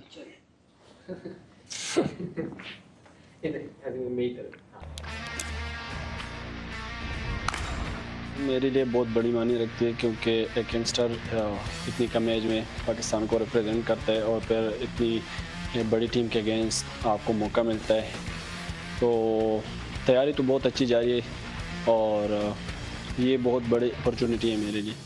चाहे कोई भी टीम हो फिर obviously Australia I think top 3 big teams in the world के अंदर आती है तो उनके खिलाफ खेलना उनको देखना हमारी टीम किस तरह उनको मैनेज करके उनके खिलाफ जो हम खुद भी खेलेंगे तो वो एक चीज़ एक्सपीरियंस करना I am very excited for. I think अगर डोमेस्टिक क्रिकेट ना होती तो फिर शायद मैं इधर ना बैठा होता। आई नो अब मुझे एक एक्सपीरियंस हुआ है कि आपको एक रिवॉर्ड मिलता है जब डोमेस्टिक के अंदर करते हैं क्योंकि मुझे खुद मिला भी है तो आई थिंक उससे जो आपका जो माइंडसेट बनता है फिर ऑब्वियसली आपका I think main cheese experience है। जितनी आप डोमेस्टिक खेलते हैं जितनी आप डिफरेंट सिचुएशंस के अंदर आप खेलते हैं तो उससे जो आपको सीखने को मिलता है फिर वो आपकी आदत एक पक्की हो जाती है जिसको फिर आप इंटरनेशनल क्रिकेट में लेकर क्योंकि ऑब्वियसली जब प्रेशर बढ़ता है then you know you fall to your habits. अगर आपकी हैबिट्स डोमेस्टिक क्रिकेट के अंदर अच्छी बनी हुई है तो then you will survive. And I think specifically red ball cricket मुझे जो सबसे ज़्यादा हेल्प की थी वो ना लिस्टें ने की थी ना T20 ने की थी। इनफैक्ट मैं तो T20 इतने खेला भी नहीं था मुझे सारी हेल्प की थी रेड बॉल के अंदर क्योंकि रेड बॉल के अंदर पेशेंस ज़्यादा चाहिए होता है रेजिलियंस ज़्यादा चाहिए होती है टेक्निक आपकी नेचुरली पक्की हो जाती है। अच्छी ड्यूब्स के बॉल पे आप खेल रहे हैं ग्रासी पिचेस के ऊपर डिफरेंट सिचुएशंस डिफरेंट मौसम्स सो मेनी वेरिएबल्स। तो आई थिंक अगर डोमेस्टिक क्रिकेट हम नहीं खेलेंगे तो अगर हम इंटरनेशनल क्रिकेट में अगर हमसे नहीं हो रहा so we can only fall back to domestic. उसके अलावा हम जितनी प्रैक्टिस वगैरह कर लें अच्छी होगी लेकिन जो एक मैच प्रैक्टिस एक कंपेरेटिव एनवायरनमेंट आपको मिले डोमेस्टिक के अंदर आपको कहीं नहीं। ये तो सिर्फ फॉर्मेट चेंज होते बाकी तो हम वही खेलते और जो जिस क्रिकेट की मतलब अगर T20 तो वो जो डिमांड करते हैं क्रिकेट उसी तरह खेलते हैं अगर वनडे आ गया तो अब उसी हिसाब से खेलते। एज अ प्रोफेशनल आपको हमेशा प्रेजेंट मोमेंट में रहना होता है तो डेब्यू वाली जो फीलिंग होती है वो एक डिफरेंट फीलिंग होती है वो एक ऐसी फीलिंग होती है कि आपको हमेशा याद रहती है आपके साथ हमेशा रहती है वो। तो उस टाइम जो मेरी फीलिंग थी वो बहुत मतलब उस टाइम थोड़ा प्रेशर था लेकिन जिस तरह मैं खेला था वहाँ बांग्लादेश में उससे मुझे बहुत ज़्यादा एक तो कॉन्फिडेंस मिला था कि जिस तरीके से मैं खेल रहा था वहाँ तो उससे मैंने सिर्फ पॉजिटिव चीज़ें ही लिया। ये है कि रिग्रेट होता है कि सेट हो गया था अच्छा खेल रहा था और अच्छी इनिंग उसको कन्वर्ट कर सकता था लेकिन ये है कि उससे मैंने सारी पॉजिटिव्स लिए हैं और वही जो मेरा माइंडसेट है और वही जो मेरा कॉन्फिडेंस है इंशाल्लाह वो मैं इस सीरीज़ में उसको कंटिन्यू करूँगा।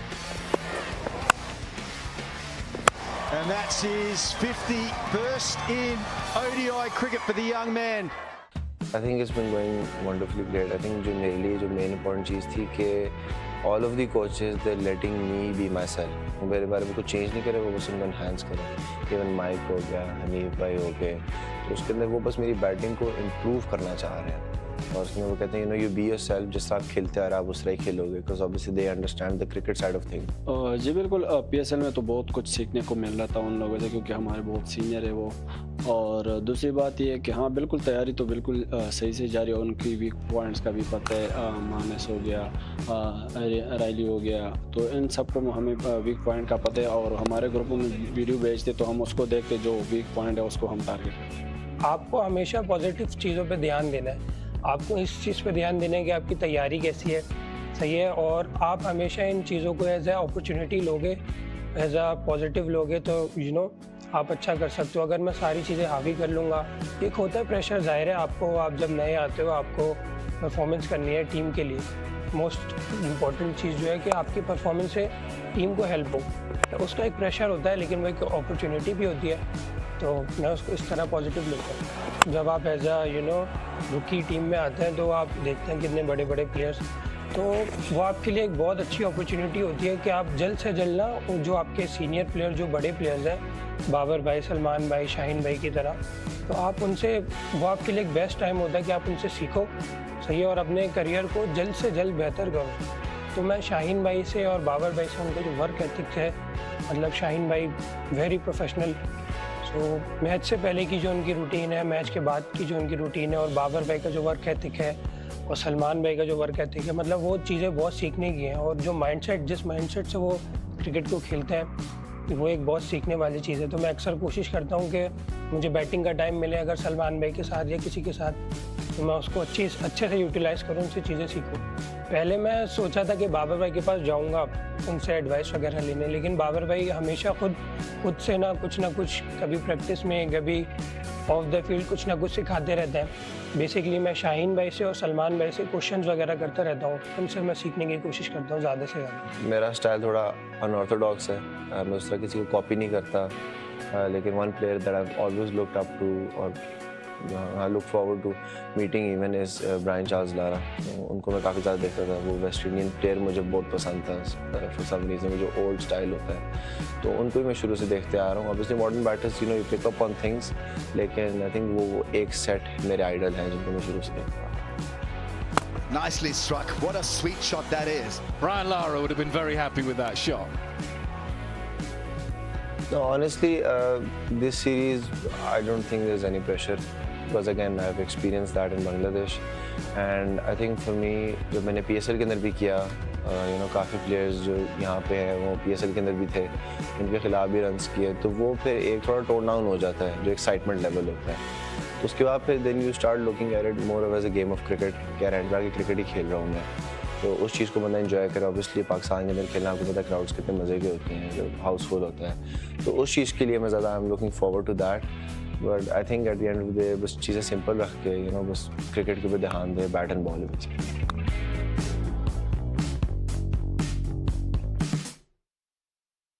Have you had a chance to play golf? I'm not a golfer, mate. Nah, not a golfer. Oh, no. That's a surprise. Yeah, I'm one of a few. Yeah, most of the boys play golf.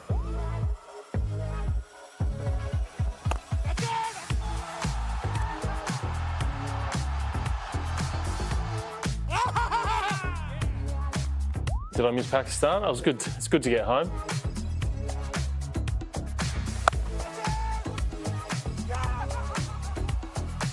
My experience with the PSL, and generally it was it's good competition. Pakistani depth in cricket is good. The young guys coming through as well. Generally, enjoyed the teammates I was playing with, Karachi Kings as well. So it was a good experience.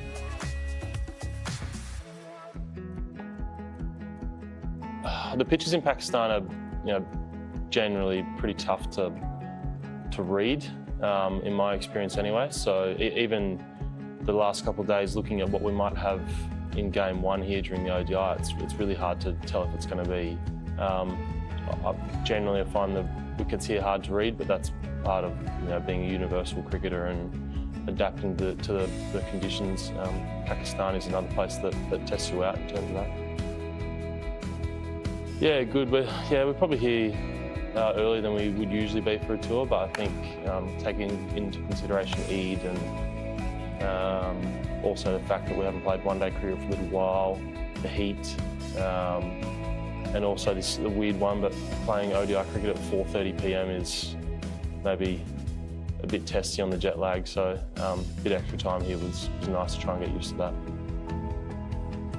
My role in the team is to make an impact through the middle overs, get wickets, so nothing changes there, and if that means getting a man of the match and helping us win a game along the way, then that's an absolute bonus. But I think the best part about this tour in particular is testing the depth that we've got. We've got young guys here. We've got a 19-year-old in Ollie Peak, so to experience their first tour and be there for that and work out how we're going to play the game with new players, that's a nice aspect to this. A big crowd as Babar Azam goes to his 38th ODI 50 to go along with his 20 centuries. I mean, Babar Azam's always a name that pops up, I guess. If you can make a dent in his, I guess, into their batting team in particular, they play around him, and if he bats the 50 overs, they've generally got a good total. So if you can get him out early, it goes a long way to winning the games. I'd say he's probably got the most, the biggest prize on his wicket for sure. That's the beauty of cricket and playing around the world, is that generally the conditions are different everywhere you go, and I think Pakistan generally has a slightly more pace and is a bit lower and slower compared to Bangladesh, where it might spin and grab a bit more. So potentially, but I'm not sure.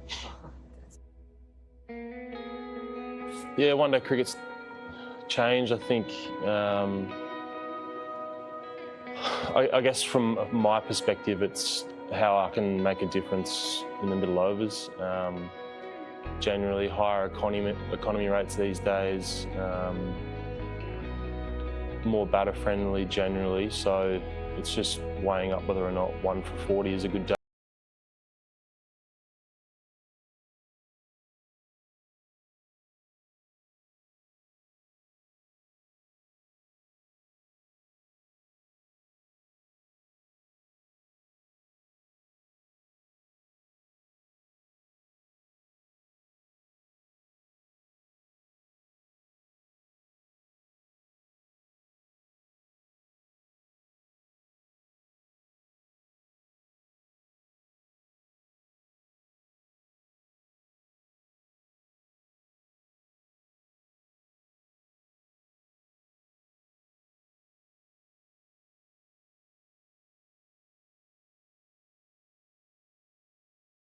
I mean, to get an eye on the wickets and things like that is generally helpful, but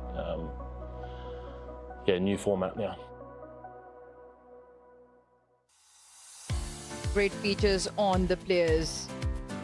The storyline in this last and final ODI here in Lahore is that Pakistan require 158 to clinch the series at 3.16 runs and over. When we come back, we'll have the chase.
Welcome back to the Gaddafi Stadium. It is the Bank Alpha presents KFC ODI series. In the third and final ODI, Pakistan required 158 to win the series in 50 overs. Now then, as we bid farewell to one of Pakistan's greatest fans in Pakistan, it's time to revisit Chacha cricket story. आपकी चाची की तरफ से अहले वतन को सलाम अलैकुम और लाहौर लाहौर। जी मेरा नाम है अब्दुल जलील और फेमस नाम है चाचा क्रिकेट और पाकिस्तान मेरी पहचान। और तो चाचा जी कोई जोड़ ही नहीं है। जीले जीले प्यारा प्यारा आँख का तारा।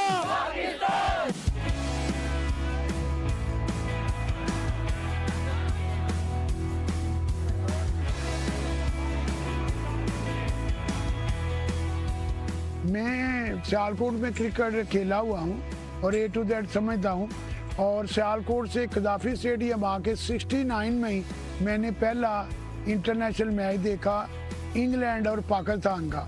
उस वक्त पाकिस्तान के कैप्टन थे सईद अहमद और इंग्लैंड के कैप्टन थे कॉलन कॉडरे और हमारे जो फेमस प्लेयर थे उस वक्त वो थे माजिद खान, आसम मसूद, हनीफ बरादरान कराची वाले और इंतखाब आलम। जी मैं 58 साल जो है ना इन्हीं लोगों में बैठा हूँ और बड़ा एंजॉय किया है और मैंने हर तरह जो है ना पाकिस्तान को प्रेजेंट किया है और अल्लाह की रहमत है मैं भी कोई फरिश्ता नहीं हूँ, 100 खामियाँ मुझ में होगी, लेकिन 58 साल में मैं ये फ़ख्र से कह सकता हूँ कि मैंने किसी को अपने ये इस ड्रेस के ऊपर या परचम के ऊपर उंगली उठाने का मौका नहीं दिया। और अभी मेरी एज है दिस टाइम माई एज 78 के करीब होने वाली है। तो जिन्हों पंजाबी च कहते हैं मैं भरिया मेला छड़ना चाहता था और पूरी दुनिया जिन्हों सराहा गया है कि चाचे का डिसीजन बड़ा ठीक है इंशाल्लाह। मैं खुद हैरान हूँ कि भाई इस उम्र में भी मेरी आवाज़ जो है जवानों से ज़्यादा होती है। स्टेडियम के इस बार मैं नारा लगाऊँ तो दूसरे जो है ना स्टेडियम तक मेरे नारे की आवाज़ जाती है। ये तो मेरे ही नारे हैं, वक्त की है, मजबूरी है, चौके बहुत ज़रूरी है और आउट करो भी आउट करो, जल्दी जल्दी आउट करो। चाचे दी गल मन के खेलो, जम के खेलो, जम के खेलो। लेकिन मैंने दूसरी फॉरेन टीमों के लिए जो नारे बनाए हुए हैं वो ज़्यादा फेमस है और उसमें एक मैसेज भी है, cricket for enjoy not for tension, cricket for love not for fight, cricket is sweet not easy. जी पहला मैच तो जो मियाँदार ने 6 मारा था तो वो जो है डी मिडवी की तरफ गया था, मैं शारजा में ही था और एक मैच जो हम चैंपियन ट्रॉफी का 2017 में जीते हम और सारा मीडिया चाचे को कवर कर रहा था। तो उस दिन मैंने कहा था कि आज इंशाल्लाह तारीख बदलेगी, तो तारीख बदल गई और वो मैच जो है जिस तरह पाकिस्तान ने मैच भी वो ज़बरदस्त तरीके से जीता। उस दिन ऐसा लगता था कि पूरी दुनिया में पाकिस्तानी जश्न मना रहे हैं, लेकिन इंग्लैंड में तो ऐसा लगता था ट्रेनों में क्या सड़कों में क्या कि पूरे पाकिस्तानी जो है वो सड़कों पे आ गए हैं और पाकिस्तान का जश्न मना रहे हैं। तो ये एक वक्त होता है इंसान कुछ कर सकता है, चाचा कुछ कर सकता था, उसने किया और भी इंशाल्लाह बहुत करेंगे पाकिस्तान के लिए। चाचा क्रिकेट ने बहुत कुछ किया है और बहुत कुछ करता रहेगा इंशाल्लाह इंशाल्लाह।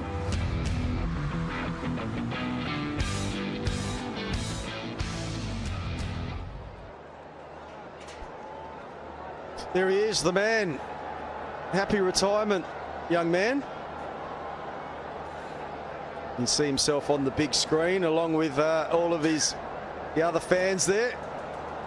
And they are in a very, very good mood because their cricket team is in a great position to win this series. 158 runs required. Shahzada Farhan, one of the openers, very, very good player. Early days in his one-day international career. That average will get a lot better. And a young gun on the rise. Mars Sadakat, just 21 years of age. Likes to play his shots. But they're up against an informed bowler in Nathan Ellis, who took 4 wickets and was player of the match in the last game on a similar surface.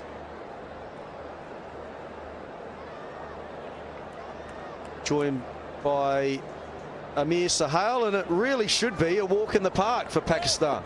Should be. The aim should be deny early wickets.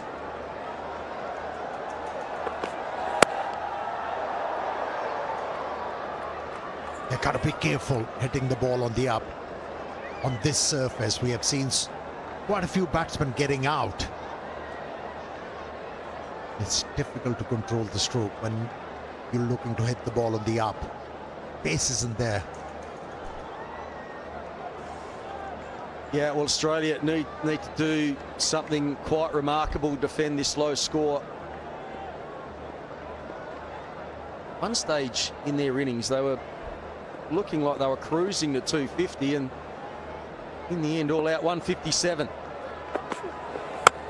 Slow ball already there from Nathan Ellis. It's through the field. You can hear the crowd getting amongst it. Oh, Farhan getting sent back, and it was the right call.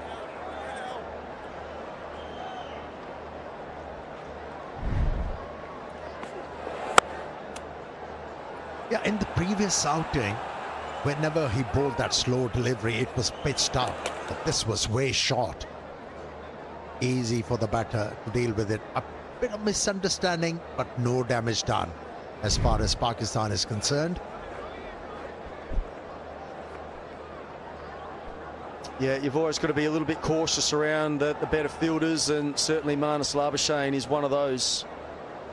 Not only in the Australian cricket team, but in world cricket.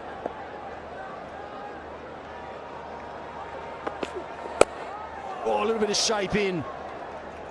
And he squeezes it in the end, so Sadakat's off the mark. Both of the Pakistan openers away.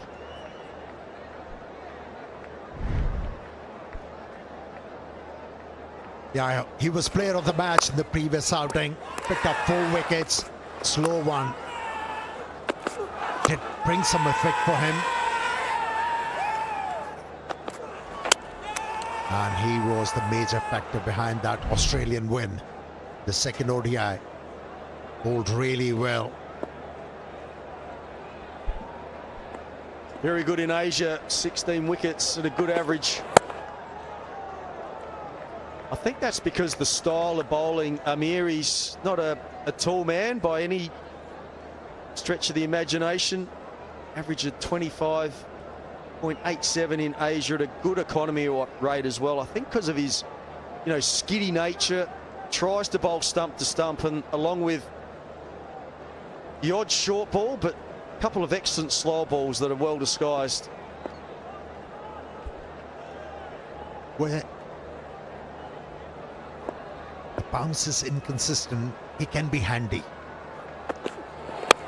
Slow one again. Looking for 2. Not available. Good early call.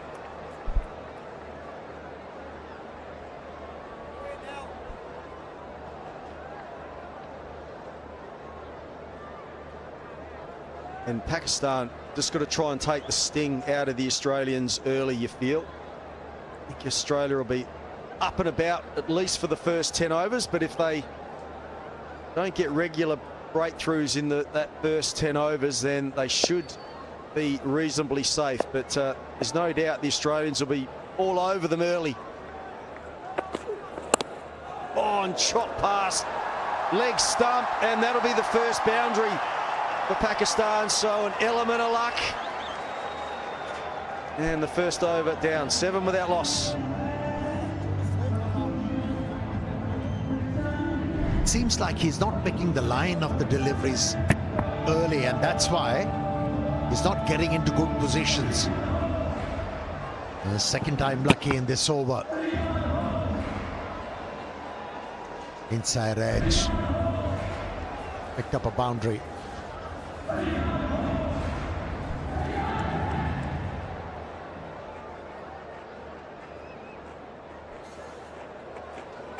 So Australia have found it tough in Pakistan, just the one series going their way in '88, long time ago. It's Cameron Green, who got hit for a few runs in the last game, but I actually was encouraged with the way he bowled. Shadab Khan got to him with a couple of sixes over cover or towards long mid-off, but he bowled good pace up around 140. A bit of breeze blowing across. The conditions are slightly heavier. Maybe that is the reason why he's been given the new ball, hoping for the ball to do something in the air and also off the surface.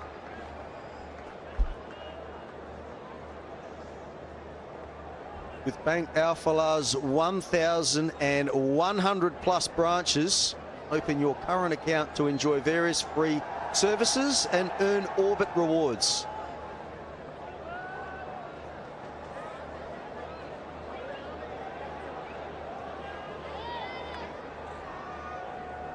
A conversation between the two opening batsmen. I think Bahan might have gone down to Mars Sadaka and just said there was a little bit of swing there, so just be careful. He is going to swing a ball. Cameron Green will be back into the left-hander.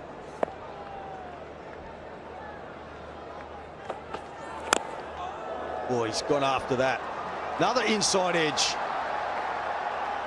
Won't get a boundary this time. That was old-fashioned he, wasn't it?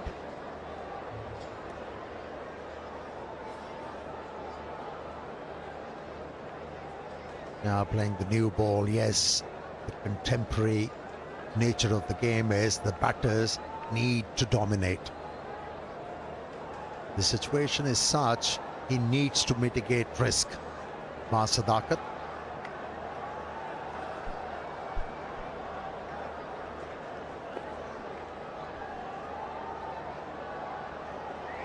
Josh Inglis just shuffling his field a little bit. He's just strengthened the onside field. Down the leg side.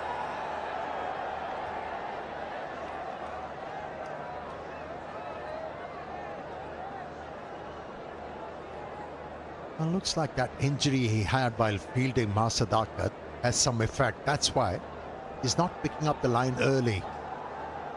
Inverex Solar Energy, Pakistan's most trusted brand.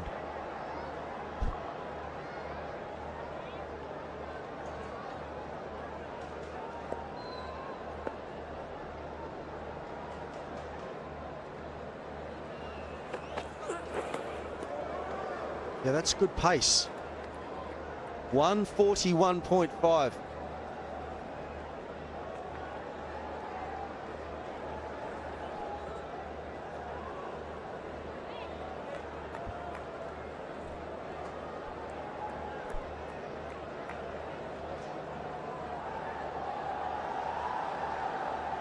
Starting at 135. And as I said in the last game, I thought his rhythm looked really good. He hasn't bowled a lot in recent times. Of course, he's had stress fractures. Beautiful shot. Just stand and enjoy that.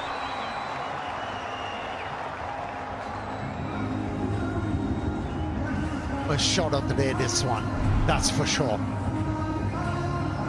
It's invented of the left-handers. They see that line, they go for it. Although he was looking to hit the ball on the up, which is not easy on this surface, but pace was there. And that helped his cause. And what timing and what connection.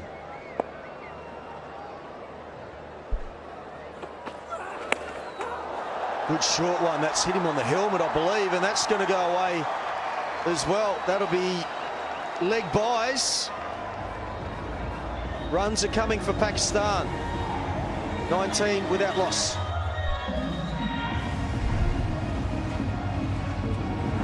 That one reared up. And with searing pace. He was beaten for pace. He was not sure what to do with that delivery.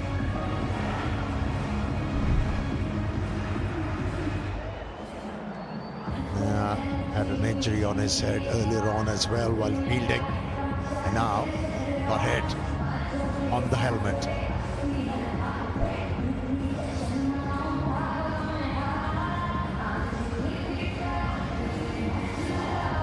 Well, he's in the wars today. Mars Sadaka, this is the first one. Hits his head on the ground, then bang into the fence. So he would have had a concussion test of some sorts, and now he's out there batting and bang again.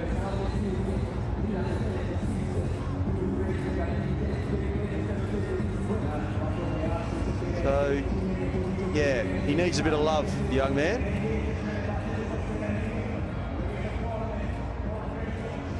So again, the doctor and the physio just came out, just did a couple of tests. Not sure if he changed his helmet or not, but of course, looks like he's passed that test and will continue on.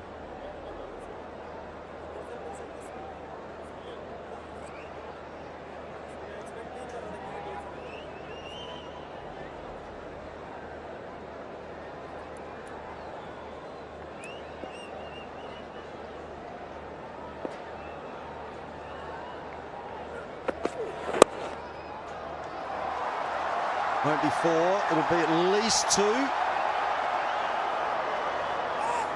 Drags it back and they scamper back for 3. Good running.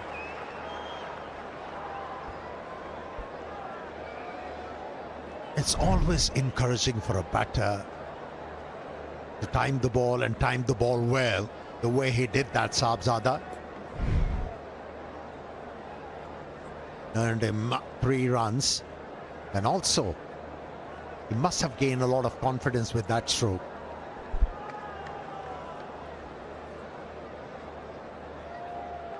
Well, the ideal start here for Pakistan. Fast start, already 22 on the total already.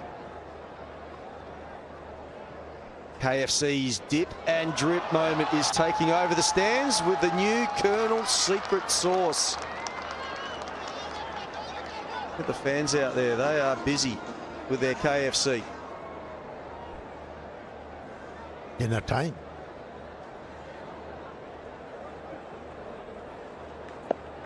Batting out of the crease, deal with those slow deliveries, Mas Sadakat.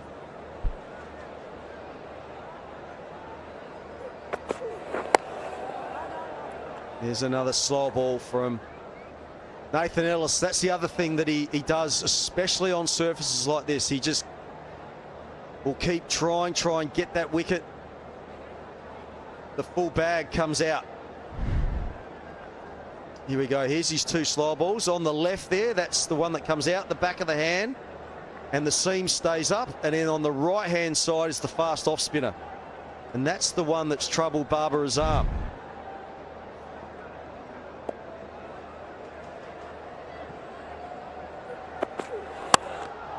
On pace and gets the treatment. Hits straight through the line, and another boundary. Ever since he's been able to drive the ball on the up through offside, is gained in confidence and now is picking up the line and length very early. And that's why he was able to decide how to deal with that delivery. Took the aerial route, a forcing stroke. Third boundary for Mas Sadakat.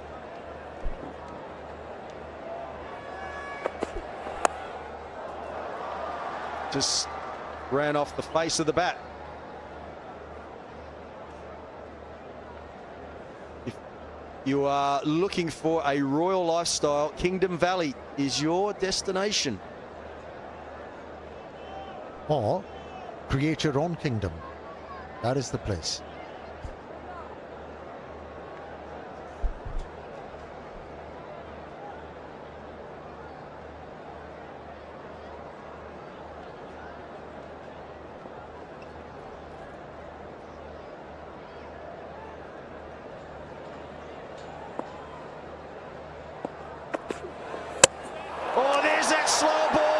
It's jagged back in and he's hit the stumps.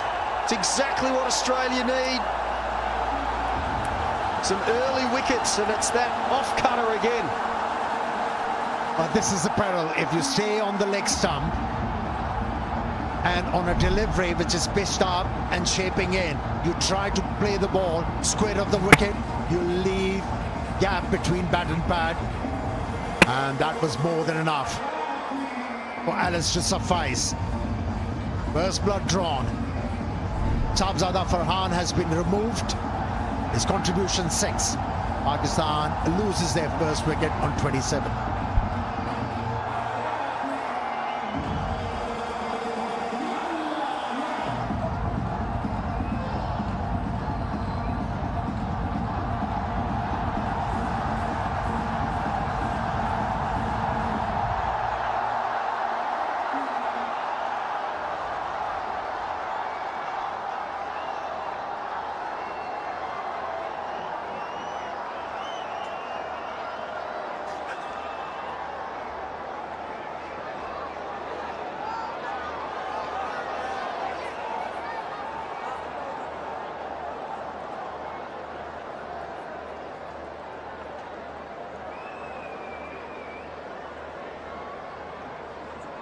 Australia get their first wicket, which brings Babar Azam, the 31-year-old, to the crease with an amazing record.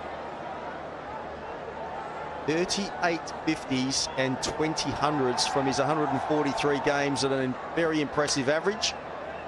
And that average against Australia is even higher. So he loves playing ODI cricket against the Aussies.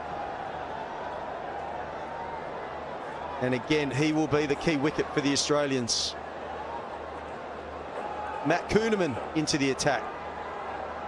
Left arm orthodox.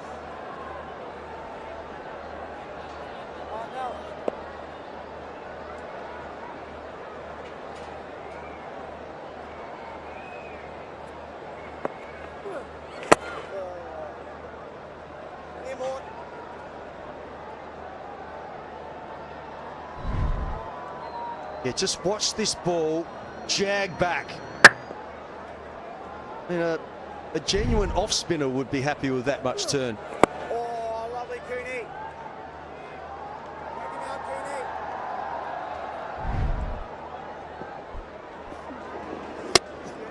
Yeah, after the initial movement, now that stroke was bereft of any footwork. He never tried to cover the line of that delivery. He likes hitting the ball through covers. Another nicely timed cover drive from Mas Sadakat. Yep, 2 full from Kuhneman. And you can just smother the spin. And again, the balance is spot on, as is the placement. And he also made sure that he gets to the pitch of the ball. Full stride in. Outside, outside. Wishful. Miles outside the line. Be very surprised if they send this upstairs.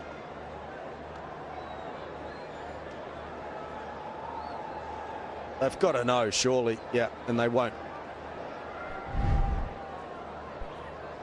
Good turn. Jags back, spins back, but well outside the line of off stump.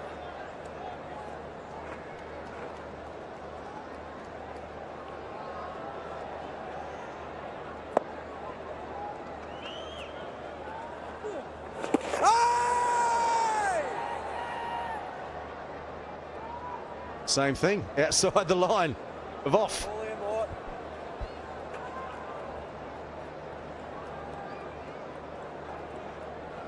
Plenty of overs to get over the line. And that should be a reminder to Mars Sadakat. It's played quite a few good strokes already. Got the start, build a night. It's 32 for 1 after 4.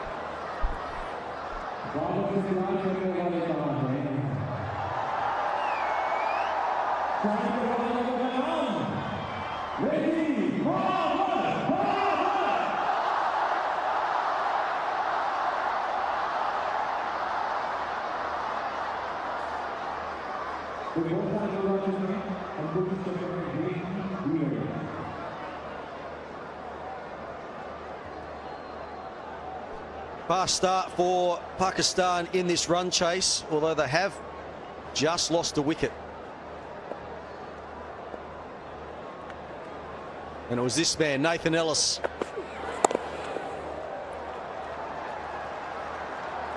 And Mars Sadakat has started very well, 22 off 18.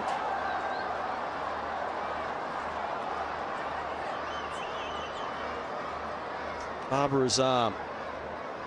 Who's got him out the most? Well, Nathan Ellis is up there with a few of them. He's got him out in the previous 2 ODIs in this series with that off cutter that we just saw. I mentioned Babar Azam's average against Australia, Amir Sahel, 64, if you don't mind. Very healthy. Well, this is how he was removed by Ellis in the second ODI with an off spinner. Is he going to? Is he going to? All Babar Azam. The off spinner again? This one? Yeah, he did. Got to be careful. Babar Azam, yeah, just suggesting to the non-striker that was the off spinner, but he did go hard at it.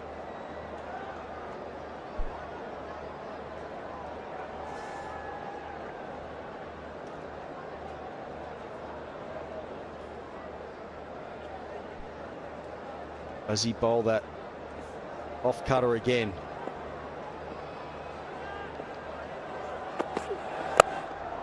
He tried it, but it was too full. And Babar Azam's away.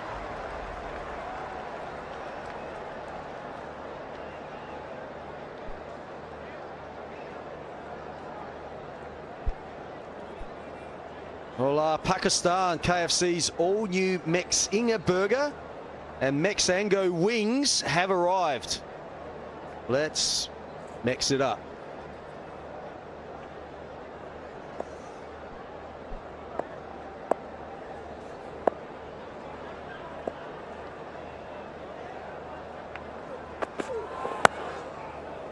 Well, the top spinner nearly went back to the bowler.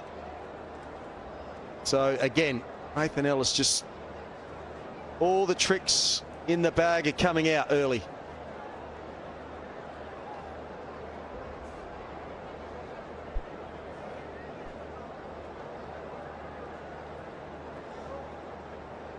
Looks like a committed fast bowler. Ellis gives it all. There's a trier. And trying very hard to set it up once again for the spinners. Take control.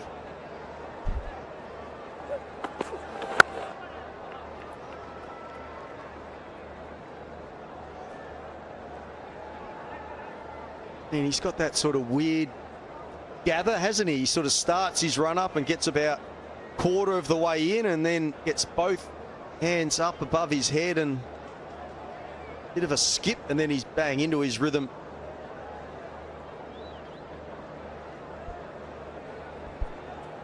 What do you call it? Peculiar?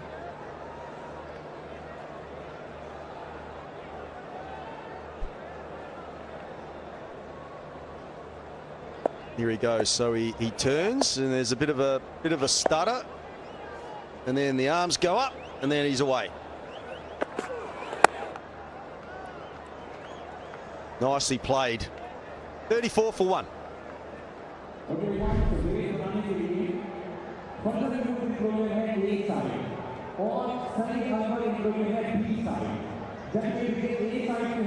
Unique.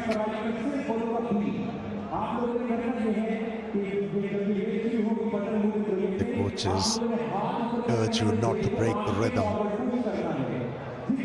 He does otherwise. He gains rhythm with his last 6 strides.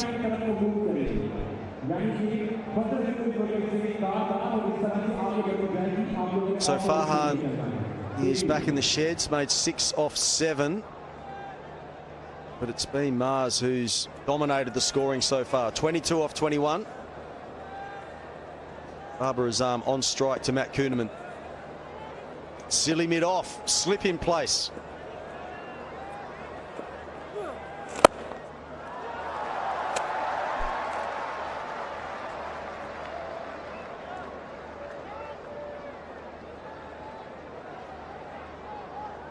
Time for the fans to enjoy cricket with Pakistan's own brand Tapal at the Tapal Tea Lounge. Tapal, the #1 tea brand of Pakistan.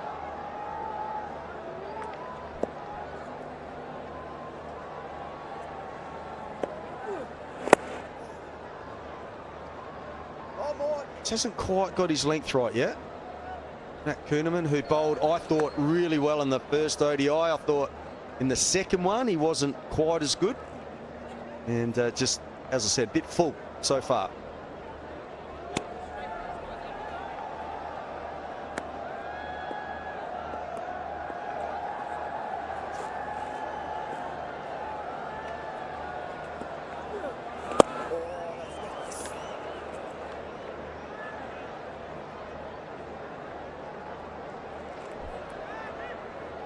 He hasn't tried to spin the ball as yet.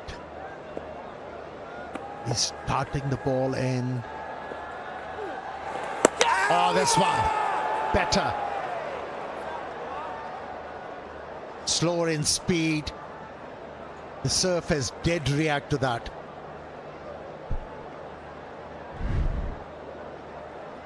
See the revs. It's a lot of side spin on that delivery, but it grips the surface. And Babar Azam does not drag that back foot out of his crease, and down to mid-off for a single.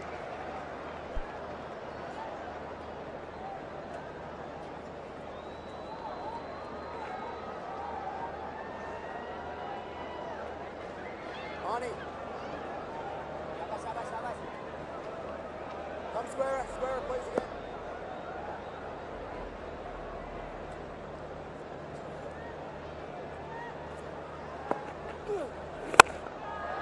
Too full again, and it gets the treatment.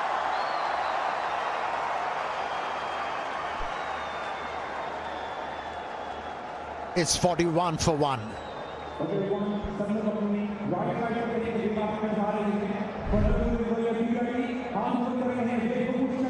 I tried to create confusion for the batsman by bowling over the stumps. This time around went around the stumps to the left-hander. But dealt with very nicely once again. Another cover drive from Mas Sadakat.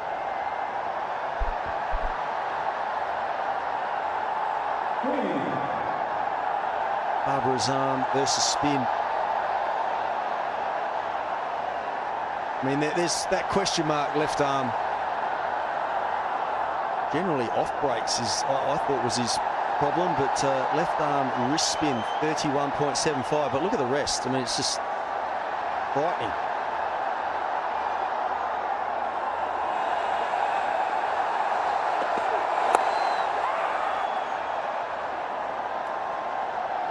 See, mind you, not many left-arm spinners feature in ODI cricket. Or should I say, not many finger spinners. Vegatel mobile selfie moment in the crowd. And what a moment is this.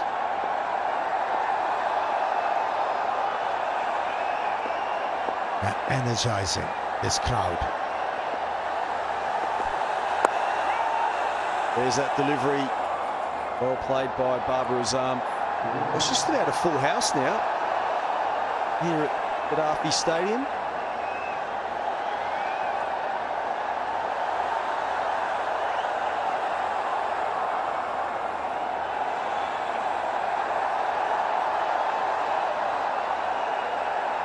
The Aussies have huge fan following in Pakistan.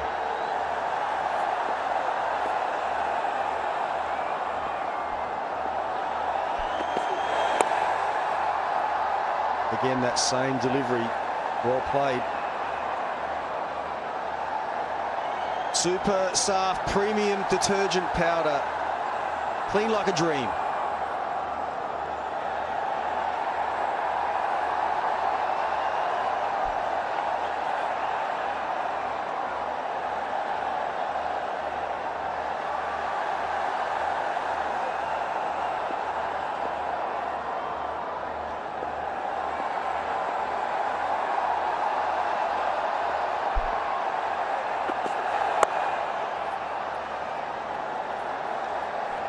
Very watchful Babar.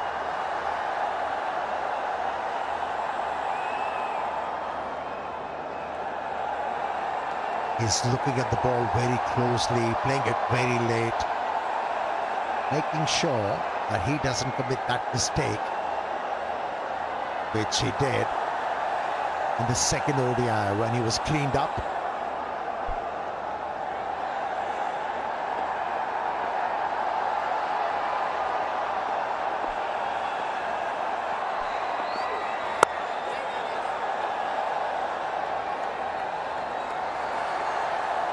Well, he's got all the time in the world.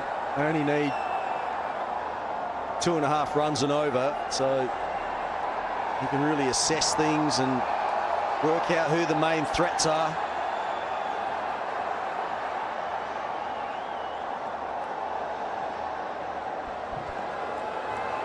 Sadaqat, of course, is going great guns at the other end, so he can take as much time as he wants, Babar Azam, work his way into his innings.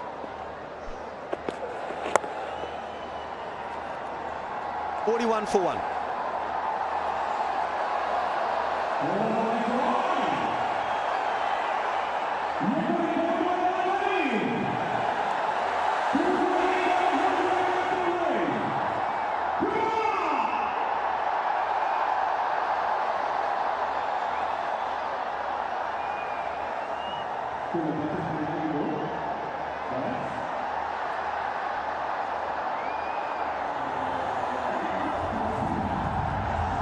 Australia being bowled out for 157 after having won the toss and batted first. Shaheen Shah Afridi, captain himself, 3 for 30. Now it is Sadaqat, 27 of just 23.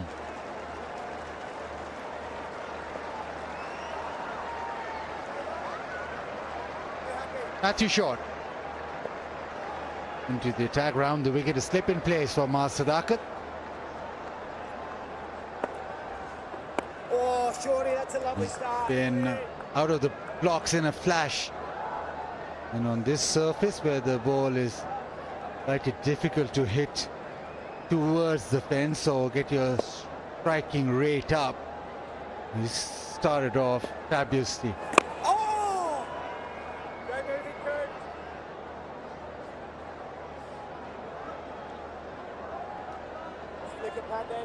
There was that concern when he was fielding.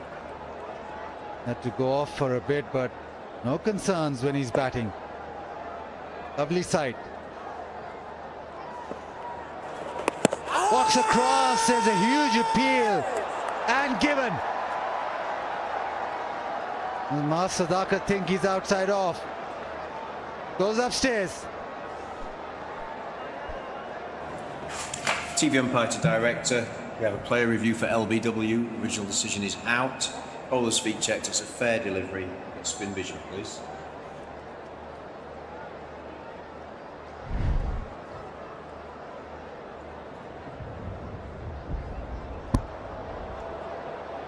Okay, just roll that back, please. If you would.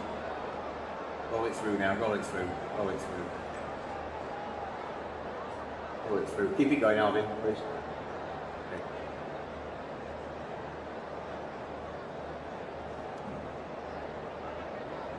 Thank you. Clearly no bat involved. We'll go to ball tracking when ready, please.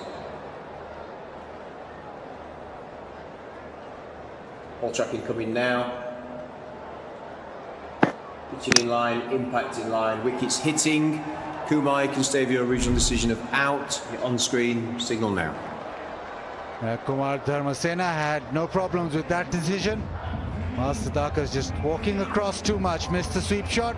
He's gone for a breezy 27, 41 for 2.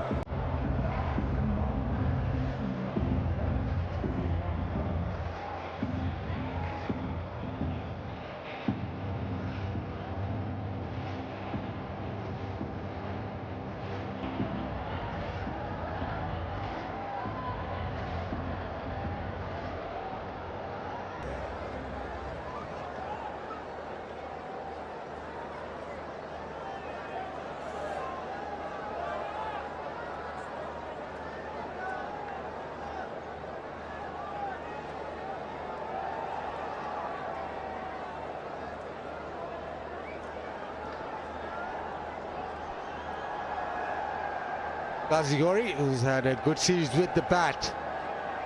Walks in, Pakistan still require 117, but likely against the run of play. The off spinner into the attack, and Masadak departs. Matthew Short has enjoyed bowling in Pakistan. A bit of a discussion where that deep fielder is to be situated now. He's just gone to a deep mid-wicket rather than a long on. There is a leg slip in place.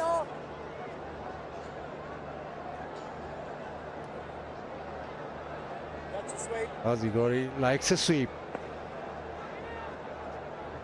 Matthew Short round the wicket.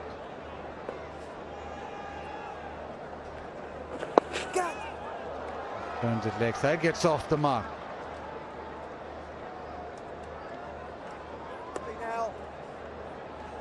The off spinner introduced to the left-hander and goes far too across. Misses the ball completely and wraps straight in front. Great on-field decision. Yeah, some local Aussies like that. Trying to make a match of this, not defending too many by any stretch. Australia, but now have the opposition 2 down.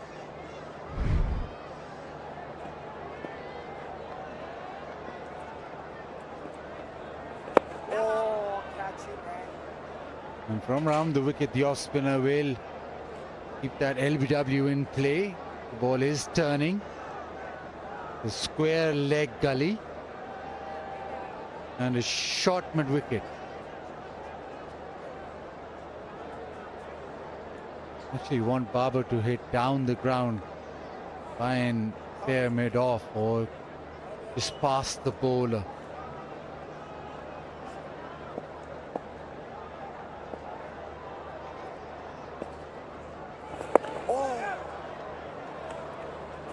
Testing first over from short. Got a wicket in it.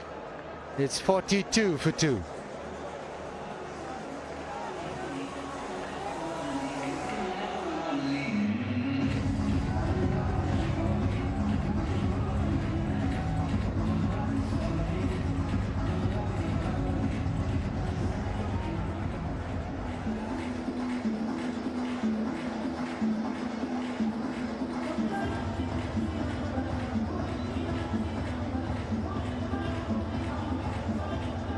PCB Live, catch all the live action and highlights of Pakistan versus Australia series there.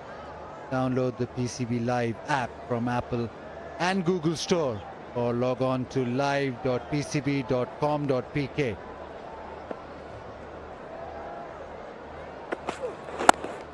Ellis hitting the bat hard.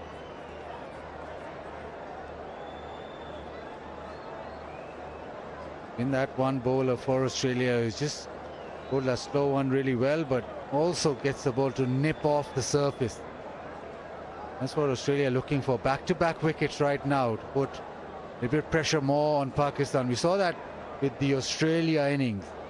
Once you get back-to-back wickets, it's a different ball game altogether.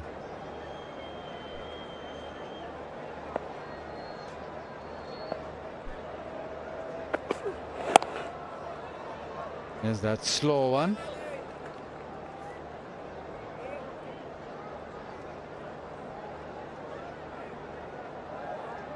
Game on, day or night, whether you're playing under the sun or cheering from the stands, protect your skin with Rivaj SPF 60 sunblock.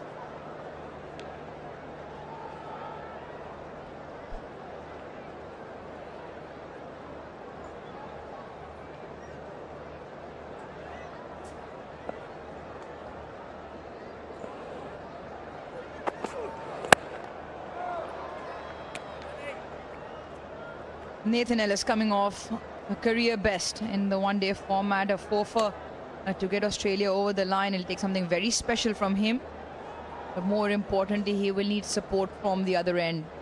Adam Zampa yet to bowl. Cooper Conley in the side today, replacing Tanveer Sangha. They do have the bowling stocks, but they don't have a lot of runs. Only 116 more for Pakistan. And the informed duo in Ghazi Ghori and Babar Azam at the crease.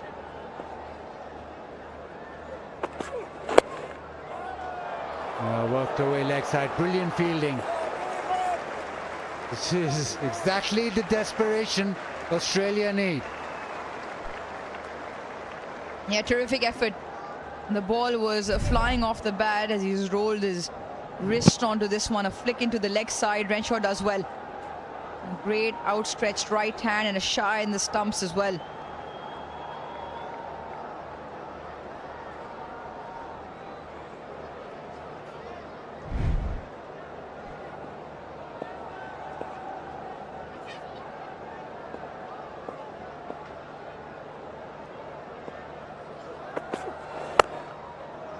That's that slow one. Babar picks that one. It does turn. Well, the Tapal Tea Lounge, Pakistan's #1 tea brand, is always a cup of tea ready there. Well, just a mini meeting between Ghazi Ghori and Babar Azam. What do you expect from Nathan Ellis is to bring in those cracks on the surface into play. We saw him pick up Babar Azam that previous game with one of those. It was a slow one. Keeper now has got his helmet on and he's standing up to the stump, so make sure that Babar stays within that crease, doesn't stretch forward, so trying to make it uncomfortable and get that LBW into play. Slow one again, turns back in. Great bowling. 43 for 2.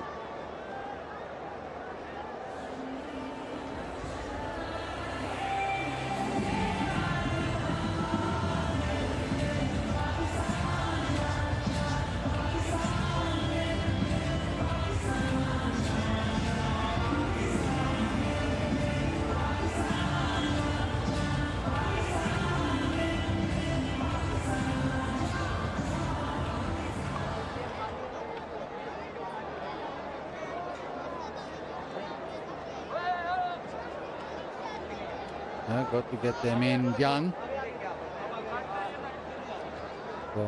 Very decent crowd today at Gaddafi Stadium, Lahore.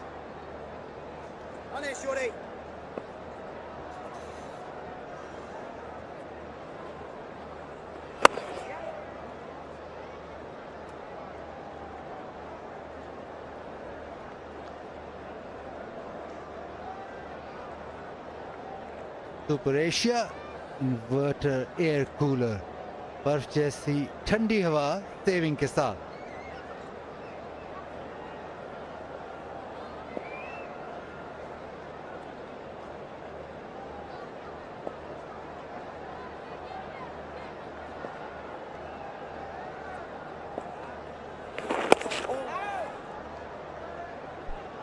You see what Matt Short is trying to do with that leg slip in place, mid-wicket very close. And the fielder just next to the umpire as well with that round the wicket angle. He's landing it in line with the stumps and hoping for Babar and Ghazi just turn it round the corner into that leg slip.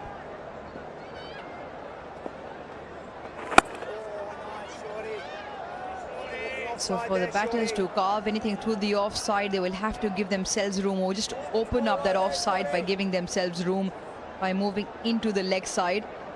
It also then brings the bolt into place. Now then change of angle and a change of field. So a slightly squarish, square leg fielder as Matt Short decides to go over the wicket again.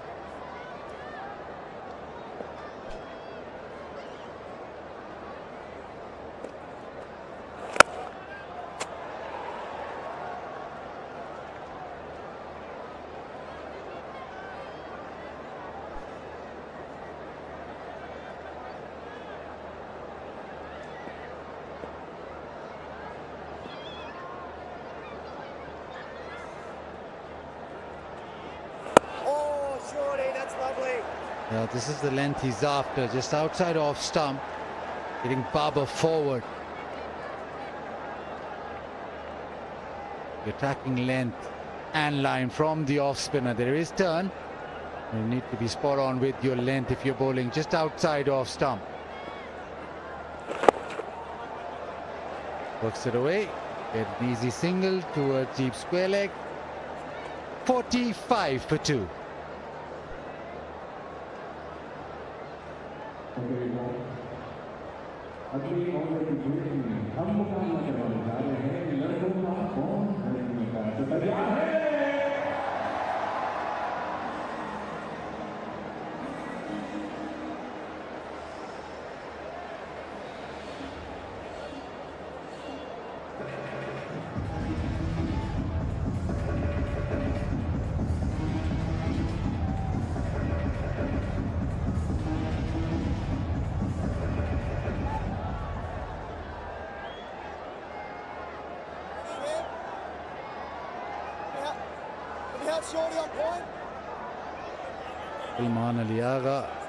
Abdul Samad, Shadab, Arafat Minhas batting to come. At the moment, he's under control. Babar taking his time.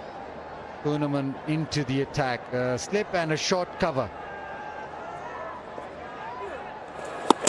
Beautiful delivery. Whenever the finger spinners get their length right, something does happen. Now watch that seam position. Beautiful guile through the air, dip, and then just turns enough. Can Australia pick up another?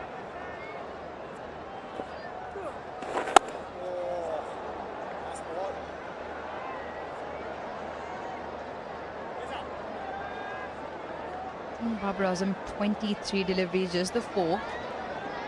Now long on onto the boundary.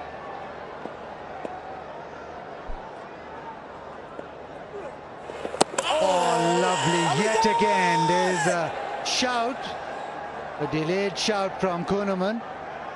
Naseem Raza not interested, but again that length, bringing the batter forward, turn and bounce. This is beautiful bowling. Now listen into anything, didn't pick up anything.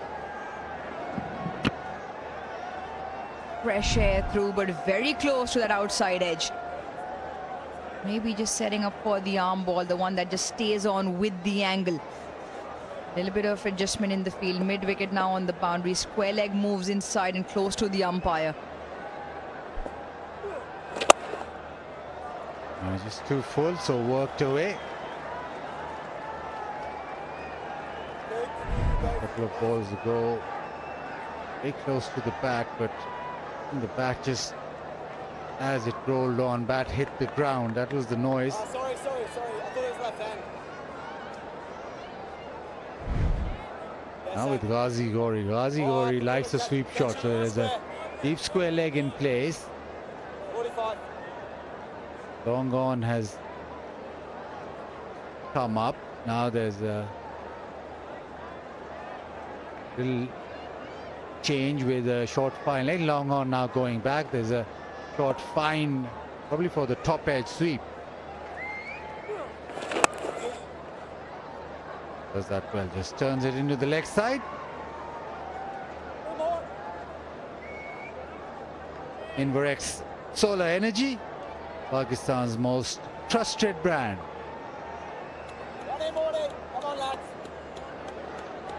Now, Pakistan now have time on their hands. The asking rate under 3, so they're not rushed for scoring. Just feel Australia can pull up another fielder inside the ring. Oh, that is terrific. How has that missed? There is a conversation. Mana saying there was a noise. Will they go upstairs? Will they chance this? No, time's up. But what a delivery to end the 11th. 47 for 2.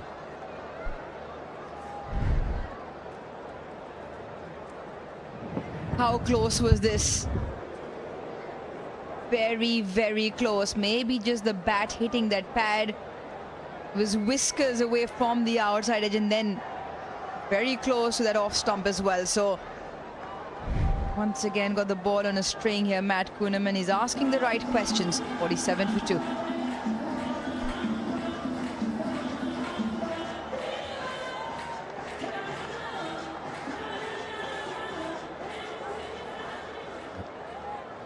Three deliveries which turned and reacted off the surface. That last delivery, well, is as close as it gets now.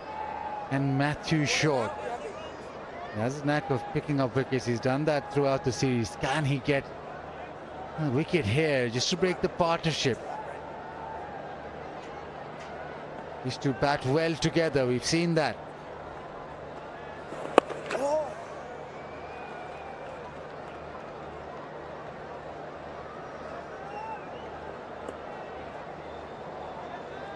Right then, let's see if we can get any confirmation. Last ball of the previous over, that is away from the bat. Clips the back high now. How close was that? Is this going on to hit the off stump? Just away.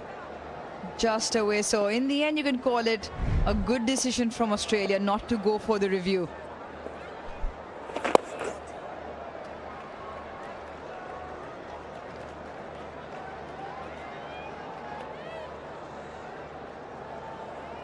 Super Asia inverter air cooler बर्फ जैसी ठंडी हवा saving के साथ. I just feel there are singles on that leg side. Pakistan have the time. Australia searching for wickets. Maybe they need to bring one fielder in on that leg side. Ask for young Ghazi Ghori to chance his arms, go over. Maybe provide the squeeze. Don't give away those singles. It's now 3 singles in that area. Long on his back as well. He keeps asking Josh Inglis from behind the stumps. Keep asking Matthew Short, do you want mid on up? Where do you want your fielders? Boundaries have dried up, but it doesn't matter at this point. Ones and twos are more than enough. Maybe a little message from Andrew McDonald. Another close fielder in, so the helmet comes out. Looks like he will put the lid on and get very close in, just where Ghazi Ghori and Babar Azam have been turning the ball into the leg side. Can one go to hand?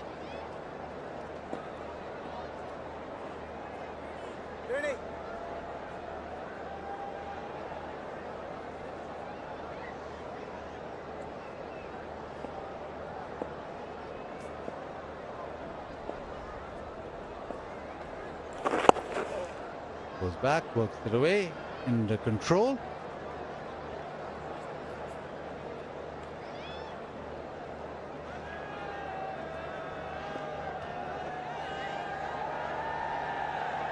Both Babar and Ghazi being able to just go back and turn the ball towards that leg side. Has the option of Cooper Conley, another left arm spinner. Maybe he has to go there. Zampa also waiting in the wings. You can't delay it too much because you've not got a lot of runs to play with. The only chance you've got is that you bowl Pakistan out. That one is thumped away. He's very good in that leg side, square leg to mid-wicket region.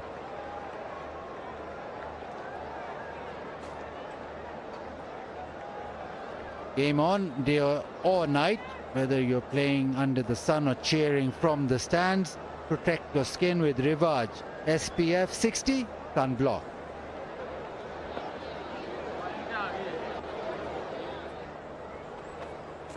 Oh, 40. 53 for 2.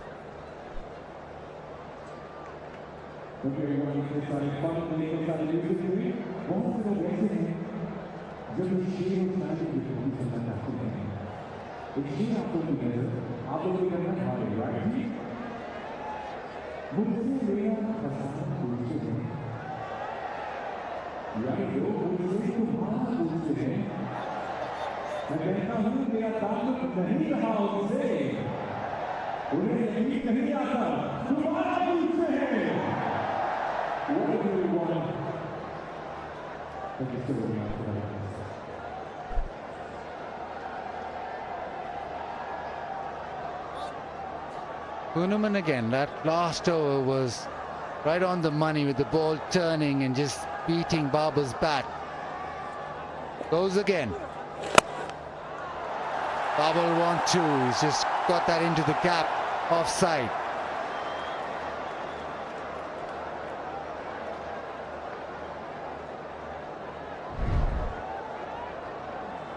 Kuhneman versus Babar Azam in that previous over. Just outside the off stump. Once again, just in line with that fourth stump. Brings it even tighter, even closer, in line from the stumps. Beautiful drift and dip and turn. That's slightly too short, and Babar just rocks back and with the flick of the wrist gets his boundary. 38 deliveries since the crowd had to cheer for something. A rare short delivery and hit into that leg side for Babar Azam, who picks up his first boundary. A bit of a laboured, subdued innings given the surface. Being extra careful here, Pakistan 13 off 30. Only required 99. Oh, nice, Cooney. That's nicely bowled again. Very difficult to land it on a length time and time again, but whenever he's been able to land it just in front of Babar, it's been difficult.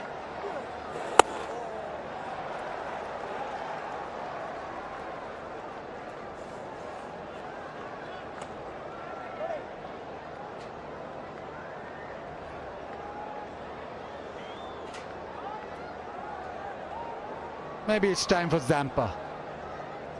Looking around, he's not limbering up, but maybe it is time for your lead spinner to come and try and make an impact. Partnership 19.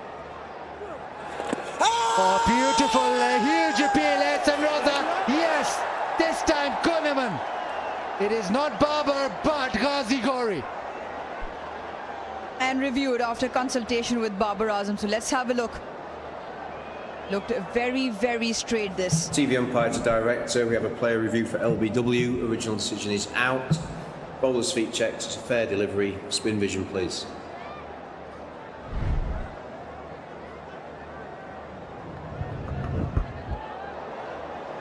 It doesn't look like there's any batting involved there. We'll just confirm with Ultradge, please. Ultradge coming up now. Keep that going through, please. Oh. Yeah, there is a spike as the ball is next to the bat.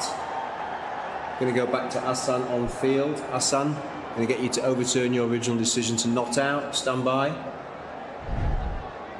On screen, signal now. A little scratch. And it saves Ghazi Gori. It looked absolutely in front. Just that little murmur as the ball passed the bat.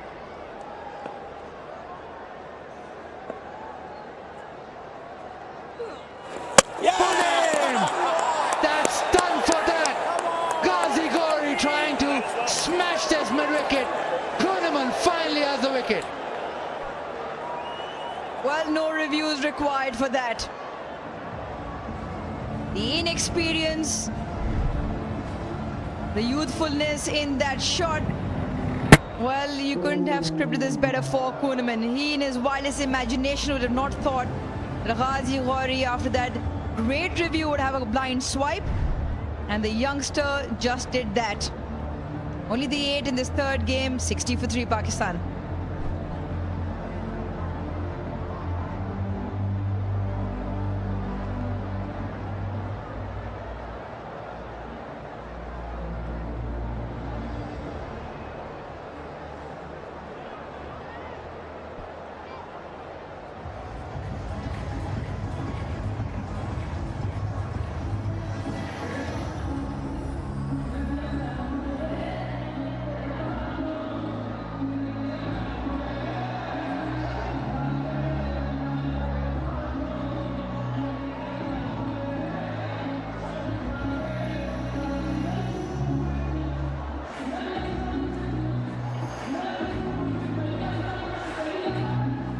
Salman Ali Agha.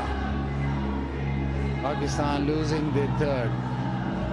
Wonderful record, 43 as an average.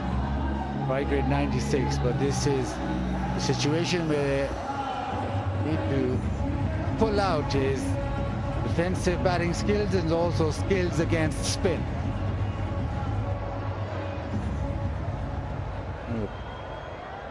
Interesting passage of play. Ghazi Gori surviving in LBW with the DRS with a slight outside edge, and then had a huge heave-ho and got cleaned up. Right now, Australia sensed something, so Zampa into the attack.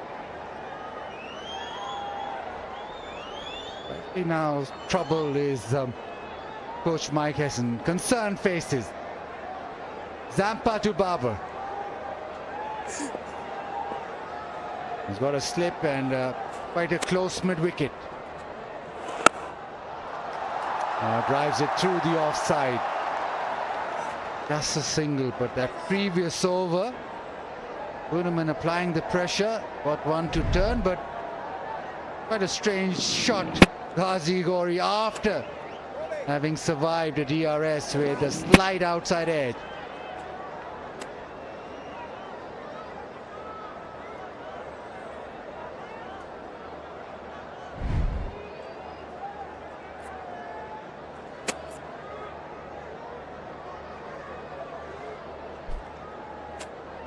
Salman Ali Agha.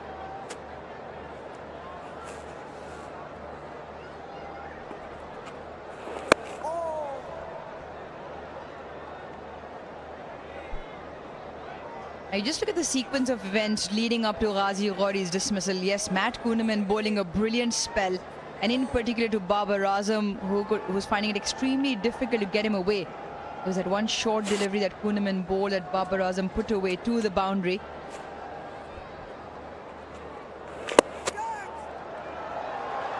Rightly uppish, so asking the right questions. Babar Azam had a few plays and misses, and this is how Ghazi Gori survived this. He knew he had off the bat. He asked Babar Azam, took that review, and then, wow, yeah, difficult to describe that.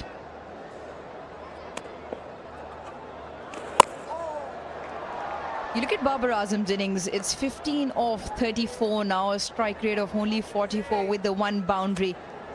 Now the understanding of the total with Pakistan requiring 2.6 runs in over, Babar in his experience knows there's no hurry. The surface also not a fluent surface in terms of scoring opportunities, but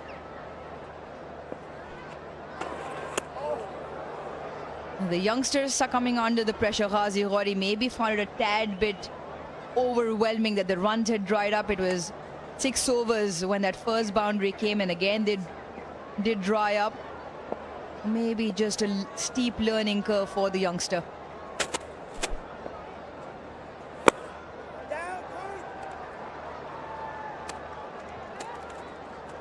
Testing surfaces, the ball not really coming on to the bat, so you have to really apply yourself and give yourself that opportunity to bat through an innings, give yourself time. Now, even Salman Ali Agha, he's not had a great series so far. His 2 scores, 6-7. You did not. Well, Baz, you just did not do that. 6-7 for all youngsters out there. 64 for 3. Well done.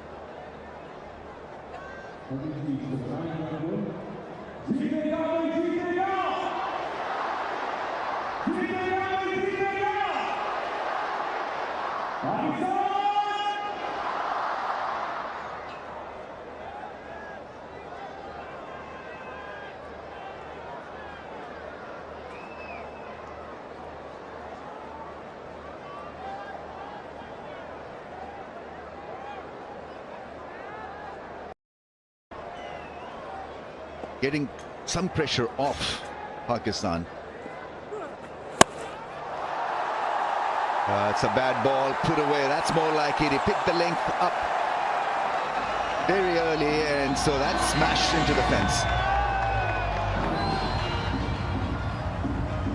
Every boundary hurts the Australians, and it got exactly what it deserved. He tried to bowl a different delivery, one with the scrambled seam. It's way too short. And somehow has got to do that more verve and vibe into this innings. Babar Azam has been rather quiet, and so that has meant pressure on Pakistan, because if he flows and flourishes and the pressure is off, he's got such good technique.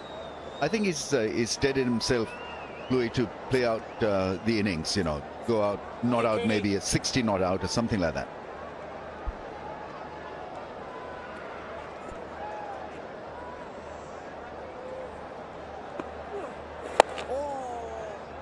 Yeah, absolutely, Ramiz. I think he's taking the responsibility of trying to get his team home. It's one of those surfaces where the wickets column can move very quickly.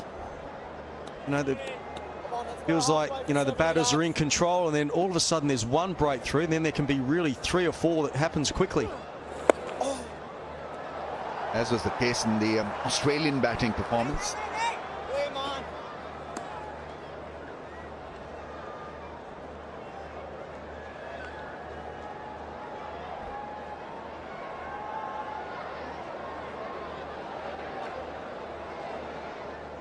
Ellis could be the go-to guy maybe in the next couple of overs, because he's been provided Australia with breakthroughs. That was the case in the last game.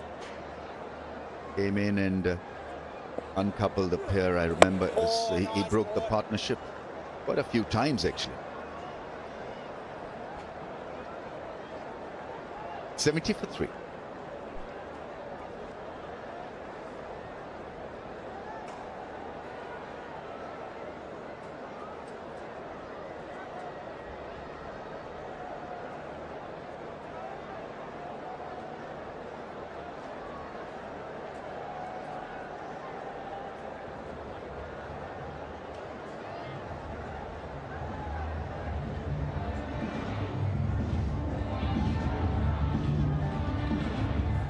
Ellis has bowled 5 overs, 1 for 18. Very impressive outing once again. Zampa has bowled 1. Caught with the quickish off spin is in the wickets column again.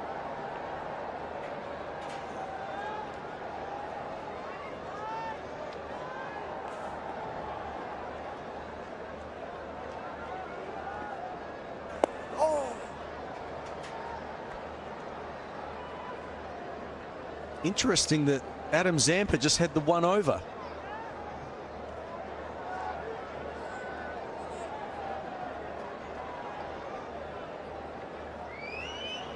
Short back into the attack, but yeah, Adam Zampa just the 1 over spell.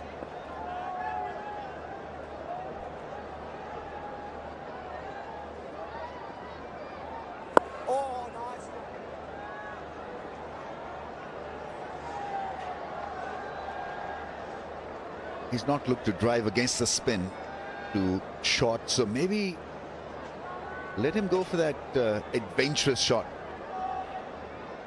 Give him a clear path towards the offside. He's quite keen really to play everything with his wrist towards the leg side against the off spinner.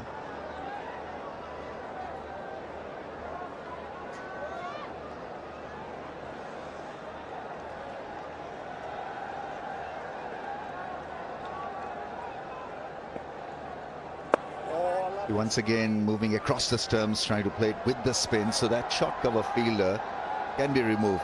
They've got a deep point, and that's for the shorter length from short. But that short cover fielder can toy with that, maybe get him at silly mid off.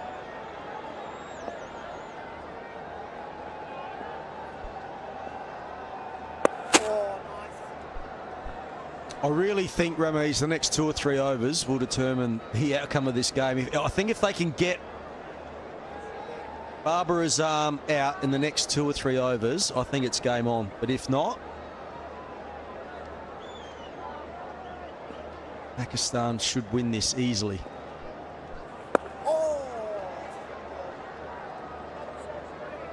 End of the 16th, 71 for 3. And we'll have a little pause here for drinks.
भाई आप क्या कर रहे हैं?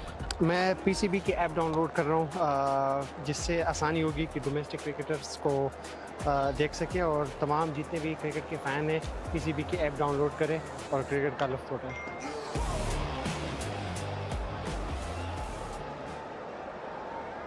Zampa coming on to bowl. He's only bowled 1 over, none for 4.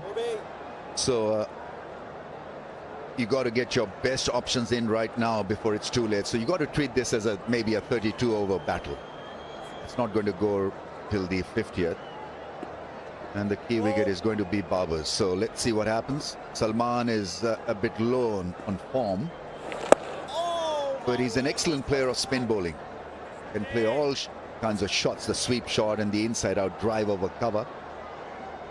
Whilst Babar can be reined in, Salman Ali Agha on a good day can be devastating for the opposition. Right, the appeal for bad before bat.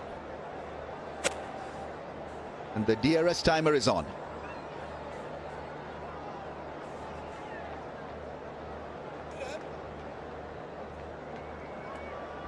Not going upstairs. Let's just have a look. That's why. It's going straight out the middle of the bat. Adam Zampa thought that it may have hit him on the toe. Clearly not.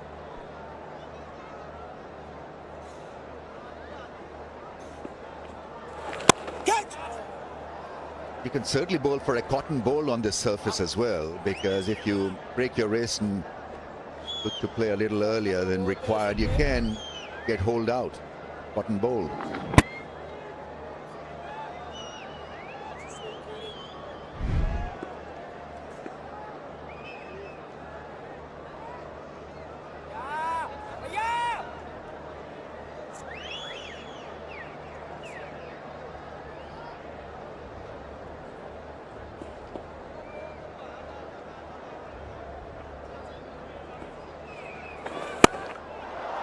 Quicker ones put away, not entirely out of the middle of the bat. They pick up 2 runs, so anything short has got to travel. Yeah, we've spoken about that Australia need quick wickets. Well, I think also on the other hand, Pakistan, it just needs someone to come out and get 20 or 30 runs fairly quickly, and they'll just ice the game. Let Babar do his thing at the other end. Quicker one. Umpire is not moved. Probably going down the leg side. Yeah, ever so slightly. There's more angle on this one, so may not get it in their favor. Australia close, but not close enough. Yeah, I think they know it. They'll run out of time anyway, but it just didn't straighten at all. All it needed to do was just turn a fraction, but if it did, it may have hit the bat, but it just slid straight on, and I think that was an excellent decision.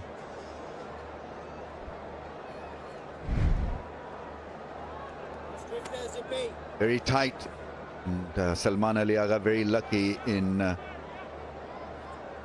not being out. Once again, same line this time, a little bit more spin and purchase of the surface. Excellent over. 73 for 3.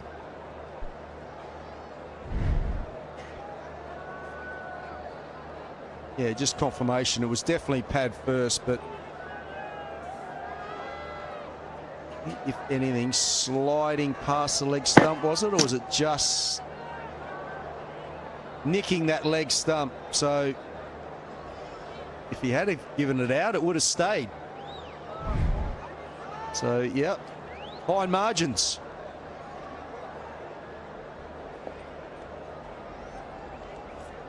A lot of interest in this series decided. A lot of people have come in to watch this third game, and is slowly drifting Pakistan's way. 73 for 3.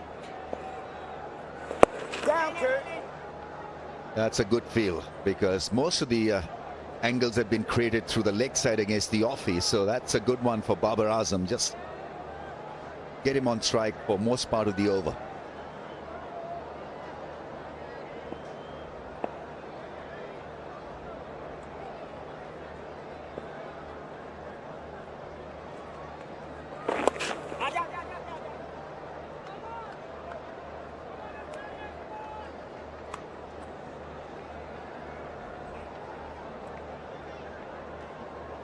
Well, if you're looking for a royal lifestyle, Kingdom Valley is your destination.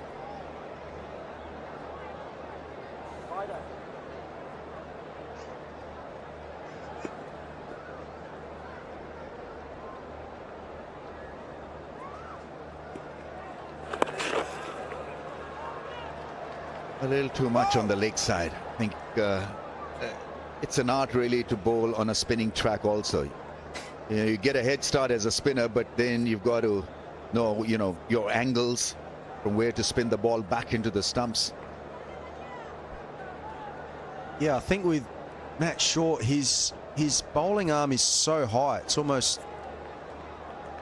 goes the other way, so that it just gets the angle in all the time, and probably that's his bad ball. It just angles down the leg side.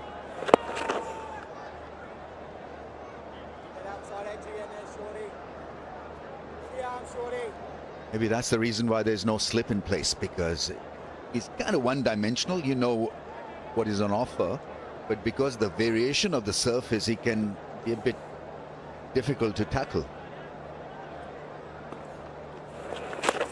Oh, well kept by the keeper. That's been given a wide. Yeah, well, that's a good example of the one that he just doesn't quite get right. He gives the ball a decent rip. He does turn the ball.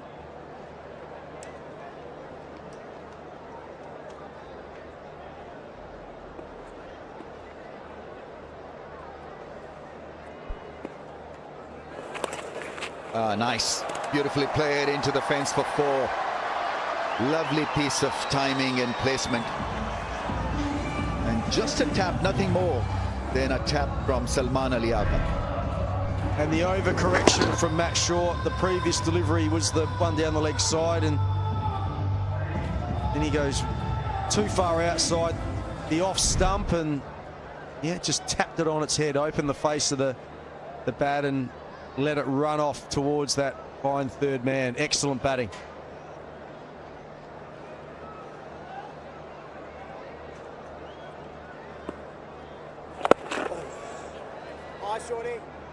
Picks up the length early, sees it early and plays it well generally. Salman Ali Agha, very good against spin. 81 for 3.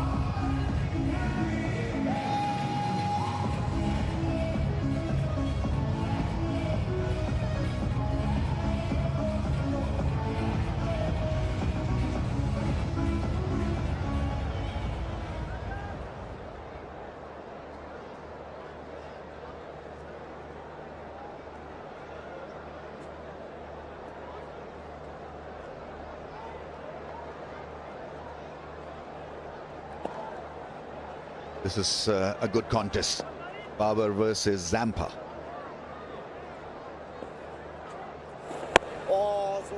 Yeah, I'll be looking to do that.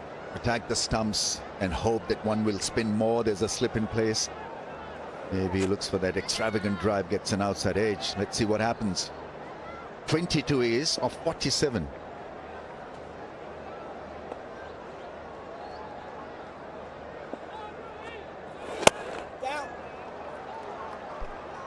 Yeah, well, Adam Zampa has been extremely good for the Australians for a long period of time now, and his job is, his main role in the team is to try and take wickets through the middle overs.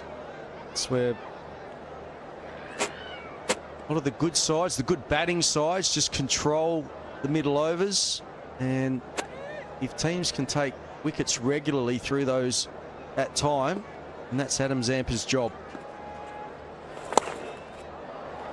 Plays it late, finds a single. I think his best bet on a surface like this is to hit that hard length and just vary the pace. That couple of good deliveries in the last over to Salman Ali Agha almost had the better of him. The angle back into the stumps off the length. Yep, spot on. And that's been his strength too. Ask him, and he's always trying to bring the stumps into play. Just subtle variations.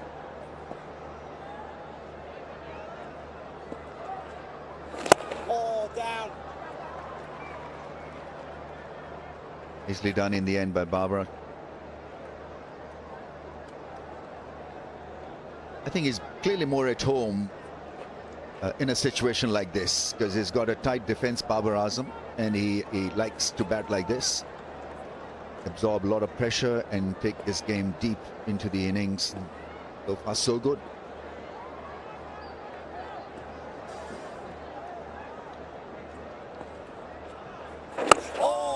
Sorby, that's nice. Variations. Started off with an 88.3, then 95.1, then 88, then 90, then 90.7.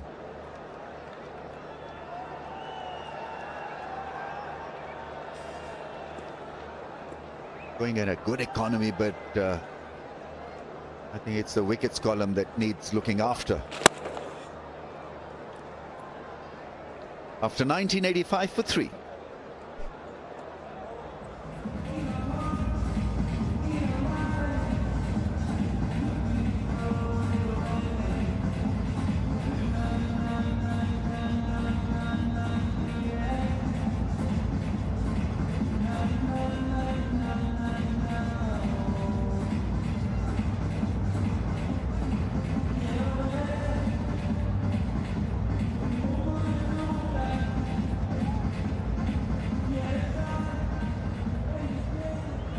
Australia clearly short runs, 157 bowled out in 42 overs, and Pakistan with a cautious 85 for 3, but they are on course to win this.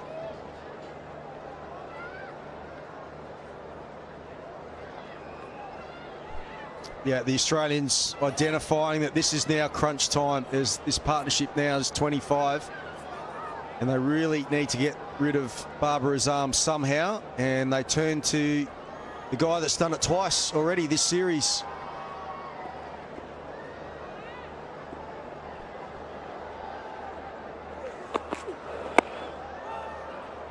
The moment he saw him come out of the crease, he delivered a slow one, and he's such a good operator. Very crafty, Ellis. Most of his victims have been of the slow deliveries. Yeah, but look at the accuracy. Tremendous accuracy every time. He's looked to deliver the punch by bowling that line and hitting the stumps. The second game, when it was turning out to be a bit ugly for Australia, he was introduced and broke that partnership. Arfat Minhas was picked up by him leg before wicket, and that broke a 59-run partnership.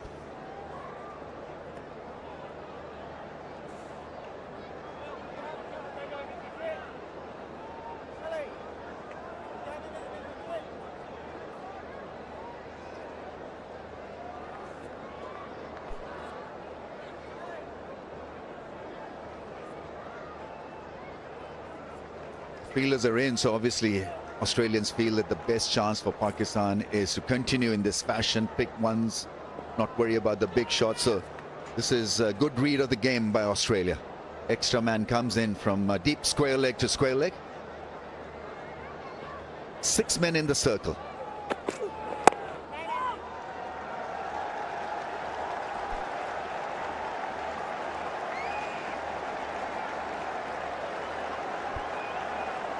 Official mobile handset partner of the series, Egotel Mobile.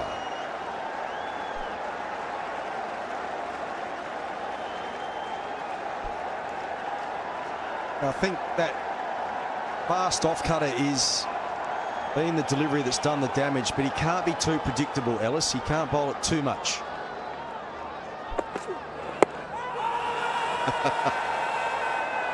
Yeah, I mean, he got the better of Babar Azam in the second ODI, but not to be. I think there's a little bit of an inside edge, I think.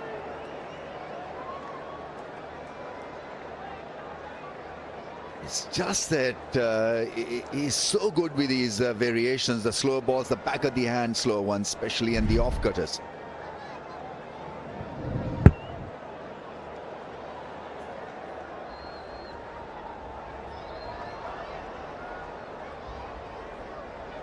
Huge inside edge, regardless anyway. I mean, he was way outside the line of off stump, so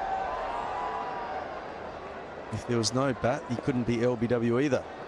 Keeper has come up to the stumps, so they want Babar Azam to be playing him from the crease. There's a fielder in. That's good cricket from Australia.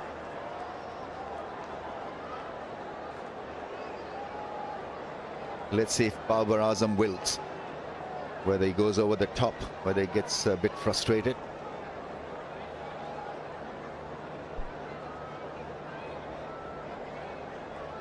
Yeah, this is good from Australia, I agree, Ramiz. A real ring field, lots of fielders in front of the stumps. So if you're bowling stump, the stump should be hard to score. Yeah, jamming into that one, picks up a single, Babar Azam. And after the 20th, Pakistan 3 down for 87.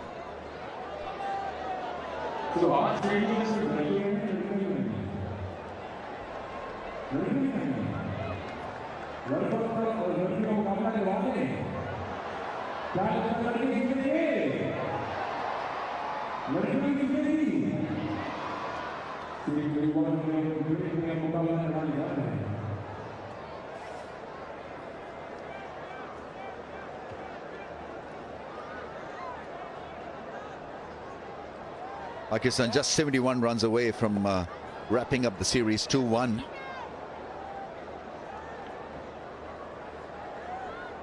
But Australia will fight. There's a short cover in place, so toying with the field. Short cover, short mid-wicket.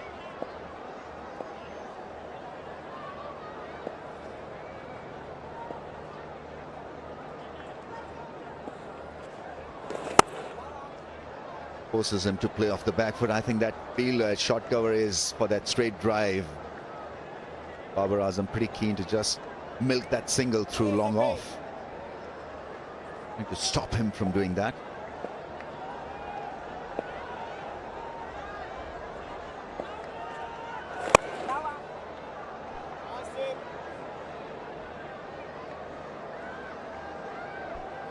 Good contest this between two very good players.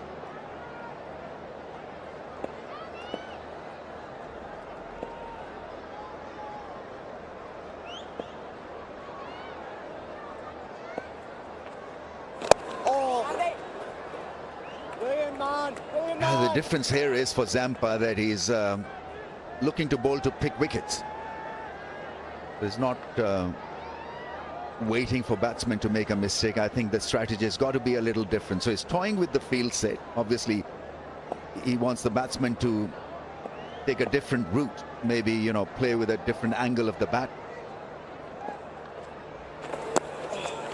Yeah, that's played fine, and nice bit of touch play from Babar Azam. Oh, that's beautiful. Handled by Manas Labuschagne. Sliding and picking up the ball neatly.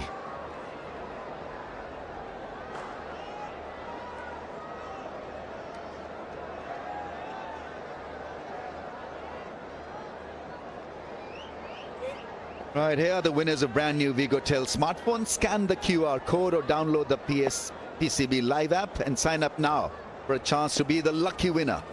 Oh, nice hit me.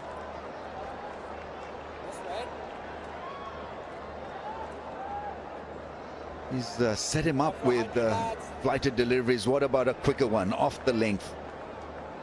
Wrap him in front of the wickets. Let's see whether Zampa goes for that killer blow. No, it's far too easy for Babar Azam. This time played with a different angle to eke out a run. And after 21, 90 for 3.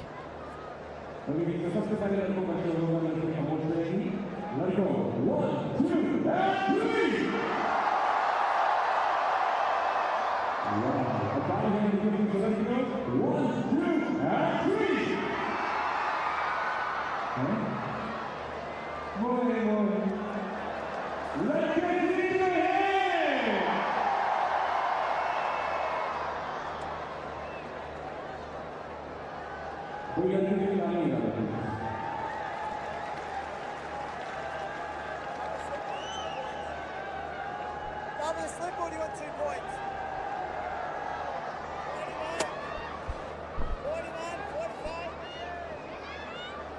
90 for 3. Pakistan partnership now 30 of 50. Tournament, who's been by far Australia's best spinner in this series, into his 6th.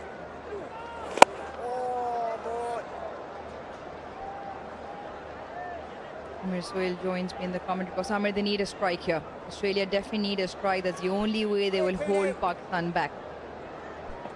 Yeah. Wickets in bundle is the requirement. But so far it has been denied. A dogged effort from Babar Azam. Oh, once again beaten. That happens on a pitch like this. Or you forget about the previous delivery, focus on the next one. But he didn't chase the ball. That's why he has survived. Babar Azam. Not the first time. On repeated occasions and almost consistently in his previous spell, Matt Kuhneman bowled those similar lines where he picked up Ghazi Ghori as well, who survived a review. Next one decided to hit one out of the park. The ball cannoned into the stump. So can Kuhneman pick up Babar here?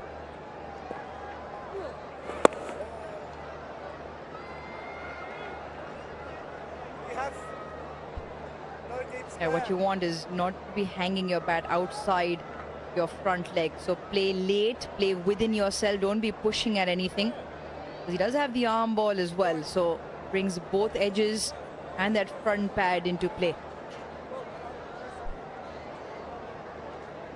Other fielder moves across to the offside. So asking if Babar Azam wants to, can turn it into the leg side.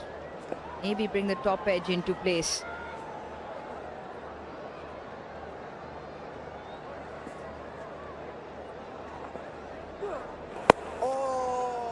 Very compact from Babar.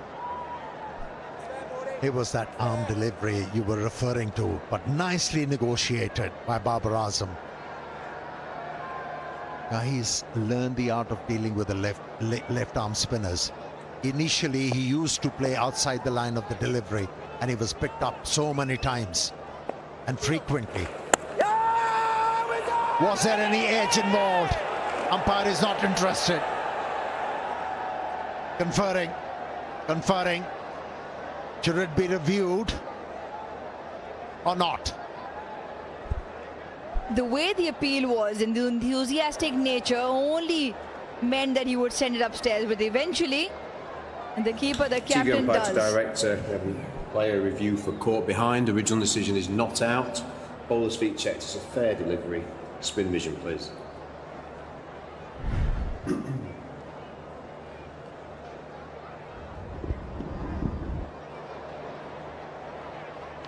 Okay, we're going to need to see ultra edge when available. Thank you.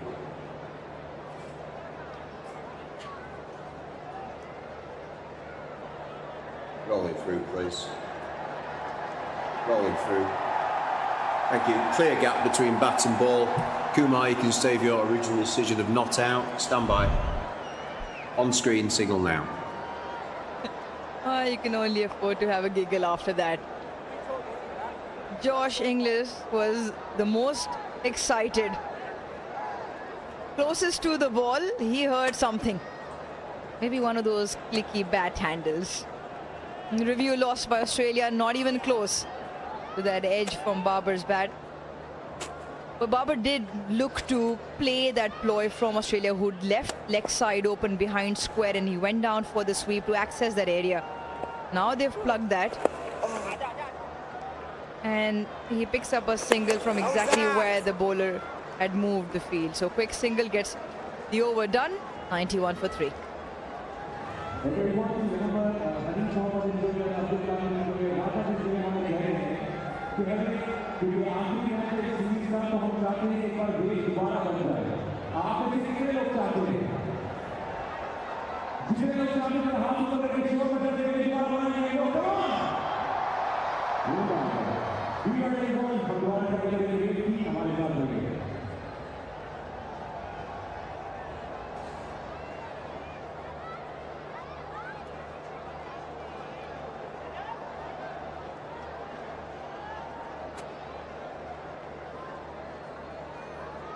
Babar Azam 29, Salman Ali Agha 14.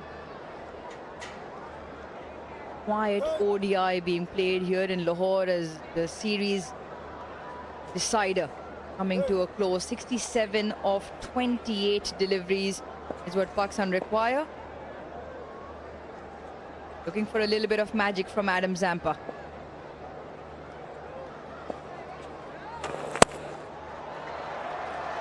Short and wide, and we'll look for two. Just the one.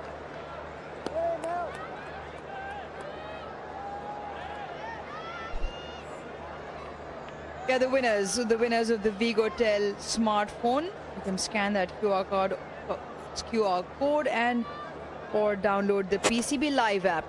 Congratulations to all of those.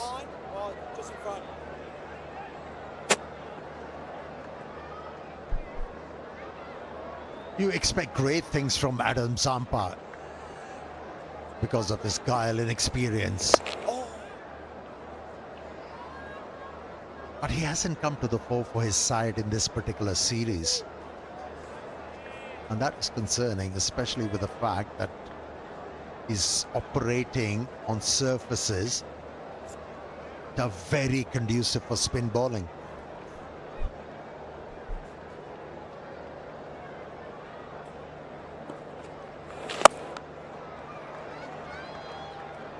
And obviously not having a lot of runs to play with. Even if he does bowl consistent channels, I reckon both Salman Ali Agha and Babar Azam are experienced enough to play those periods out, because they don't really need to take any risks whatsoever. It'll have to be something really special. Any have one to bite and turn in terms of the wrong one to get through the gap for Babar.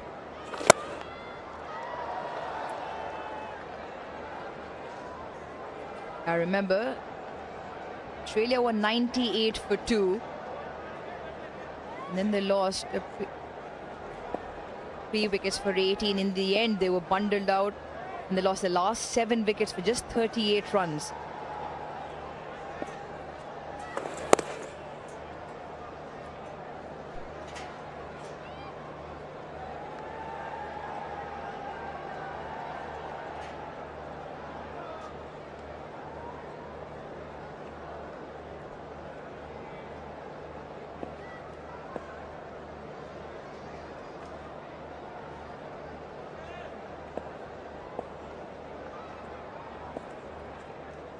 Oh, nice hit.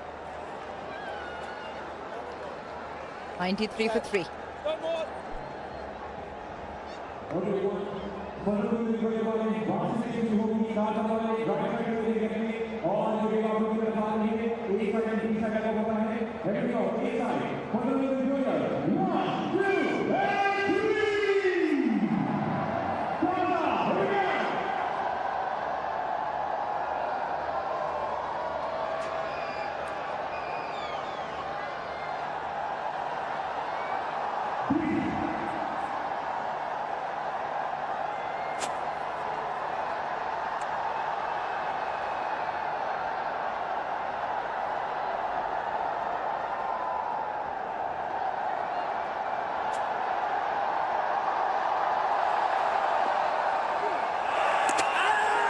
Oh, now they've heard something once again, and so has Kumar Dharmasena. And this time the batter is walking. So Australia strike. The reason why Babar Azam has survived so many times with delivery like this, he never tried to chase the ball. Here, he took the bat away from the body, edged it, and a nice catch behind the stumps. He's been removed. For 15, 93 for 4.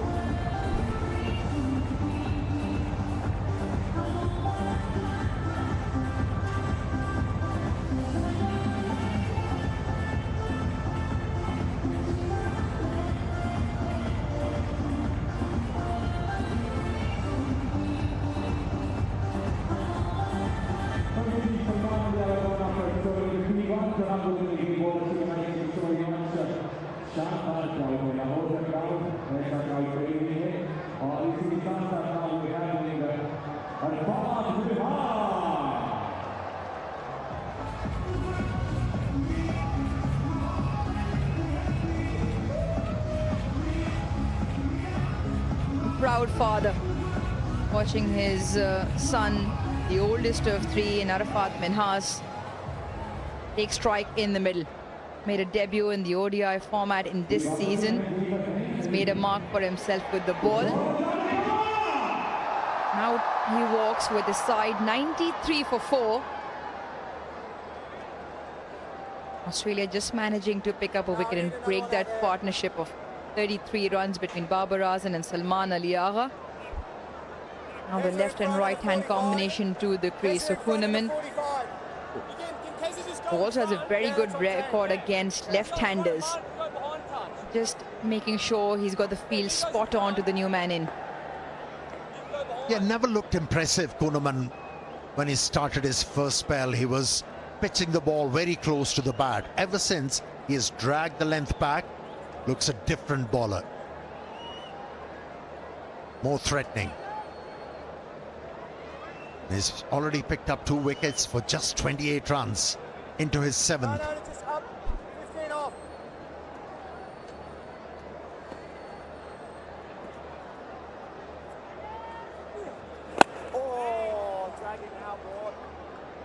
Yeah, Kuhnemann in ODIs versus left-handers got a good record, but it's worth watching this.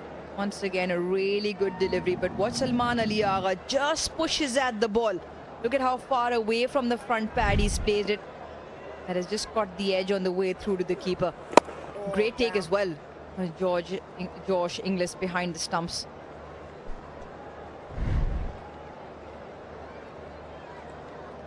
Yeah, got up with the bounce, English. That's why he was very comfortable. Oh, nice, Mort. Talking about Matt Kuhnemann against left-handers in ODIs. Equal number of wickets before today. 5 and 5, both to left and right-handers. But for the left-handers, they come at an average of just 6.4. He's got good timely strikes against the left-handers. And he's got one who's yet to get off the mark. And bowling with a leg slip, with the extravagant amount of turn. If he tucks one round the corner. Now then a change of angle as well. Kuhnemann around the wicket.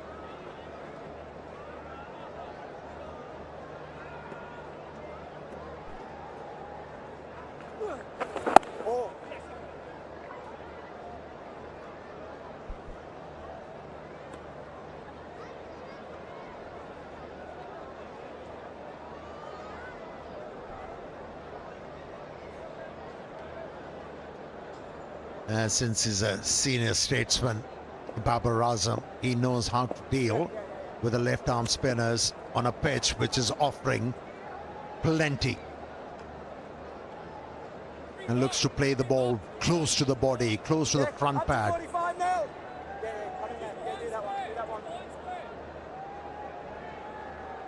A lot of fielders moving around now. One very close in front, catching position on the offside. He's brought square leg up in the ring. What they want is Babar Azam to stay on strike at this last delivery so they can bowl at Arafat Minhas in the next over. Short and wide delivery doesn't help the cause. So 1 to close the over out. 95 for 4.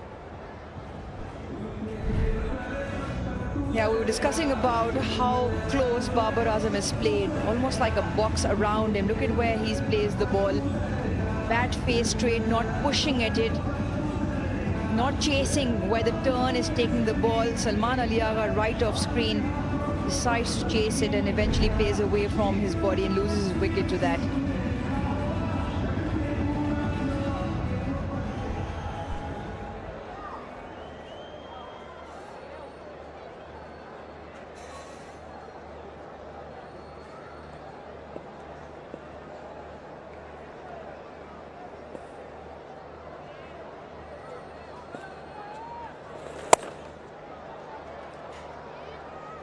Yeah, we were discussing about the technique of Babar Azam and Salman Ali Agha, that he actually followed the ball.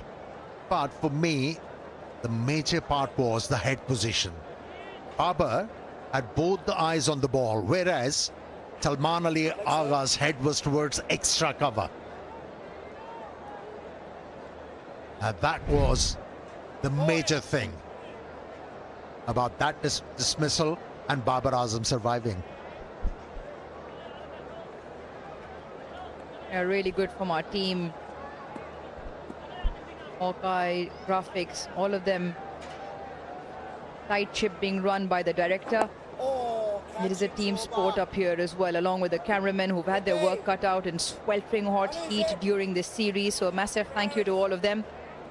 And the ground staff who were all over the place because we had covers everywhere. The storm hit just before the start of the game. A collective effort. Now Pakistan hoping for a collective effort to clinch this series. 40 deliveries since the last boundary.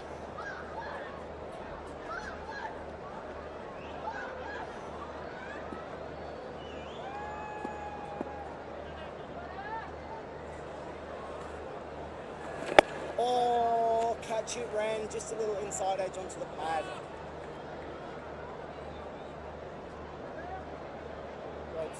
Our dad's made his way sidelines, trying to get the perfect shot.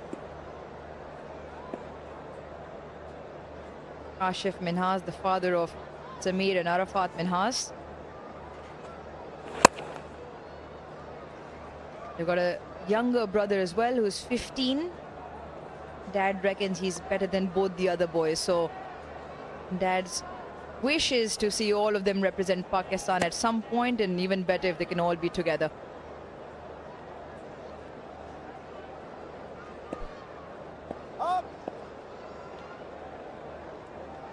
Once again, last delivery, just call the field in. Don't allow Babar Azam that single. Try and bowl at Arafat Minhas in the next over. Needs to be straight. Single is available. He wants to turn it into that leg side. And straight to the fielder. So Arafat will face the next over. 25 done, 97 for 4.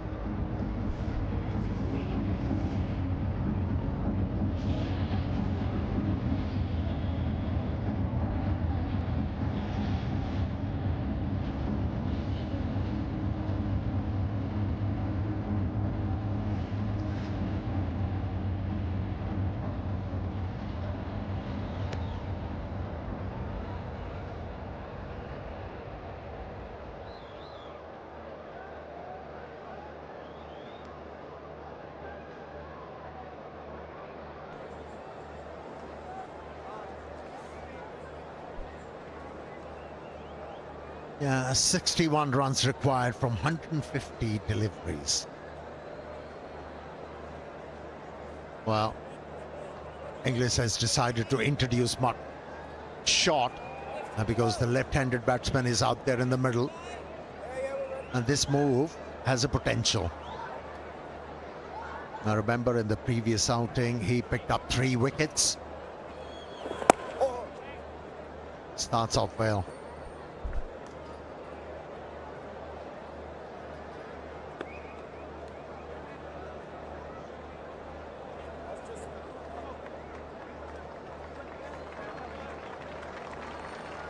Of 9, a game of temperament and real composure here for Arafat Minhas.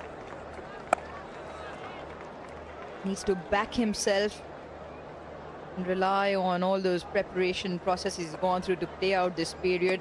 I mean, look at the equation. 60 from 148 should be fairly straightforward. However, given the surface, you never know. You never know, and I say that because Australia lost 38, 7 wickets and 38 runs towards the back end of their first innings. So Australia trying. You should imagine Babar Azam with his experience should be up to the task. 32 of 72.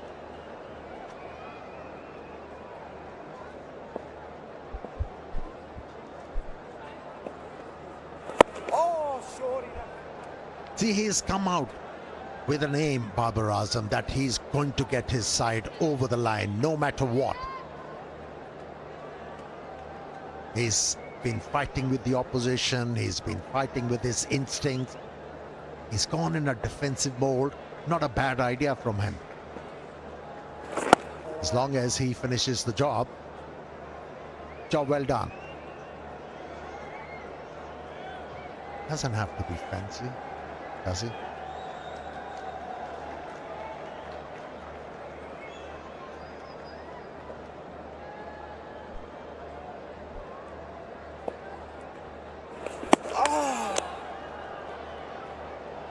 I mean, for the Aussie captain, he needs to be innovative.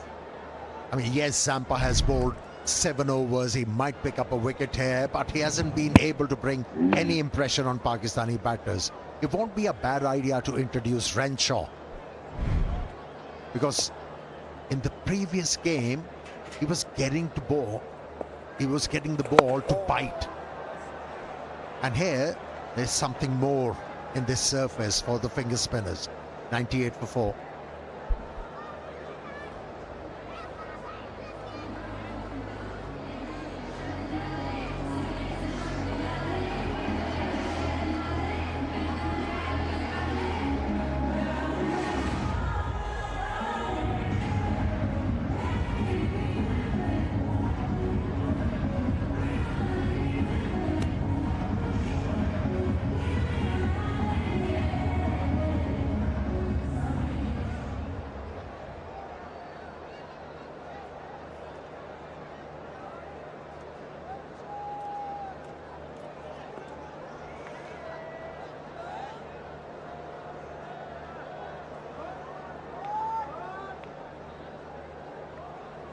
Change of plans. Break things up in terms of the spin. Goes back to Nathan Ellis.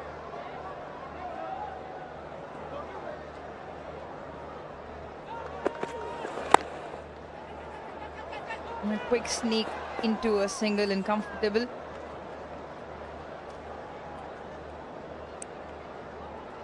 Well, Bank Alphala and over 1100 of their branches. You can open your current account, enjoy various free services, and even earn Orbit rewards. Maintain and grow your balance with Bank Alphala. Similar time in the game, that second ODI, Pakistan were 98 for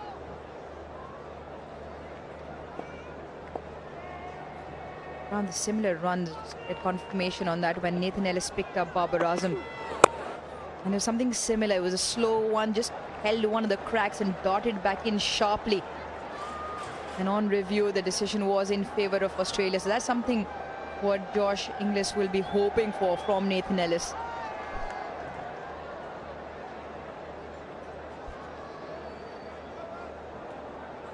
Now, on slow and turning tracks, he's the go-to bowler for Australian captain.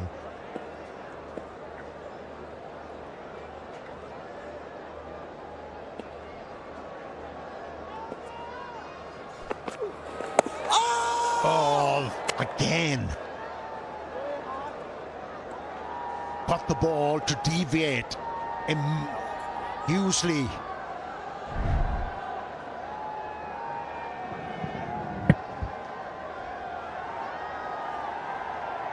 And that's why I was mentioning it. Renshaw should be introduced into the attack, especially from this end. Off spinners are actually getting more perches. Very similar to his dismissal in that second ODI.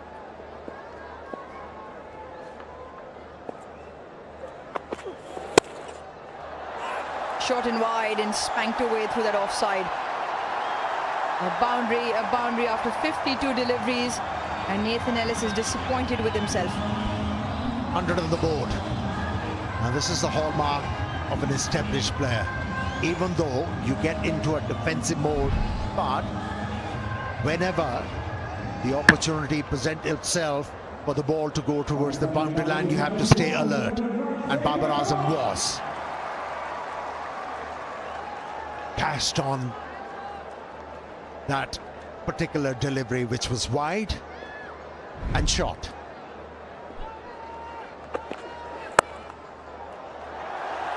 This one even better. The chase will be on for the sweeper. Should be a couple. But you also notice Nathan Ellis, because he was predominantly bowling those cutters into the surface. Josh Inglis had his helmet on and was up to the stumps on the first three deliveries, in fact. Once that boundary was hit, he's decided to go back to his original position. So that allows for Babar to move around in the crease as well. A lot of the times to create your own length, so to throw the bowler off his length, to meet the ball earlier. The batter might just bat out of his crease, but now Ellis has come back up, straight up to the stumps. Oh, Nelly!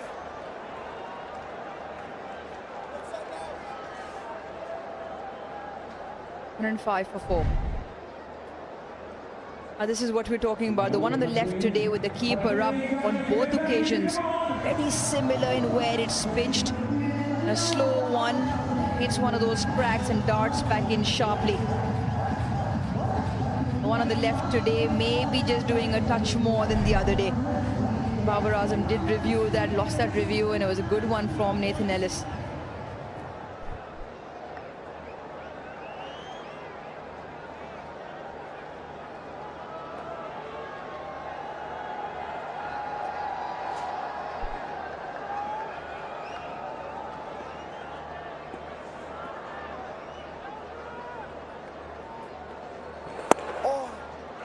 Yes, Cooney. Hey, mate. Jordy. Swap it? Yeah. 3 points.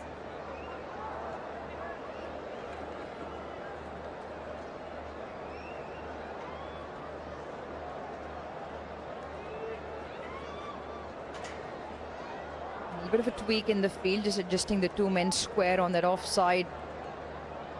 Change of personnel as well, swap around. A wideish third point fielder, the sweeper in between as well.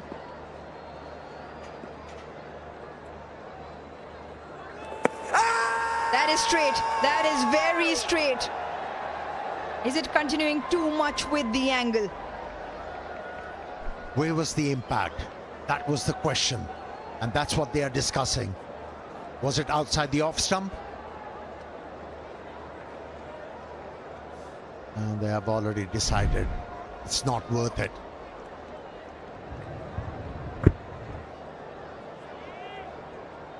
Outside the off stump, marginally. Yeah, just outside that off stump.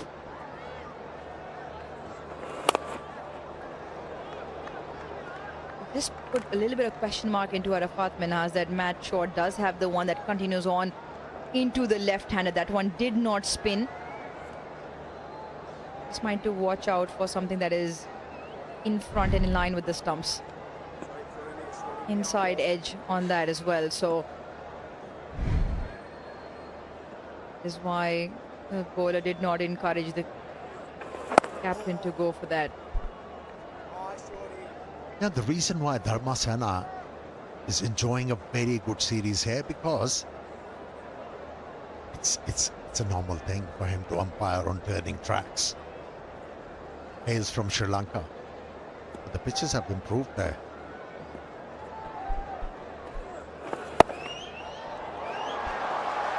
Cut away and through, and the 2 men inside the ring. Arafat Minhas picks up his first boundary. It was a gift, wasn't it? It was short and wide, offered ample time for Arafat Minhas to decide where the ball is going. It was aerial, but away from the fielder.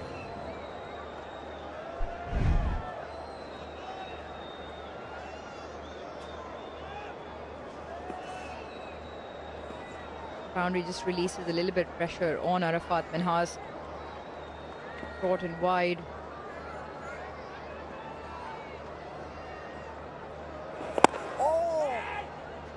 Touch quicker, a touch straighter to end the over. 109 for 4.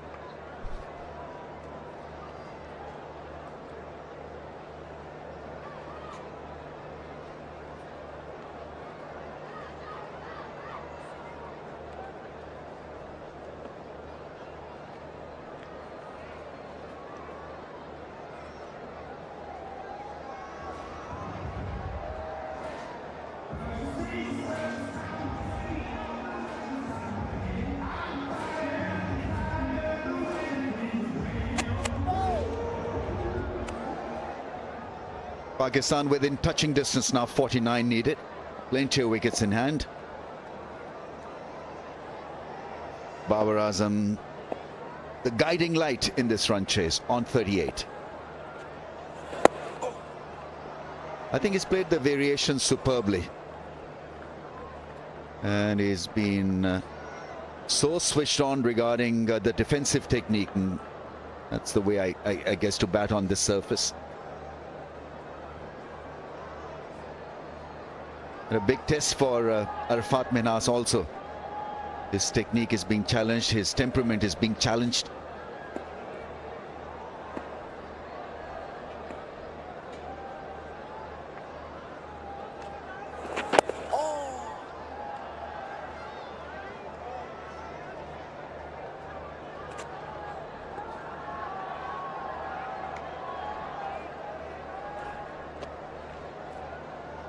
Australia in desperate need to find a wicket or two. Zampa has been a typical Zampa. We haven't seen a lot of variations, a lot of chances taken by him. He's been like he usually is. Maybe with a bit more flight and loop, but he hasn't got a lot of purchase out of the surface, so he's not been as threatening as some of the other bowlers.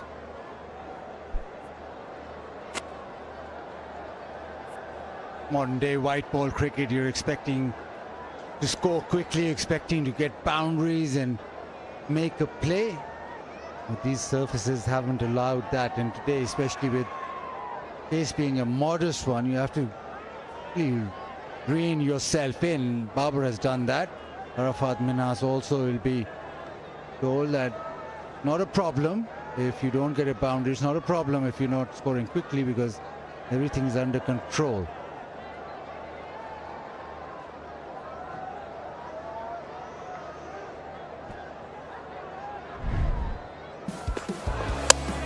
He got a good one, cut him in half, as they say. Ball stopping a bit, and then the off-cutter there, shattering the stumps. Mas Sadakat there, leg before wicket, and then Rory there trying his hand at a slot sweep, missed it completely. And the last man dismissed. He got a beauty, Salman Ali Agha. There was a puff of dust as that ball landed on that hard length and spun across sharply. Very good catch by the keeper. 46 of 129, so not about balls versus runs, it's about making sure that wickets do not fall.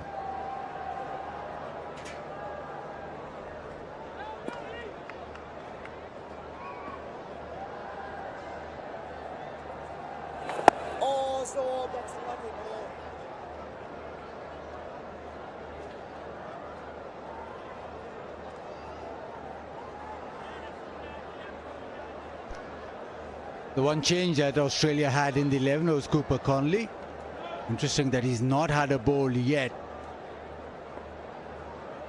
Left arm spin. And the finger spinners have got a lot of response off the surface, so as of yet English hasn't thrown the ball to Cooper Conley at all.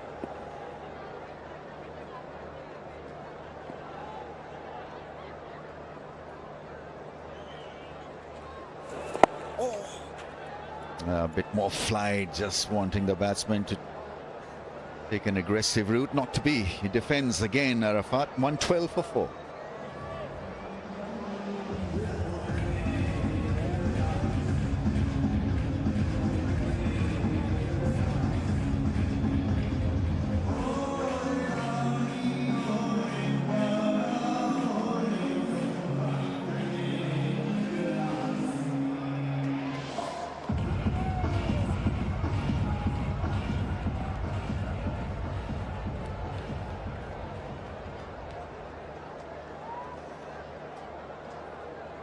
A couple of test matches in the Caribbean, and then the all-important big series versus England in England. 3 tests. Headingley, Lords, Edgbaston, August 19 till September the 13th.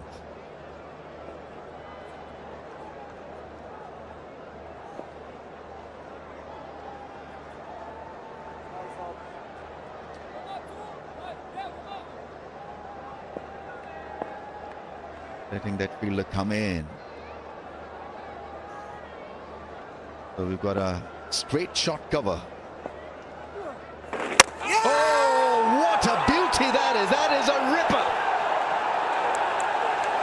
What a ball! A snorter. Turned him around, opened him like a can, and well, a breakthrough and a massive one for Australia. Yeah, Kuhnemann has been threatening to do this. Finally, he gets one to pitch leg and head off. A fabulous delivery. Babar misses it. He's been beaten quite a bit by Kuhnemann, but this time he rattles the stumps. Needed a quality delivery to get rid of Babar. He's out for 40, 112 for 5.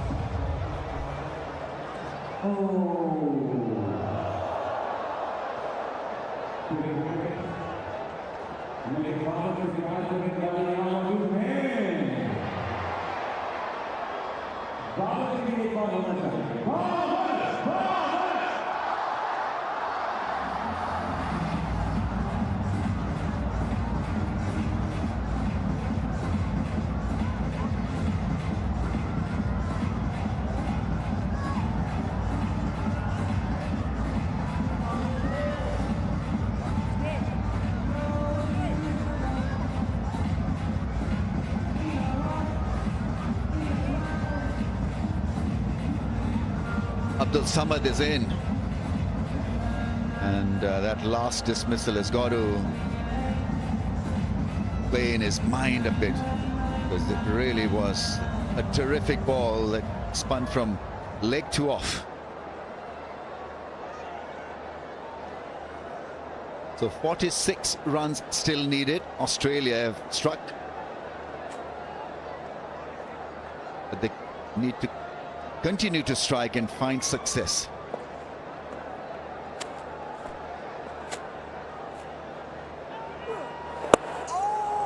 Well, that's good bowling. He's getting the ball to spin from closer of the bat. But this is something sensational and special. Look at the trajectory of the ball from leg to off. Incredible delivery. And that too to a set Babar Azam when he was batting well on 40. Still can't seem to believe it.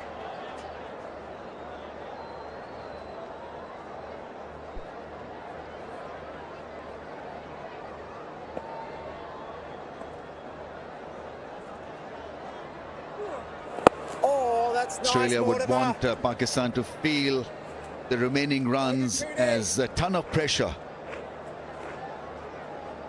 and double the chasing runs. It's all about maintaining pressure out there, especially on the newcomer. Oh, he gets another good one. But it was, well, you got to say, nicely played in the end. He just went forward and just kept at it. He's done this every over. One delivery or a couple of deliveries from about middle and leg, turn and bounce away. Clearly a puff of dust as that ball landed on that length, so things happening. Bowling is 8th over, 2 more overs left. What a great over. Absolutely great from Kuhnemann, 112 for 5.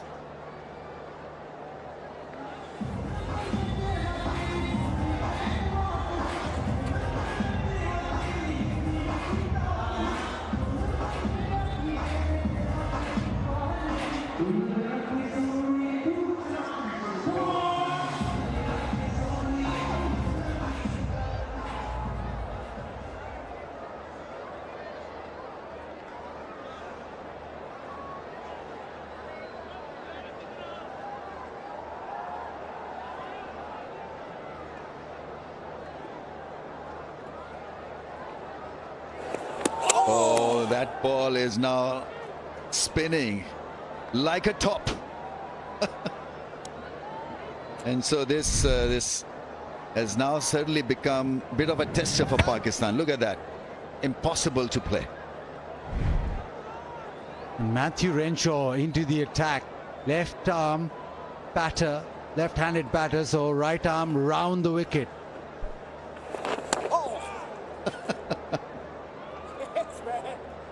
Yeah, I mean, you got to have a bit of a laugh. I think it's English there with a bit of a laughter. Cheeky one.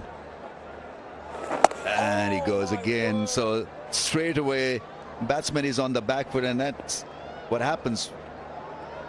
You've got to give yourself time to adjust to that extravagant spin, and the best way to do that is to maybe play off the back foot. Let's see whether it works or not.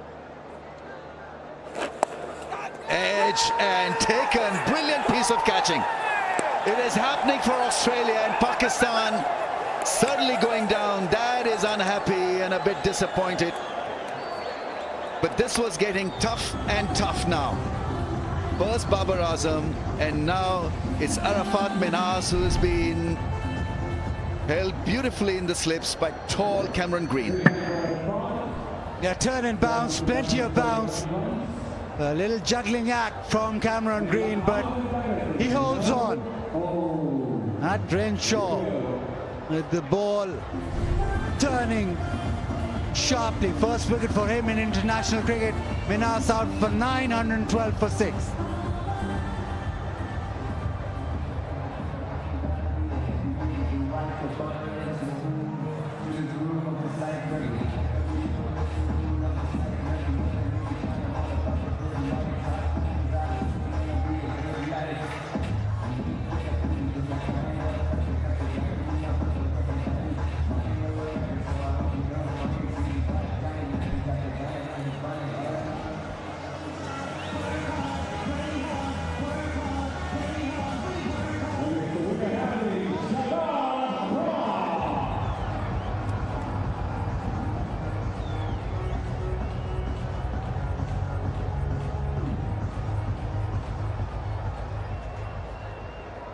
Pakistan against the wall. Shadab Khan is in, but Australia sensing a kill.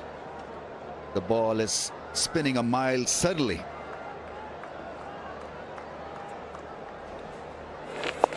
There's a sweep shot, and it's been fielded there. I think that's the best way to bat for Shadab on this surface. But he's forced to be on the back foot and just hanging his bat at that one, and a very good catch in the end. He kept his eye on the ball and pulled off a good catch. Oh, spinning back into the stumps, but it's the guessing game for the umpire. That ball is spinning a mile. Australia thinking. What are they thinking? DRS timer is just about to go bust.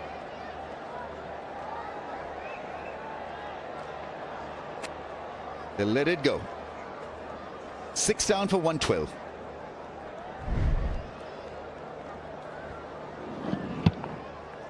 Just struck him outside off stump. That was the discussion. Shah trying to convince English that maybe it struck him in line.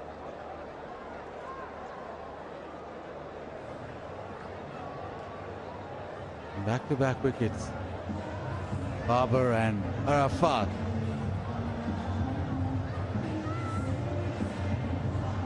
We're talking of partnerships, they need one right here and right now. Both batsmen or not.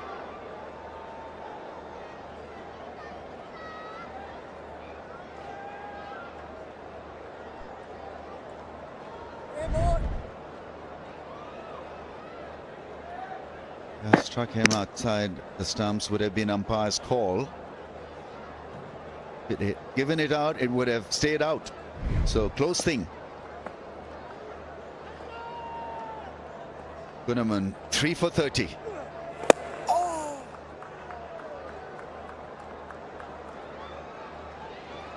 It's got to just shorten the length for that ball to take effect off the surface.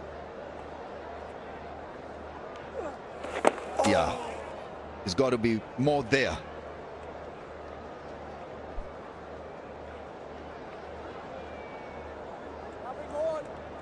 He's bowled very well throughout the series, has Gunnaman. His lengths throughout these 3 games have been very good.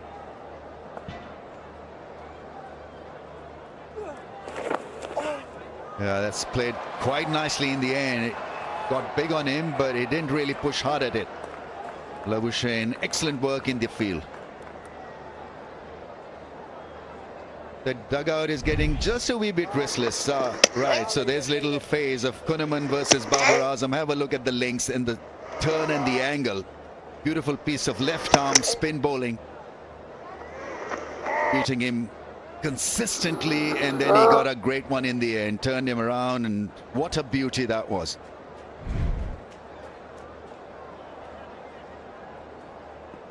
Babar Azam doesn't play the sweep shot, so he was kind of stuck in the crease and only had one option. Whereas Shadab will look to do that, just to put him off his length. That's a very good option. Picks up 2.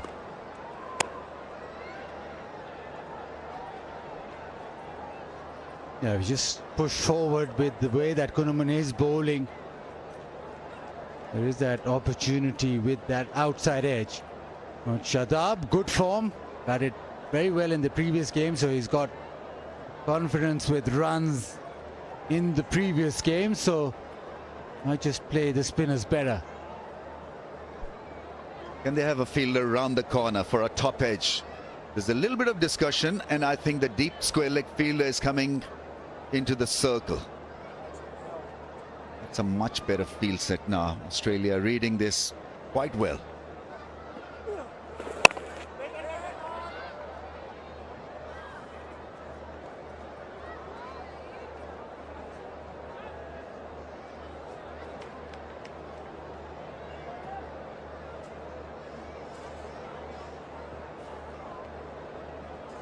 What is he thinking? He's got to make sure he doesn't get out.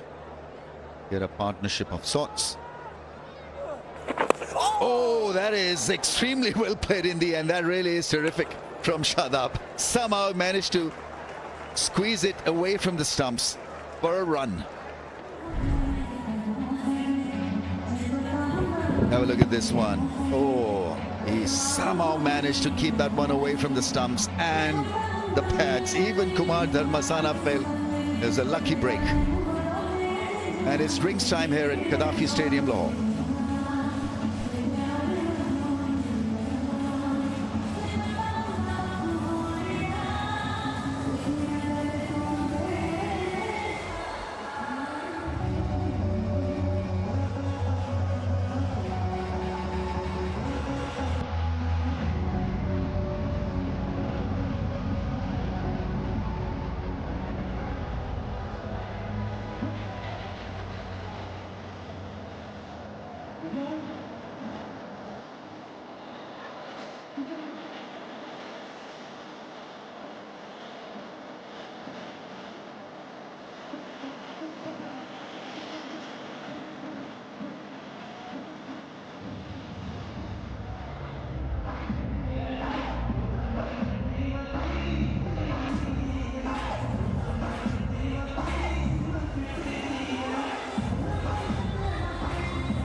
Certainly Australia seems to be in the driver's seat in this contest. Pakistan were swimmingly placed, but now in a bit of a pickle. 116 for the loss of 6. Zampa is coming on to bowl. He's bowled 7, none for 20. I don't know whether that's the right way to go. Maybe to stop Shadab from playing the sweep shot. He's wicket to wicket, hits the length, bowls a straighter line. Oh, catch it.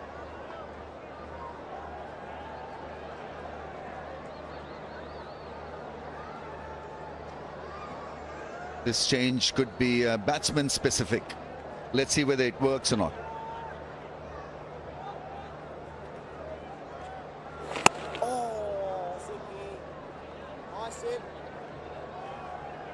Both Samad and Shadab very depth at attacking spin, playing that big shot. And they play a couple and put pressure back on Australia.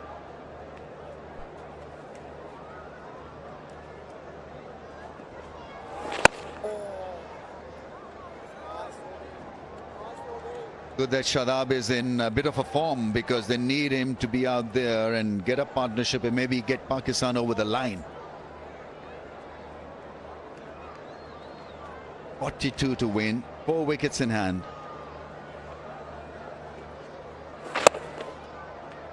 A nice shot.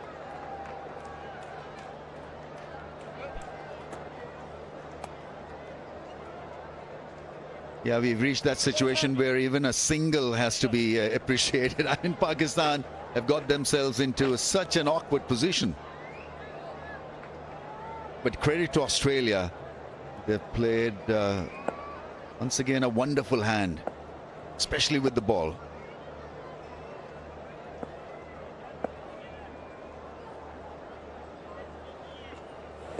Catch it. That's well fielded, and shy at the non-strikers end. That's good fielding.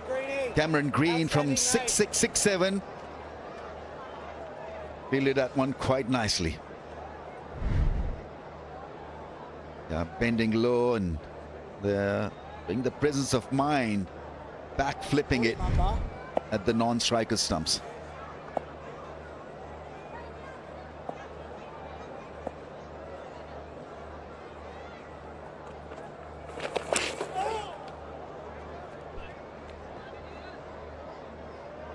Now to get some pitches out of the rough. It's been given a wide.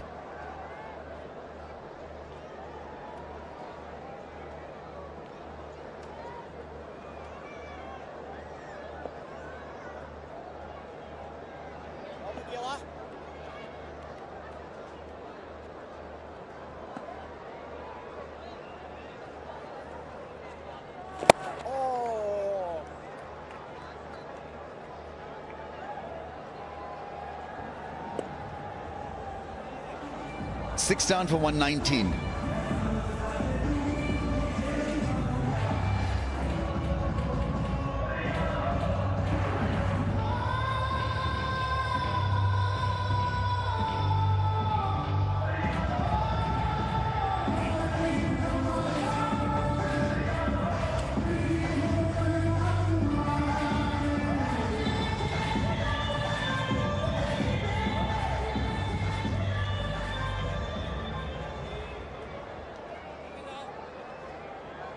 Pakistan winning the first one comfortably for 5. Australia roaring back with a 41-run win, and this is going right to the wire.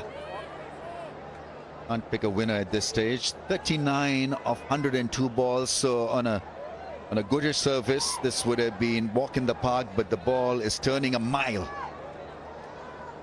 and the flow is with Australia.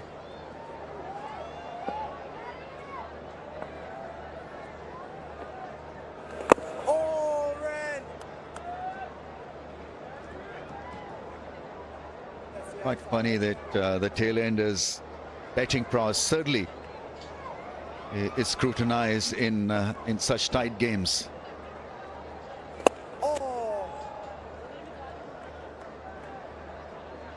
That's why it's important for the tail enders to be good tail enders, or the late middle order batsmen, whatever you want to call them.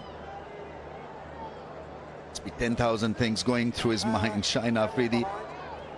He had this game covered for most part of the evening, but certainly now Pakistan in a bit of a difficult situation. Got the rules again.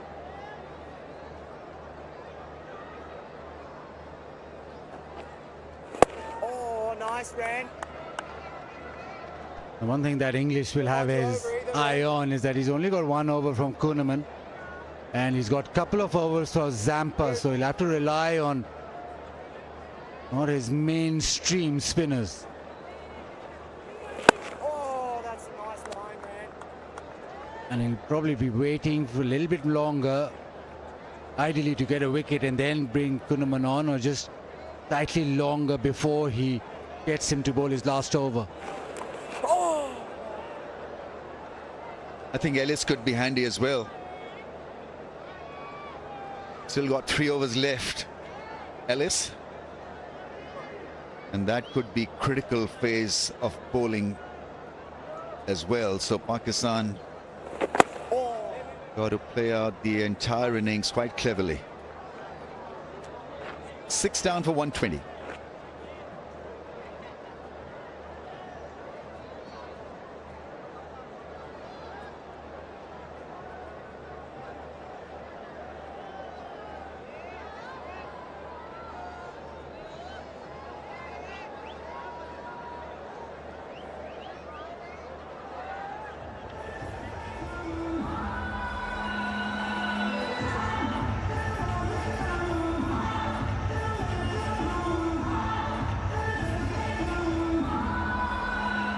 So 1 ball can be picked now, right till the 50th. So Australia taking the time, making sure that they probably pick a rougher ball, which is easy to grip.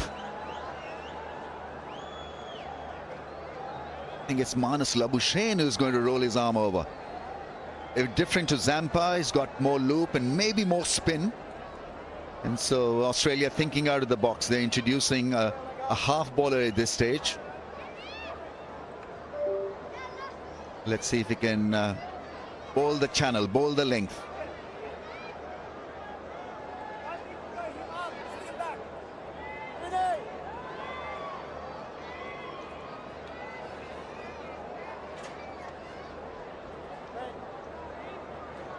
Yeah, a bit of a surprise. Manas with his leg spin now. This could be a very inspired move, or it could go sideways because he might just toss up a few and an opportunity for a boundary. Oh, nice man. Starts off well.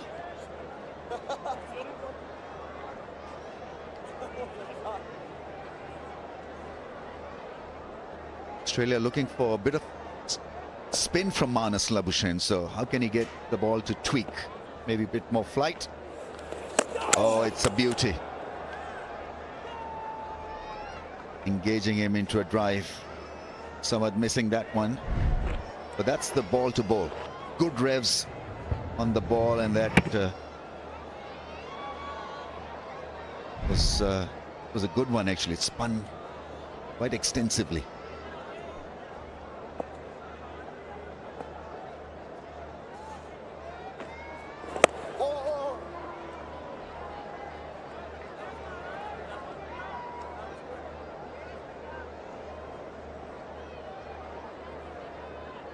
Just feel these next 10 runs so vital.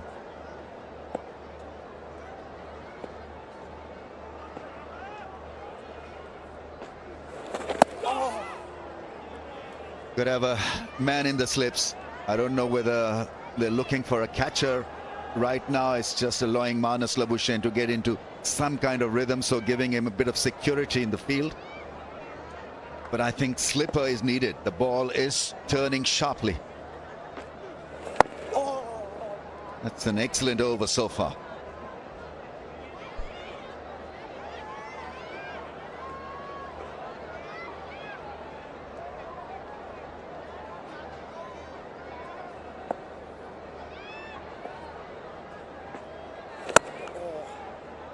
What an over.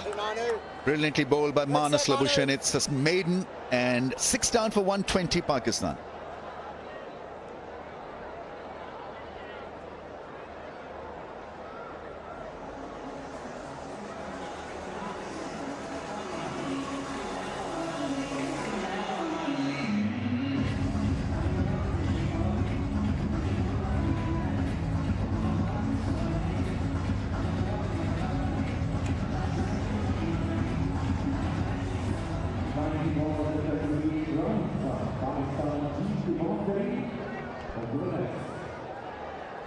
Australians are still hopeful for a positive result. Giving everything. Plenty of options being used by the Australian captain. And the spinners haven't disappointed the captain. He has led the pack. Kuhnemann with 3 wickets for just 34 runs from his 9 overs. Daily want another one from here, Australians.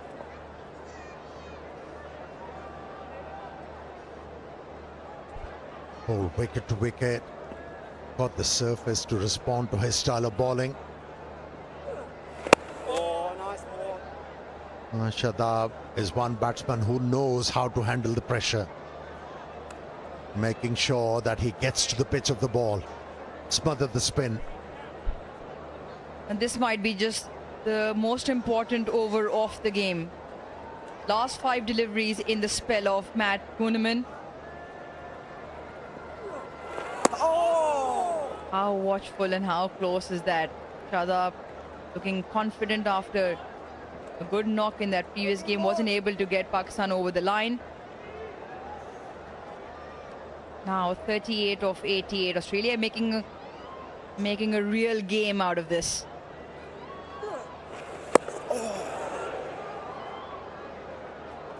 Every ball is a bit of a hard skip.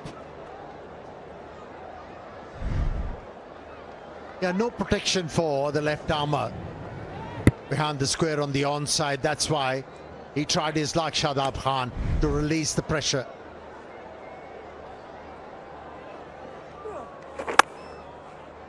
Very watchful.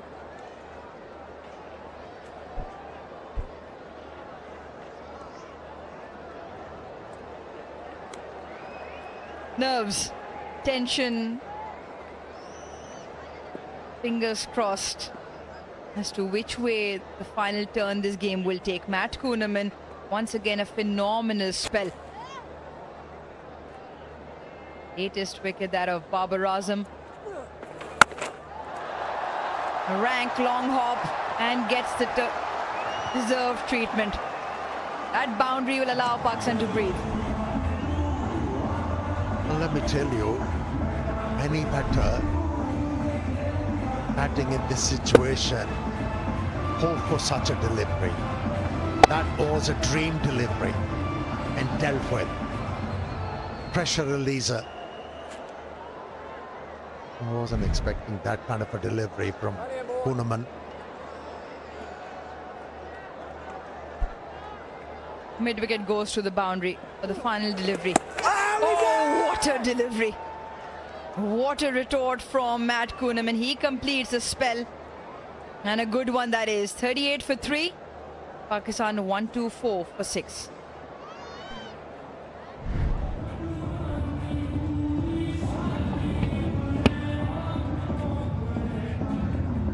It's all about pitching the ball in the right areas, and this pitch will respond.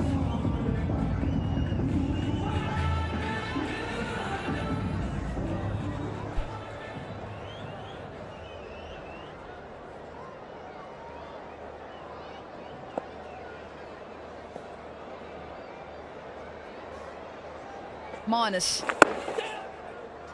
yet to give away a run. 7 deliveries, dots in a row from Manas Labuschagne. And this is the final roll of the dice. One more wicket here. Quicker one, just played off the off stump for 1. Well, if you're looking for a royal lifestyle, Kingdom Valley is the place to be. Could be your next destination. 33 off 82, so the runs v ball is not a concern. Shadab 8, Abdul Samad 4, 13 of 35 between the two. It is just the extreme spin, the low bounce that is asking questions. There, rank, long hop. He'll feel he's missed out here. Pick it up on stump mic as well. Mana's not happy. Shadab has missed out on that one.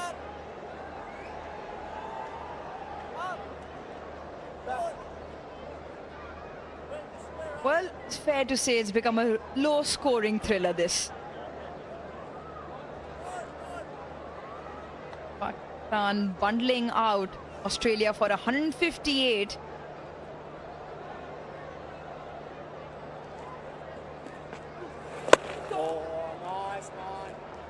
And still 33 runs, and Amir Sohail, Pakistan viewers have become used to a little bit of tense watching.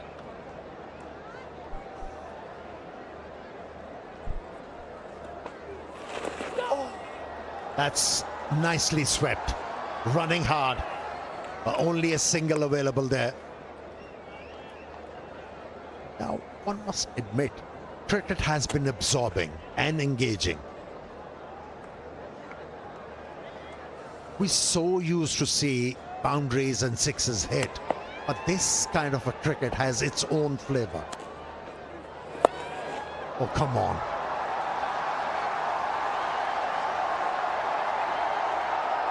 Oh, commitment. And ran only 2. Should have been 3. Should have been 6, to be honest. It was a juicy full toss.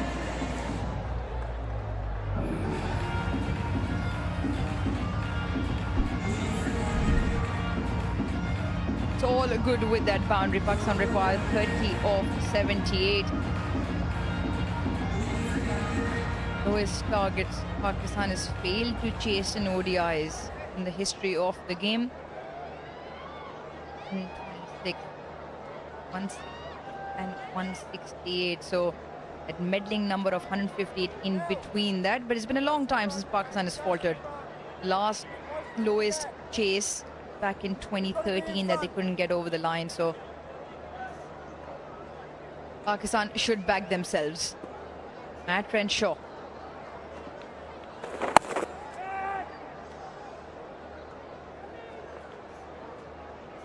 Yeah, definitely. The way the modern game is tipped in the favor of batters, with generally good batting tracks in wide ball formats. This has been a grind, a real test of temperament and skill and technique. That is why this one's going down to the wire as well. Right then, Pakistan, the official mobile handset partner in this series, Vigotel.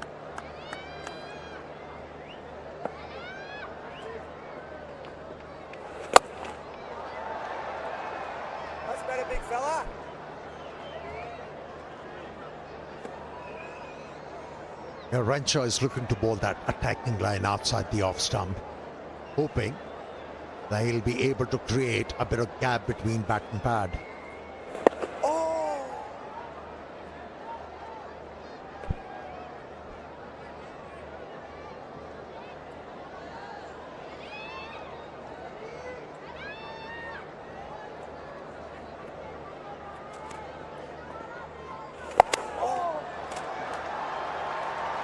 Sweeps it right in front of the stumps, but does a good job in the end. So picks up another couple in that empty pocket down the leg side. 26 now for Pakistan. Every run in this situation is a gold dust for Pakistan. And he knows the art of scoring runs, Shadab. Got plenty of experience. And he's been exposed so many times in such situations, Shadab Khan. And he's got the answers. Greeny, yeah, Greeny there. A lot of fielders on that leg side just moving around for Shadab. Last ball. 2 men close in, mid-wicket square, very close, and there's patrol on the fence as well on that deck side right of your screen.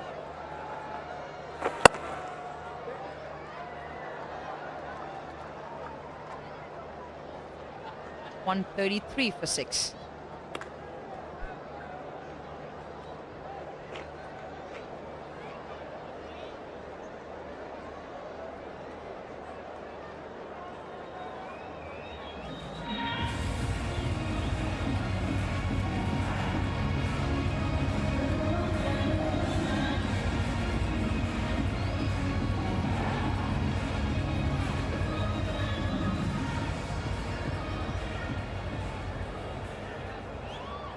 Pakistan required 25 of 72.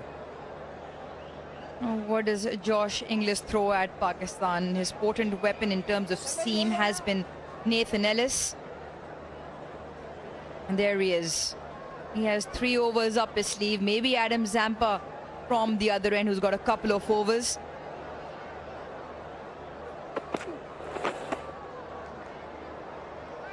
One run to Pakistan there.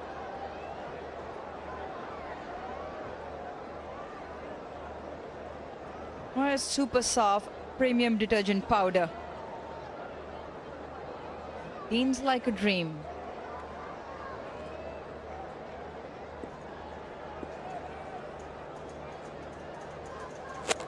Shadab just has to be careful of the slow one that just darts back in off the surface.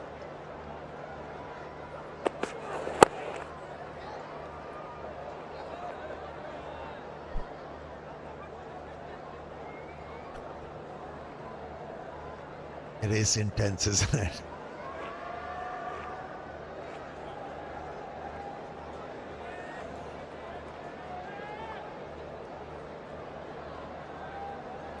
Engrossing stuff, this. Everybody's anxious. Captain's got his pads on, sitting sidelines in the dugout. Shaheen Shah Afridi.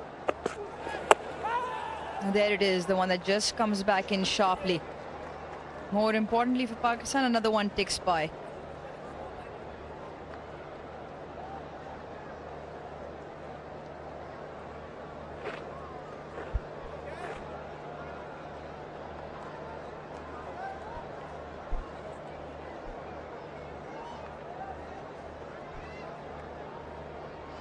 Yeah, partnership is 23 from 48 deliveries. Not bad given the situation.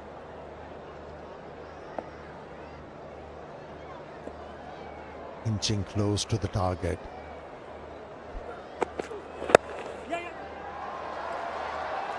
He's done well. Abdul Samad gets Shadab back on strike. It was the pace on delivery, 139 Ks full. Had a little bit of a discussion. Shadab walked down to Abdul Samad. Make sure the plans are clear. Nothing fancy, nothing extravagant. Pakistan just need to stay in there and roll over these 22 runs.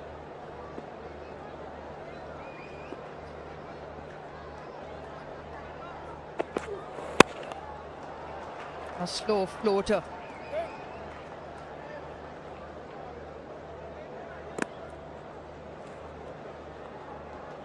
Well, we know who the lucky winners are for the brand new Vigotel smartphone. You can scan that QR code. Also download the PCB Live app. Download and win. As we await the winner of the series. Pakistan required 21 to go back-to-back series wins against Australia.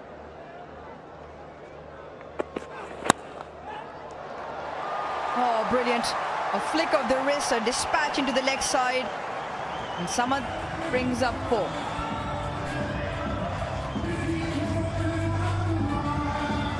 Yeah, in this over, he has over-tried things. Bowled out of desperation, hence offering an opportunity to a Pakistani batsman to make the most of it. Nicely on driven. Always gives you a pleasure, this stroke.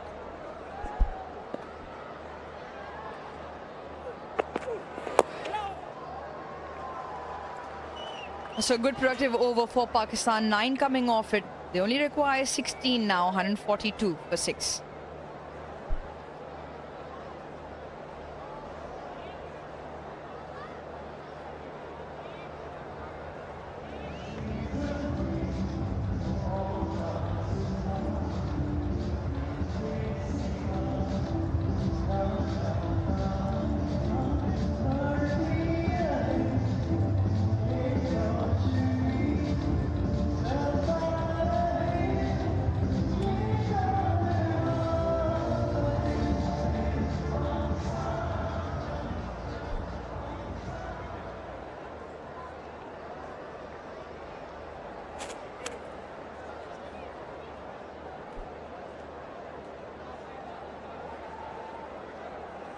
Adam Zampa to bowl his 9th.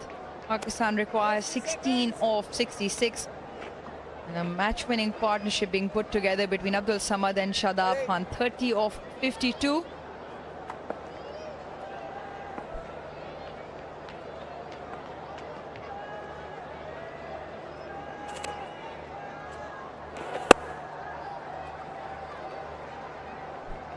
He's handled the pressure quite well, Abdul Samad. He was very watchful to start with. He was making sure that he defends well and eventually has started to stroke the ball well. A very handy partnership and a timely partnership of 31 between these two. Yeah, 1s and 2s all too easy, so you need to block something out. Gosh, Inglis has just brought mid-on back up in the ring, asking Shadab to go over.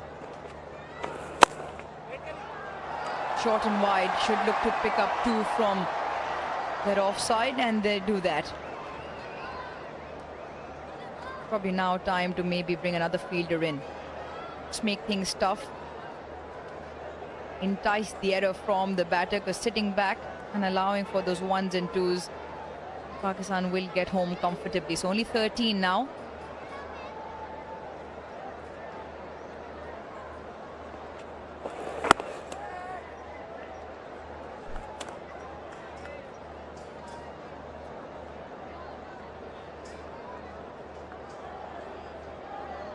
And once again, a very good performance from the left arm spinner.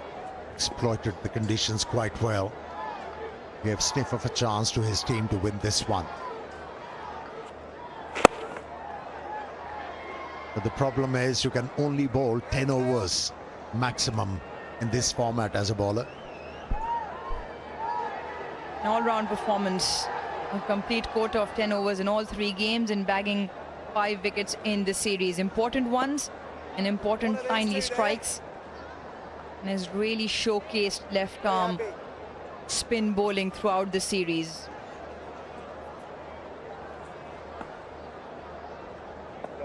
A single is available down the ground if Abdul Samad gets a fuller pitched delivery.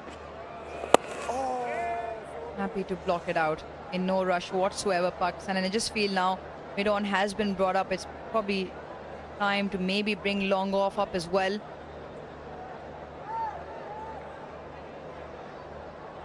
Long off still remains on the boundary for that final delivery.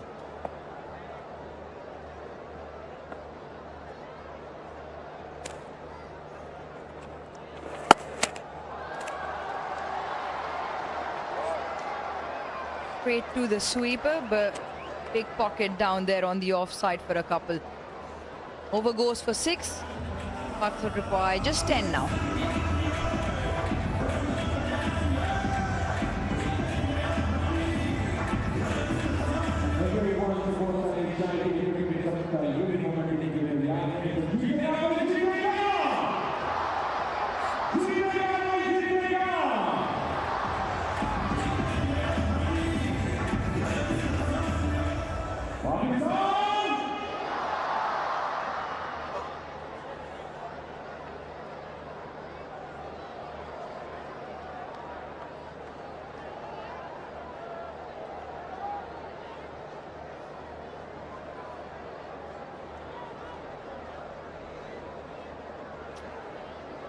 critical partnership, 36 of 58. Pace saving, and in a way now it's march to the victory for Pakistan, courtesy of this partnership. So it's done a very good job, and at long last, there's a bit of a smile on his face. It's tense, to say the least. Swing hard on that gum. Good that Shadab was or has been in good form with the bat, because that has allowed him to play this very good innings.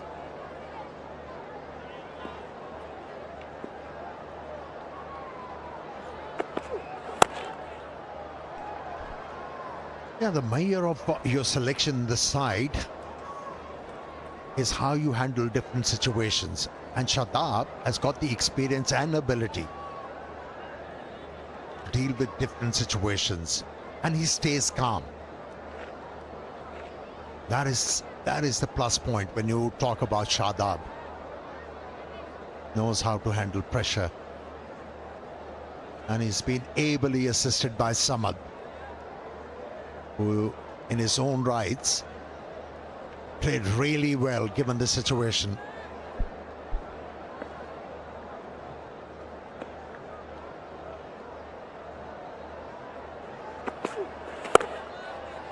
That's well managed in the end, really well played in the end, because there was a tough ball to play in, so he played it late, and then he was off that for that single as well, so well played. That was a brilliant call from Shadab. He seized on the opportunity. The ball was played with a softer hand, and off he went. And got there easily.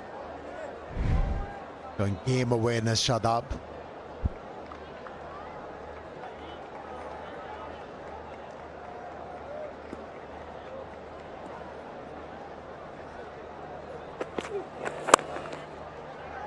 It's a nice one through the offside, and more runs for Shadab. Nicely timed for at least 2, if not 3.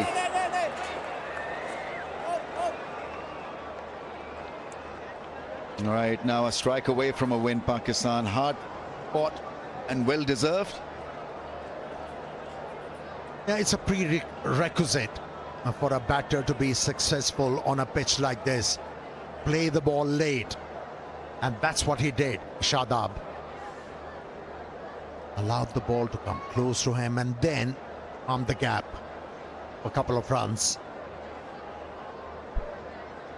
Credit to Australia for making fist of things. This should have been a straightforward win for Pakistan, but how well they've come back and made it tough for Pakistan.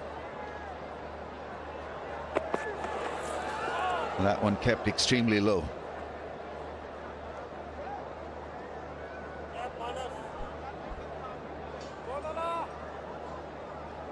He knows how to handle those deliveries which actually keep very low. Remember that delivery from the left arm spinner Kuhneman? Went really low, Shadab, to deal with that. He watches the ball very closely. Till the last moment, Shadab.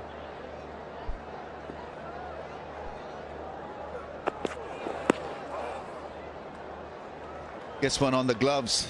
It's a kind of pitch where there's been variation, and Ellis has been on song. Almost there. And Afridi will or should lift that trophy.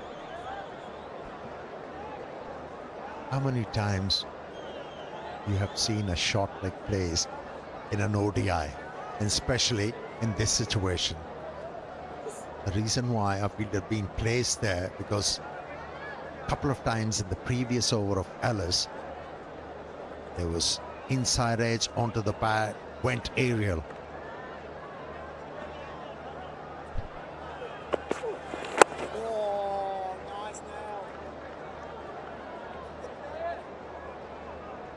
End of the 41st, 152 for 6.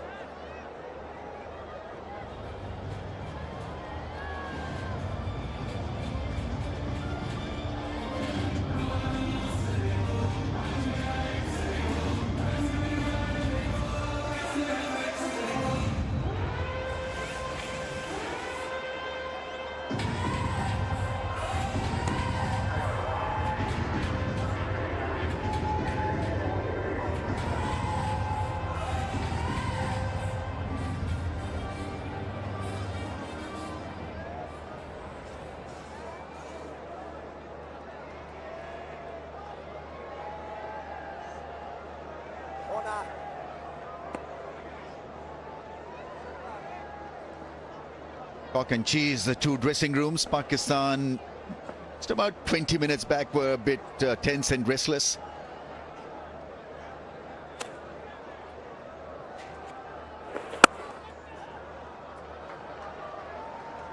Zampa has gone wicketless, and that's the thing that has sort of hit Australia a bit hard, because they needed more out of him in the wickets column.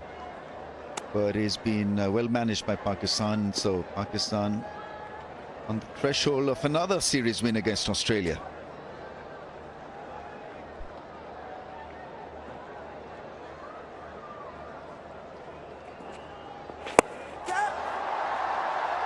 Gets it over the man at mid-on, may just trickle down into the fence. All right, couple of runs. Shadab, you know, some innings may not look great on the scorecard, but this 23 not out has actually meant Pakistan getting over the line.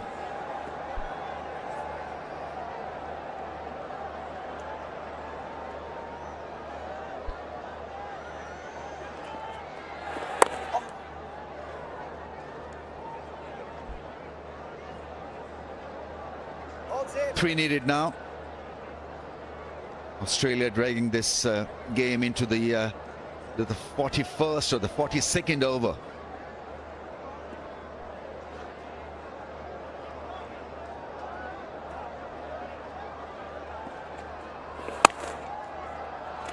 Gets it past the infield. This could be it. Pakistan have got two, and so scores are level.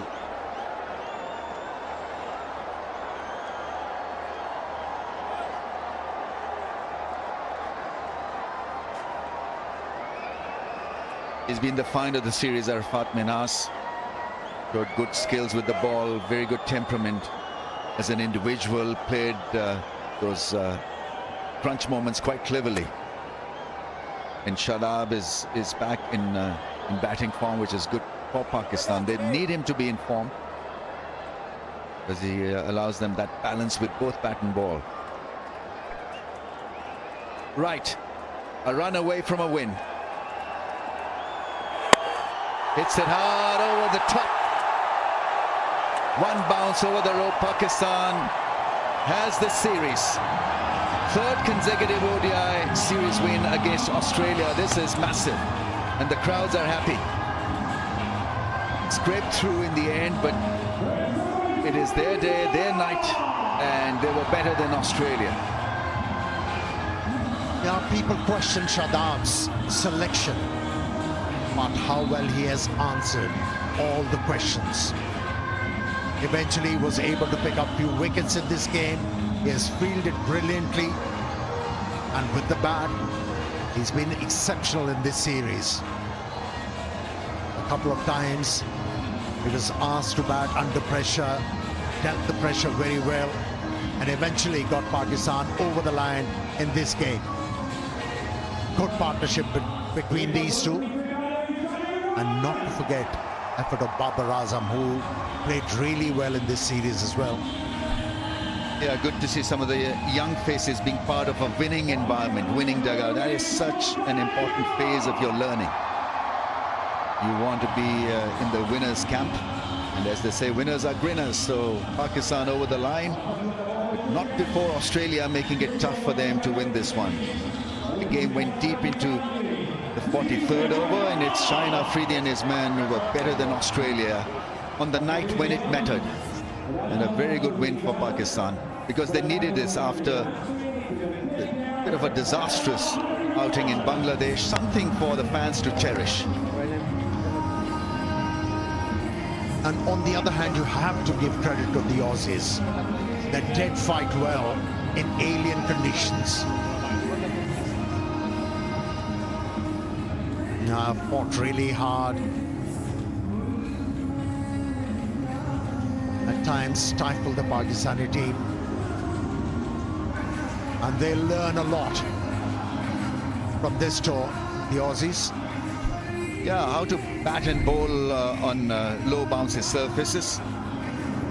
The half tracker from Zampa, he was below par with the ball, and that did hurt Australia quite badly. They needed more out of him in the wickets column, but Shadab with a spanking 4 gets Pakistan over the line and a series win. Third consecutive series win against Australia. That's a big deal. Australia, even though they weren't with their strong players in the squad for this series, but they have a strong system, and so even the young guns that played in this series were impressive. And so we know that beating Australia takes a lot of effort mentally and technically, and Pakistan were good tonight. Farhan 6 and Masadaka 27 of 26. And then Babar Azam came in and he steadied the innings with a 40 of 84. Took his time. In the end, got a great one from Kunaman. And this partnership between Samad and Shadab, worth 49 of 69, closed the deal for Pakistan. Yeah, you need a couple of good partnerships to be able to get over the line with this kind of a total. And we had a couple of good partnerships, and the last one of 49 made the difference. Although most of the bowlers in the Aussie lineup gave their 100%, but still not good enough to be able to win the series and win the game. You spoke about quite a few positives which Pakistan had during this series, but for me, major positive for Pakistan is Shaheen Shah Afridi. The way he has captained the side, and also the way he bowled. He bowled intelligently. Not every time he was looking to bowl with express pace. He was focusing on liner length and swinging the ball. And that's a good sign. That is the upshot of the game. 157 in Pakistan, 161 for the loss of 6. And so winning the series 2-1. One at Pindi and won the third one here at Lahore.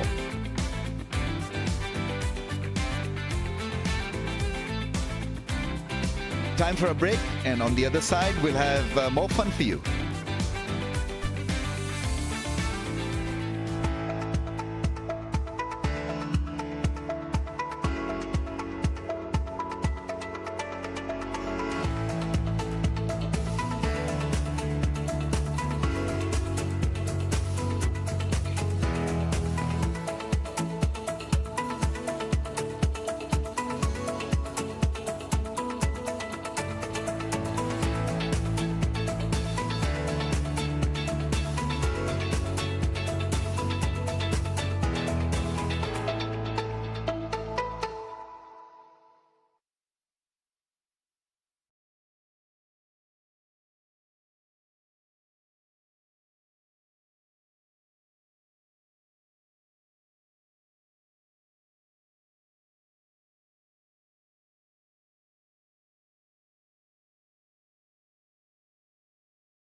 Well, Pakistan doing the job, then winning this series 2-1, courtesy a wonderful bowling performance led really well by the captain Shaheen Shah Afridi, and then Shadab Khan with an all-round performance, picking up a couple of wickets, and then also taking Pakistan over the line with the bat.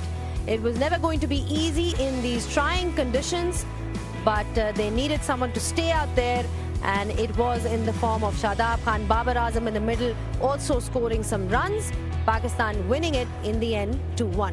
Hello and welcome to Pitchside. A huge congratulations to Pakistan, where the job is done because they've managed to win this series, and it all started with that wonderful performance of Shaheen Shah Afridi. It was important for them to pick up wickets at the top and restrict Australia to a smallish total, and then for the batters to come forward and do the job for them. In the middle they had Babar Azam, and then it was followed by Shadab Khan finishing it well in the end. With me I've got Bazat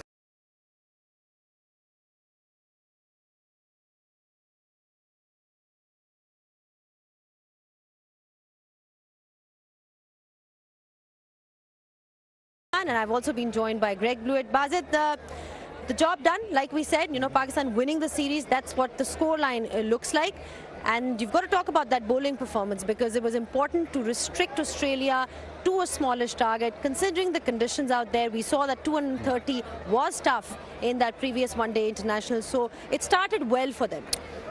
Yeah, the heartening thing about all this was that Shaheen Shah Afridi and Haris Rauf bowled really well on a surface which should assist spin and did assist spin, but actual game breaker was Shaheen Shah Afridi coming back and getting 2 wickets in 1 over, and that little period of play where Australia lost 5 for 18, I think that was where the match actually shifted towards Pakistan. This was the very first over where he got his normal wicket that he does, but this over he came back, English got out, and then Green just chipped one to Babar, and this is probably the match-defining over of today's play. It's always those middle period overs that you're looking at, Bluey, that you've got to find ways to find wickets, because sometimes there's a bit of a partnership going on, runs being scored, and you need someone to get you a breakthrough. And Shaheen Shah Afridi, doing the job really well in that sense for Pakistan, leading from the front, and that middle period was quite crucial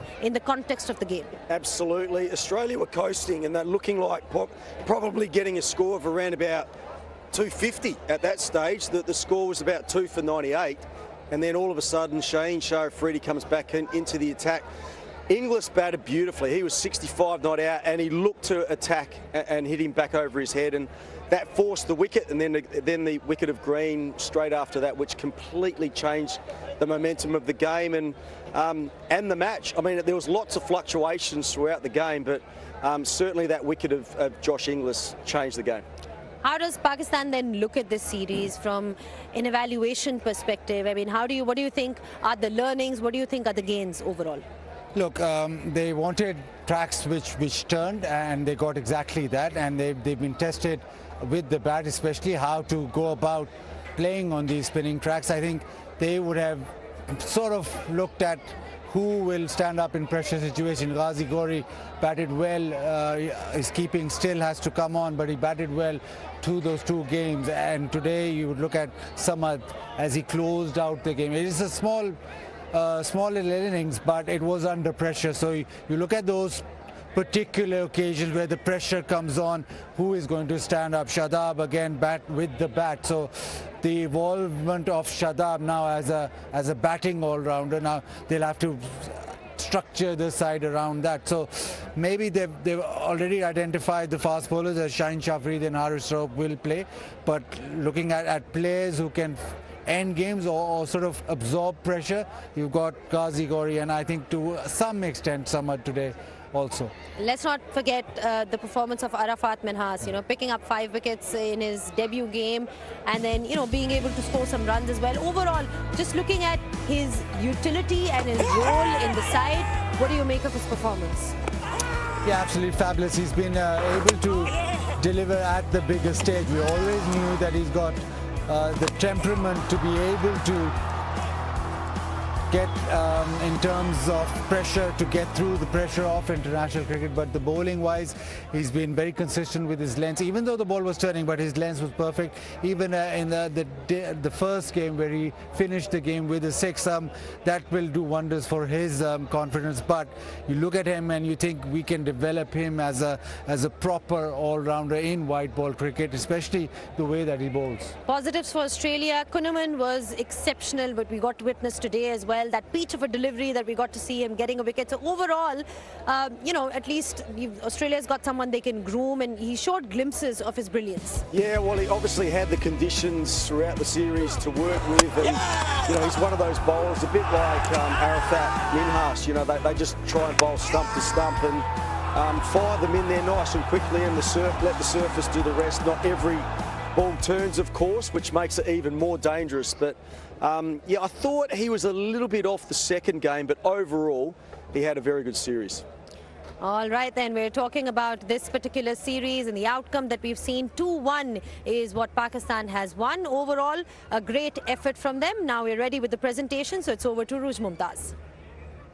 Ladies and gentlemen, welcome to the post-match presentation of this last ODI of 3 of the Bank Al-Fallah presents KFC Pakistan take on Australia in 2026.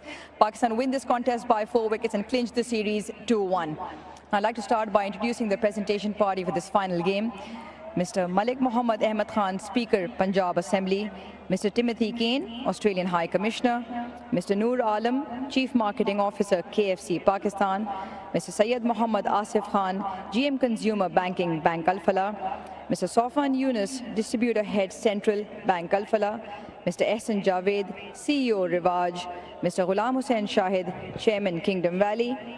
Mr. Kashif Raza, Inverex Loyalty App, top performing installer of the Inverex Solar Energy, and Mr. Danial Osman Ali, Director International Super SAF. Start with quite a few awards. Can I please now welcome Mr. Timothy Kane to come forward to present the PCB moment of the match, and that goes to Shaheen Shah Afridi to pick up the wicket of Josh Inglis.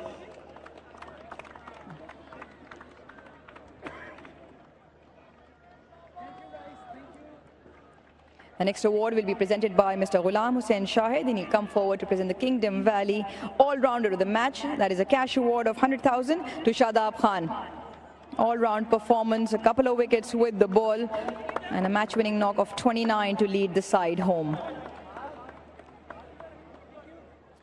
The next award will be presented by Mr. Kashif Raza. He will come forward to present the Inverex Solar Energy Energetic Batter of the Match. Cash award of 100,000 to Ma Sadakat. Out of the blocks fairly early for Pakistan, 27 of 26 with 5 boundaries in that knock. Mr. Danial Osman Ali will now come forward to present the Super SAF Bowler of the Match. That is a cash award of PKR 150,000, and that goes to Matt Kuhnemann. Brilliant with the ball, had the ball on a string, 3 wickets and 3 good strikes, that of Babar, Salman and Ghazi Ghori. So well bowled, Matt Kuhnemann.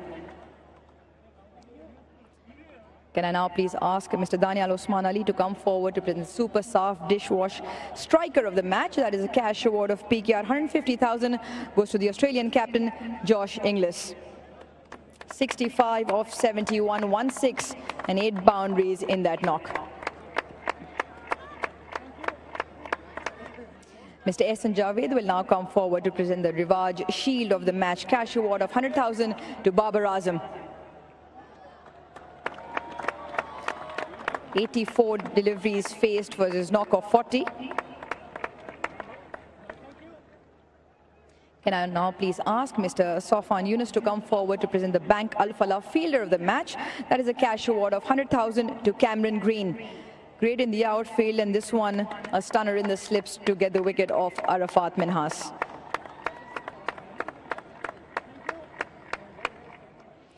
Mr. Syed Mohammad Asif Ali will now present the next award. It is the Bank Al-Fallah Outstanding Performance of the Match. Cash award of 100,000. Once again, Shadab Khan. All-round performance with ball and bat, leading the side and the team to a series victory. Now then, time for the player of the match. He will come forward to sign the bat for Vigotel Mobile in collaboration with a collaboration project in association with the Al Mara Foundation. That is Shaheen Shah Afridi. A great moment, great smiles on the young fans' face. And now can I please ask Ms. Noor Alam to come forward to present the KFC Player of the Match cash award, 300,000 rupees to Shaheen Shah Afridi. 8 overs, 30 for 3, and picking up the wickets off a match short, Josh Inglis and Cam Green. So the captain had a good run.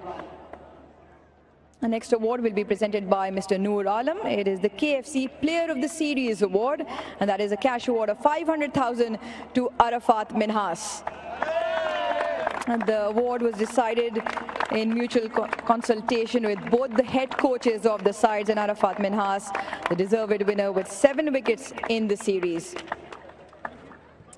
Arafat, we'll have a word with you. Spoke to him at the end of the first game, a dream start to his ODI career. Arafat, बहुत बहुत मुबारक, बहुत खुशी की बात है क्योंकि इस किस्म की इंटरनेशनल परफॉर्मेंसेस और बड़ी परफॉर्मेंसेस जो आप हकदार रहे इस match of the player of the series award का। जी बिल्कुल, पहली बात कि हम लोग ये सीरीज़ जीते तो मुझे इस चीज़ की बहुत खुशी है कि हम लोग ये सीरीज़ जीते हैं, और जैसे कि पूरी कलेक्टिव टीम एफर्ट थी तो I am super happy on my performance और टीम परफॉर्मेंस भी, तो इसी चीज़ को हम आगे कंटिन्यू करेंगे। Now, Pakistan team in previous times हुआ है कि मिडिल ओवर्स में विकेट टेकिंग एबिलिटी थोड़ी सी लैक करी, और आपका प्रोमिनेंट रोल, ऑल्दो आपको पावर प्ले में भी बॉलिंग कराई, उसके लिए किस तरह से प्रिपेयर करते हैं क्योंकि उस फेज में रन्स भी रोकना और विकेट लेके देना बहुत ज़रूरी है। आई थिंक कि ये सारी माइंडसेट की बात होती है कि आपका माइंडसेट कैसे है, तो आई थिंक कि पॉजिटिव माइंडसेट हो तो रिजल्ट्स भी पॉजिटिव आते हैं, तो आई थिंक कि हमारी प्रिपरेशन बहुत अच्छी थी सीरीज़ के लिए और हमें इसका फ़ायदा हुआ। इस परफॉर्मेंस से आने वाले इंटरनेशनल क्रिकेट में बहुत बड़े बड़े ऐसे मौके आएंगे, आईसी खास तौर के आईसीसी इवेंट्स में, तो how does this hold you in good state, क्योंकि पीएसएल की परफॉर्मेंस से आपने पाकिस्तान को रिप्रेजेंट किया और यहाँ अच्छा परफॉर्म किया। जी बिल्कुल, ये एक प्लेटफॉर्म अच्छा है कि आप यहाँ पे अच्छी तैयारी करो और कॉन्फिडेंस गेन करो। आई थिंक कि मैंने जिस तरह परफॉर्मेंस दी है तो ये चीज़ मुझे बहुत बूस्ट करेगी और मैं अपनी स्किल्स को मज़ीद बेहतर करूँगा, और आगे जो भी इवेंट आ रहा है उसके लिए हम प्रिपरेशन अच्छी रखेंगे। Arafat, excellent performance, go well for the next series. The player of the series for this 3-match series, Arafat Minhas. I'd like to translate a little bit of what he said. Obviously, gives himself a little bit of confidence from the PSL. He enjoys the moments. His team backed him, and he performs for these moments. So he was happy for himself. Proud moment that he performed and got the player of the series, and more importantly, in the winning contribution for Pakistan's wins. Now then, Josh Inglis, the Australian captain. Josh, you must be very, very proud of the way the guys fought till the very end in this particular game. Yeah, again, a bit like the first game. I think we were just too many runs short, and I thought the bowlers and the fielding group in particular, we did a great effort there to put us in a position to potentially win the game. But yeah, it wasn't to be in the end. Now, early time to ask this, but at the end of a series, you're always looking to obviously address what's gone wrong, but highlight what has gone well, and there's been a few really good performances. Yeah, there has been, and there's some young, inexperienced guys in that changing room, so I think it's great learning for them. I thought we made some strides to game 2, and sort of today we had an opportunity to be really ruthless, put our foot on the throat, and we sort of handed the game back to Pakistan, and they're a very good side. So disappointing in that sense, but as you said, there's lots of positives to take.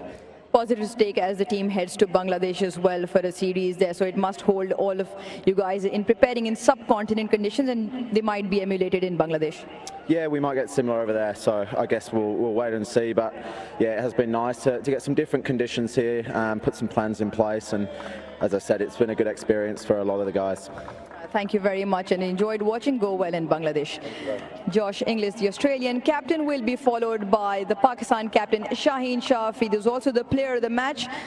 Represented Pakistan as captain in the 100th ODI. Pakistan came out on the winning side. Shaheen, series leveller और इस किस्म का interesting match, काफ़ी ज़्यादा players को grind करना पड़ा इस विक्ट्री के लिए। बिल्कुल, अल्लाह का शुक्र है। आई थिंक टीम एफर्ट थी थ्रू आउट सीरीज़ में, बड़ा टफ था बैट्समैनों के लिए, लेकिन हर रन्स काउंट है और उन्होंने पूरी एफर्ट लगाई, इसलिए मैच जीते।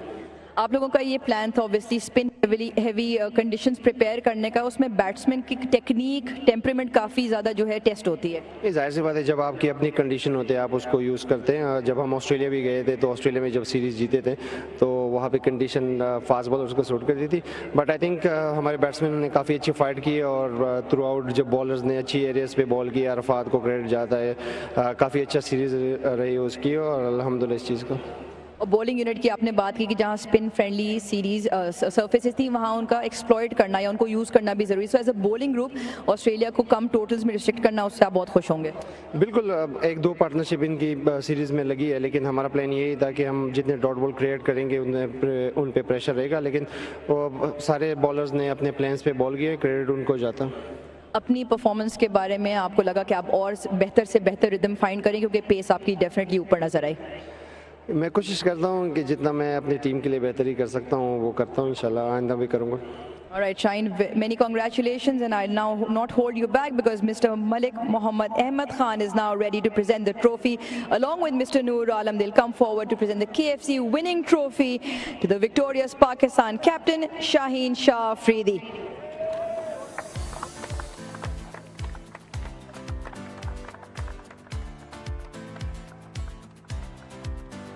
Shaheen Shah Afridi then lifting that trophy, the worthy winners of this ODI series, Pakistan. And why not? They won that first one-day international, lost the second one, but an overall much improved performance with the ball. That was always going to be important, and it was also going to be important to see those fast bowlers in action picking up wickets apart from the spinners. So overall, a great effort and something to be happy about, Bazat. When you talk about the kind of confidence a win gives you, this at home ground, you know, you're looking at trying different combinations and also making sure that you make the most of the conditions, and that's what we got to see from Pakistan. Yeah, winning the series against Australia is always sweet. They've been able to beat them away and at home, so that'll be a feather in their cap, and the way that the team panned out with the tactics that they had, turning wickets, but it all came to fruition with this victory. If they'd gone the other way, then it might have been not so good, but a series win and a 2-1 win in the end, and convincing win. Today they had their moments, but I think they'll be very happy with what they've got. Well, the captain would be happy with his own performance as well, because this ODI format, when you talk about Shaheen and the numbers that he's got in this series and before that as well, I mean, he's picking up rhythm and finding some kind of form, picking up wickets at the top with the new ball, which is his primary responsibility. Yeah, he likes bowling when he's captain, and even in the PSL we see when he's captain he has that extra bit of oomph in his bowling. Also he likes bowling against Australia, gets quite a few wickets, and today again he was the game breaker, and to the captain being the player of the match and winning you the series, well, doesn't get better. All right then, thank you so much, Bazat, for your thoughts. Pakistan then, jubilation all round, celebrations, lots of hugs out there because they've managed to lift that trophy and win this series 2-1. Now we'll take a short break here on pitch side. When we are back, we'll be joined by Ramiz Raja.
Well, this is how things unfolded in that last one-day international between Australia and Pakistan. Australia were restricted to 157, courtesy a wonderful bowling performance by Shaheen Shah Afridi, leading from the front, picking up 3 wickets, and then well supported by Babar and Shadab. Pakistan in response, there was a time when you felt like things were getting back in the control of Australia. They managed to bowl well, but in the end, perhaps short of runs. 161 for 6 is what Pakistan made. Shadab Khan putting in a great effort, 29 of 42 balls, and Babar also stabilizing things in the middle. Pakistan winning this by 4 wickets. Well, plenty of positives for Pakistan and plenty of gains as well, but lots to think about as well, because when you look at what Pakistan has ahead, I've been joined by Ramesh Raja.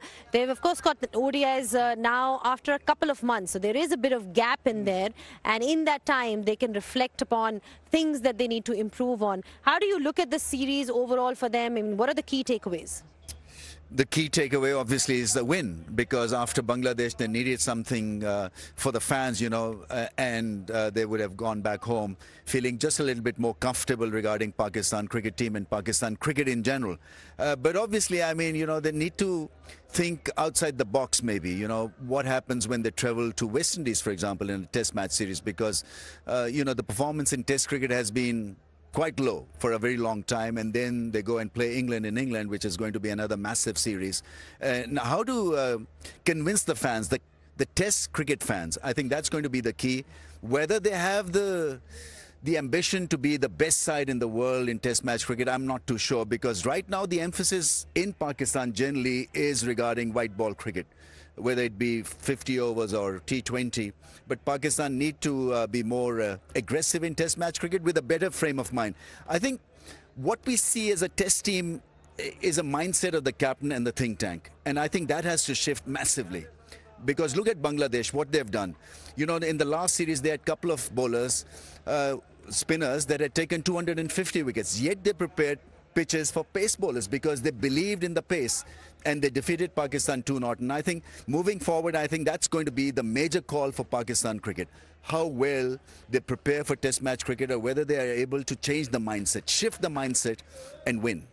In this particular series, though, I mean, would you have perhaps wanted to see some different faces as well in terms of trying out different combinations? I mean, there is the likes of Sufyan Mukim on the bench. There was Shamil Hussain, Ruhail Nazir. There's a couple of others, Naseem Shah as well. So how do you look at the options that Pakistan has? Well, Pakistan have never been able to experiment a great deal, even though, you know, the slogan has been the rebuilding phase, and, you know, we're trying out new players. I mean, it looks great, but in practical terms, I thought they were a little bit shy regarding that option, because once they lost the second game, I think then the pressure was immense on the think tank and on Pakistan cricket team to win the series somehow, because that was the motive, more than introducing young faces. I mean, it would have been great if we had seen more fresh faces, because you're looking to see whether they have the temperament and really the class and quality to play against a side like Australia. Australia, even though they were at half strength, but even then, I think it was important for Pakistan to have introduced a few. There were key learnings for Australia. They've got Bangladesh that comes ahead after this, and, you know, they've tried different players here. The first string side was not playing, but, you know, someone like Kuhneman doing really well for them, Matt Renshaw. I mean, a few performances that, you know, give them a glimmer of hope in terms of, even with their second string side or their third string side, they've managed to put up a show. Yeah, exactly right. And I think we saw throughout the series the Aussie fighting spirit, and Ramesh said, and you've said as well, Zainab, you know, Australia had 6 of their strongest team not here. You know, their 3 fast bowlers, Travis Head, Mitchell Marsh. So I think it was more of a development sort of tour for the Australians. And when they got Pakistan 6 down today, they were a very good chance of winning the series. So very competitive again. And as you said, there were some individual performances that were quite good. And so you mentioned some of the bowlers, but also some of the batters as well. We haven't really spoken about Josh Inglis. I mean, he was sensational today. 65 off 71. No one else really batted that well throughout the game. So, yeah, plenty of positives. And they had their chances. They really did. And just in the end, just, you know, probably Shadab both occasions. Just some runs at the end got Pakistan over the line. All right, thank you so much for your thoughts, Bluey. It's always a pleasure to have you here in Pakistan. Thank you so much. Well, mate. Thank you. Thanks, guys. Thank you so much, Ramiz, to you as well. And yeah, that's pretty much a wrap from here when it comes to this particular series. Pakistan winning it 2-1, and they now have to wait until October. That's when they play their next one-day international series. Australia, really well fought overall. Some promising performances that we got to see. The youngsters standing up to the occasion as well. But in the end, it's Pakistan that won it 2-1. That's pretty much all that we have for you from here. Until next time, it's goodbye from all of us.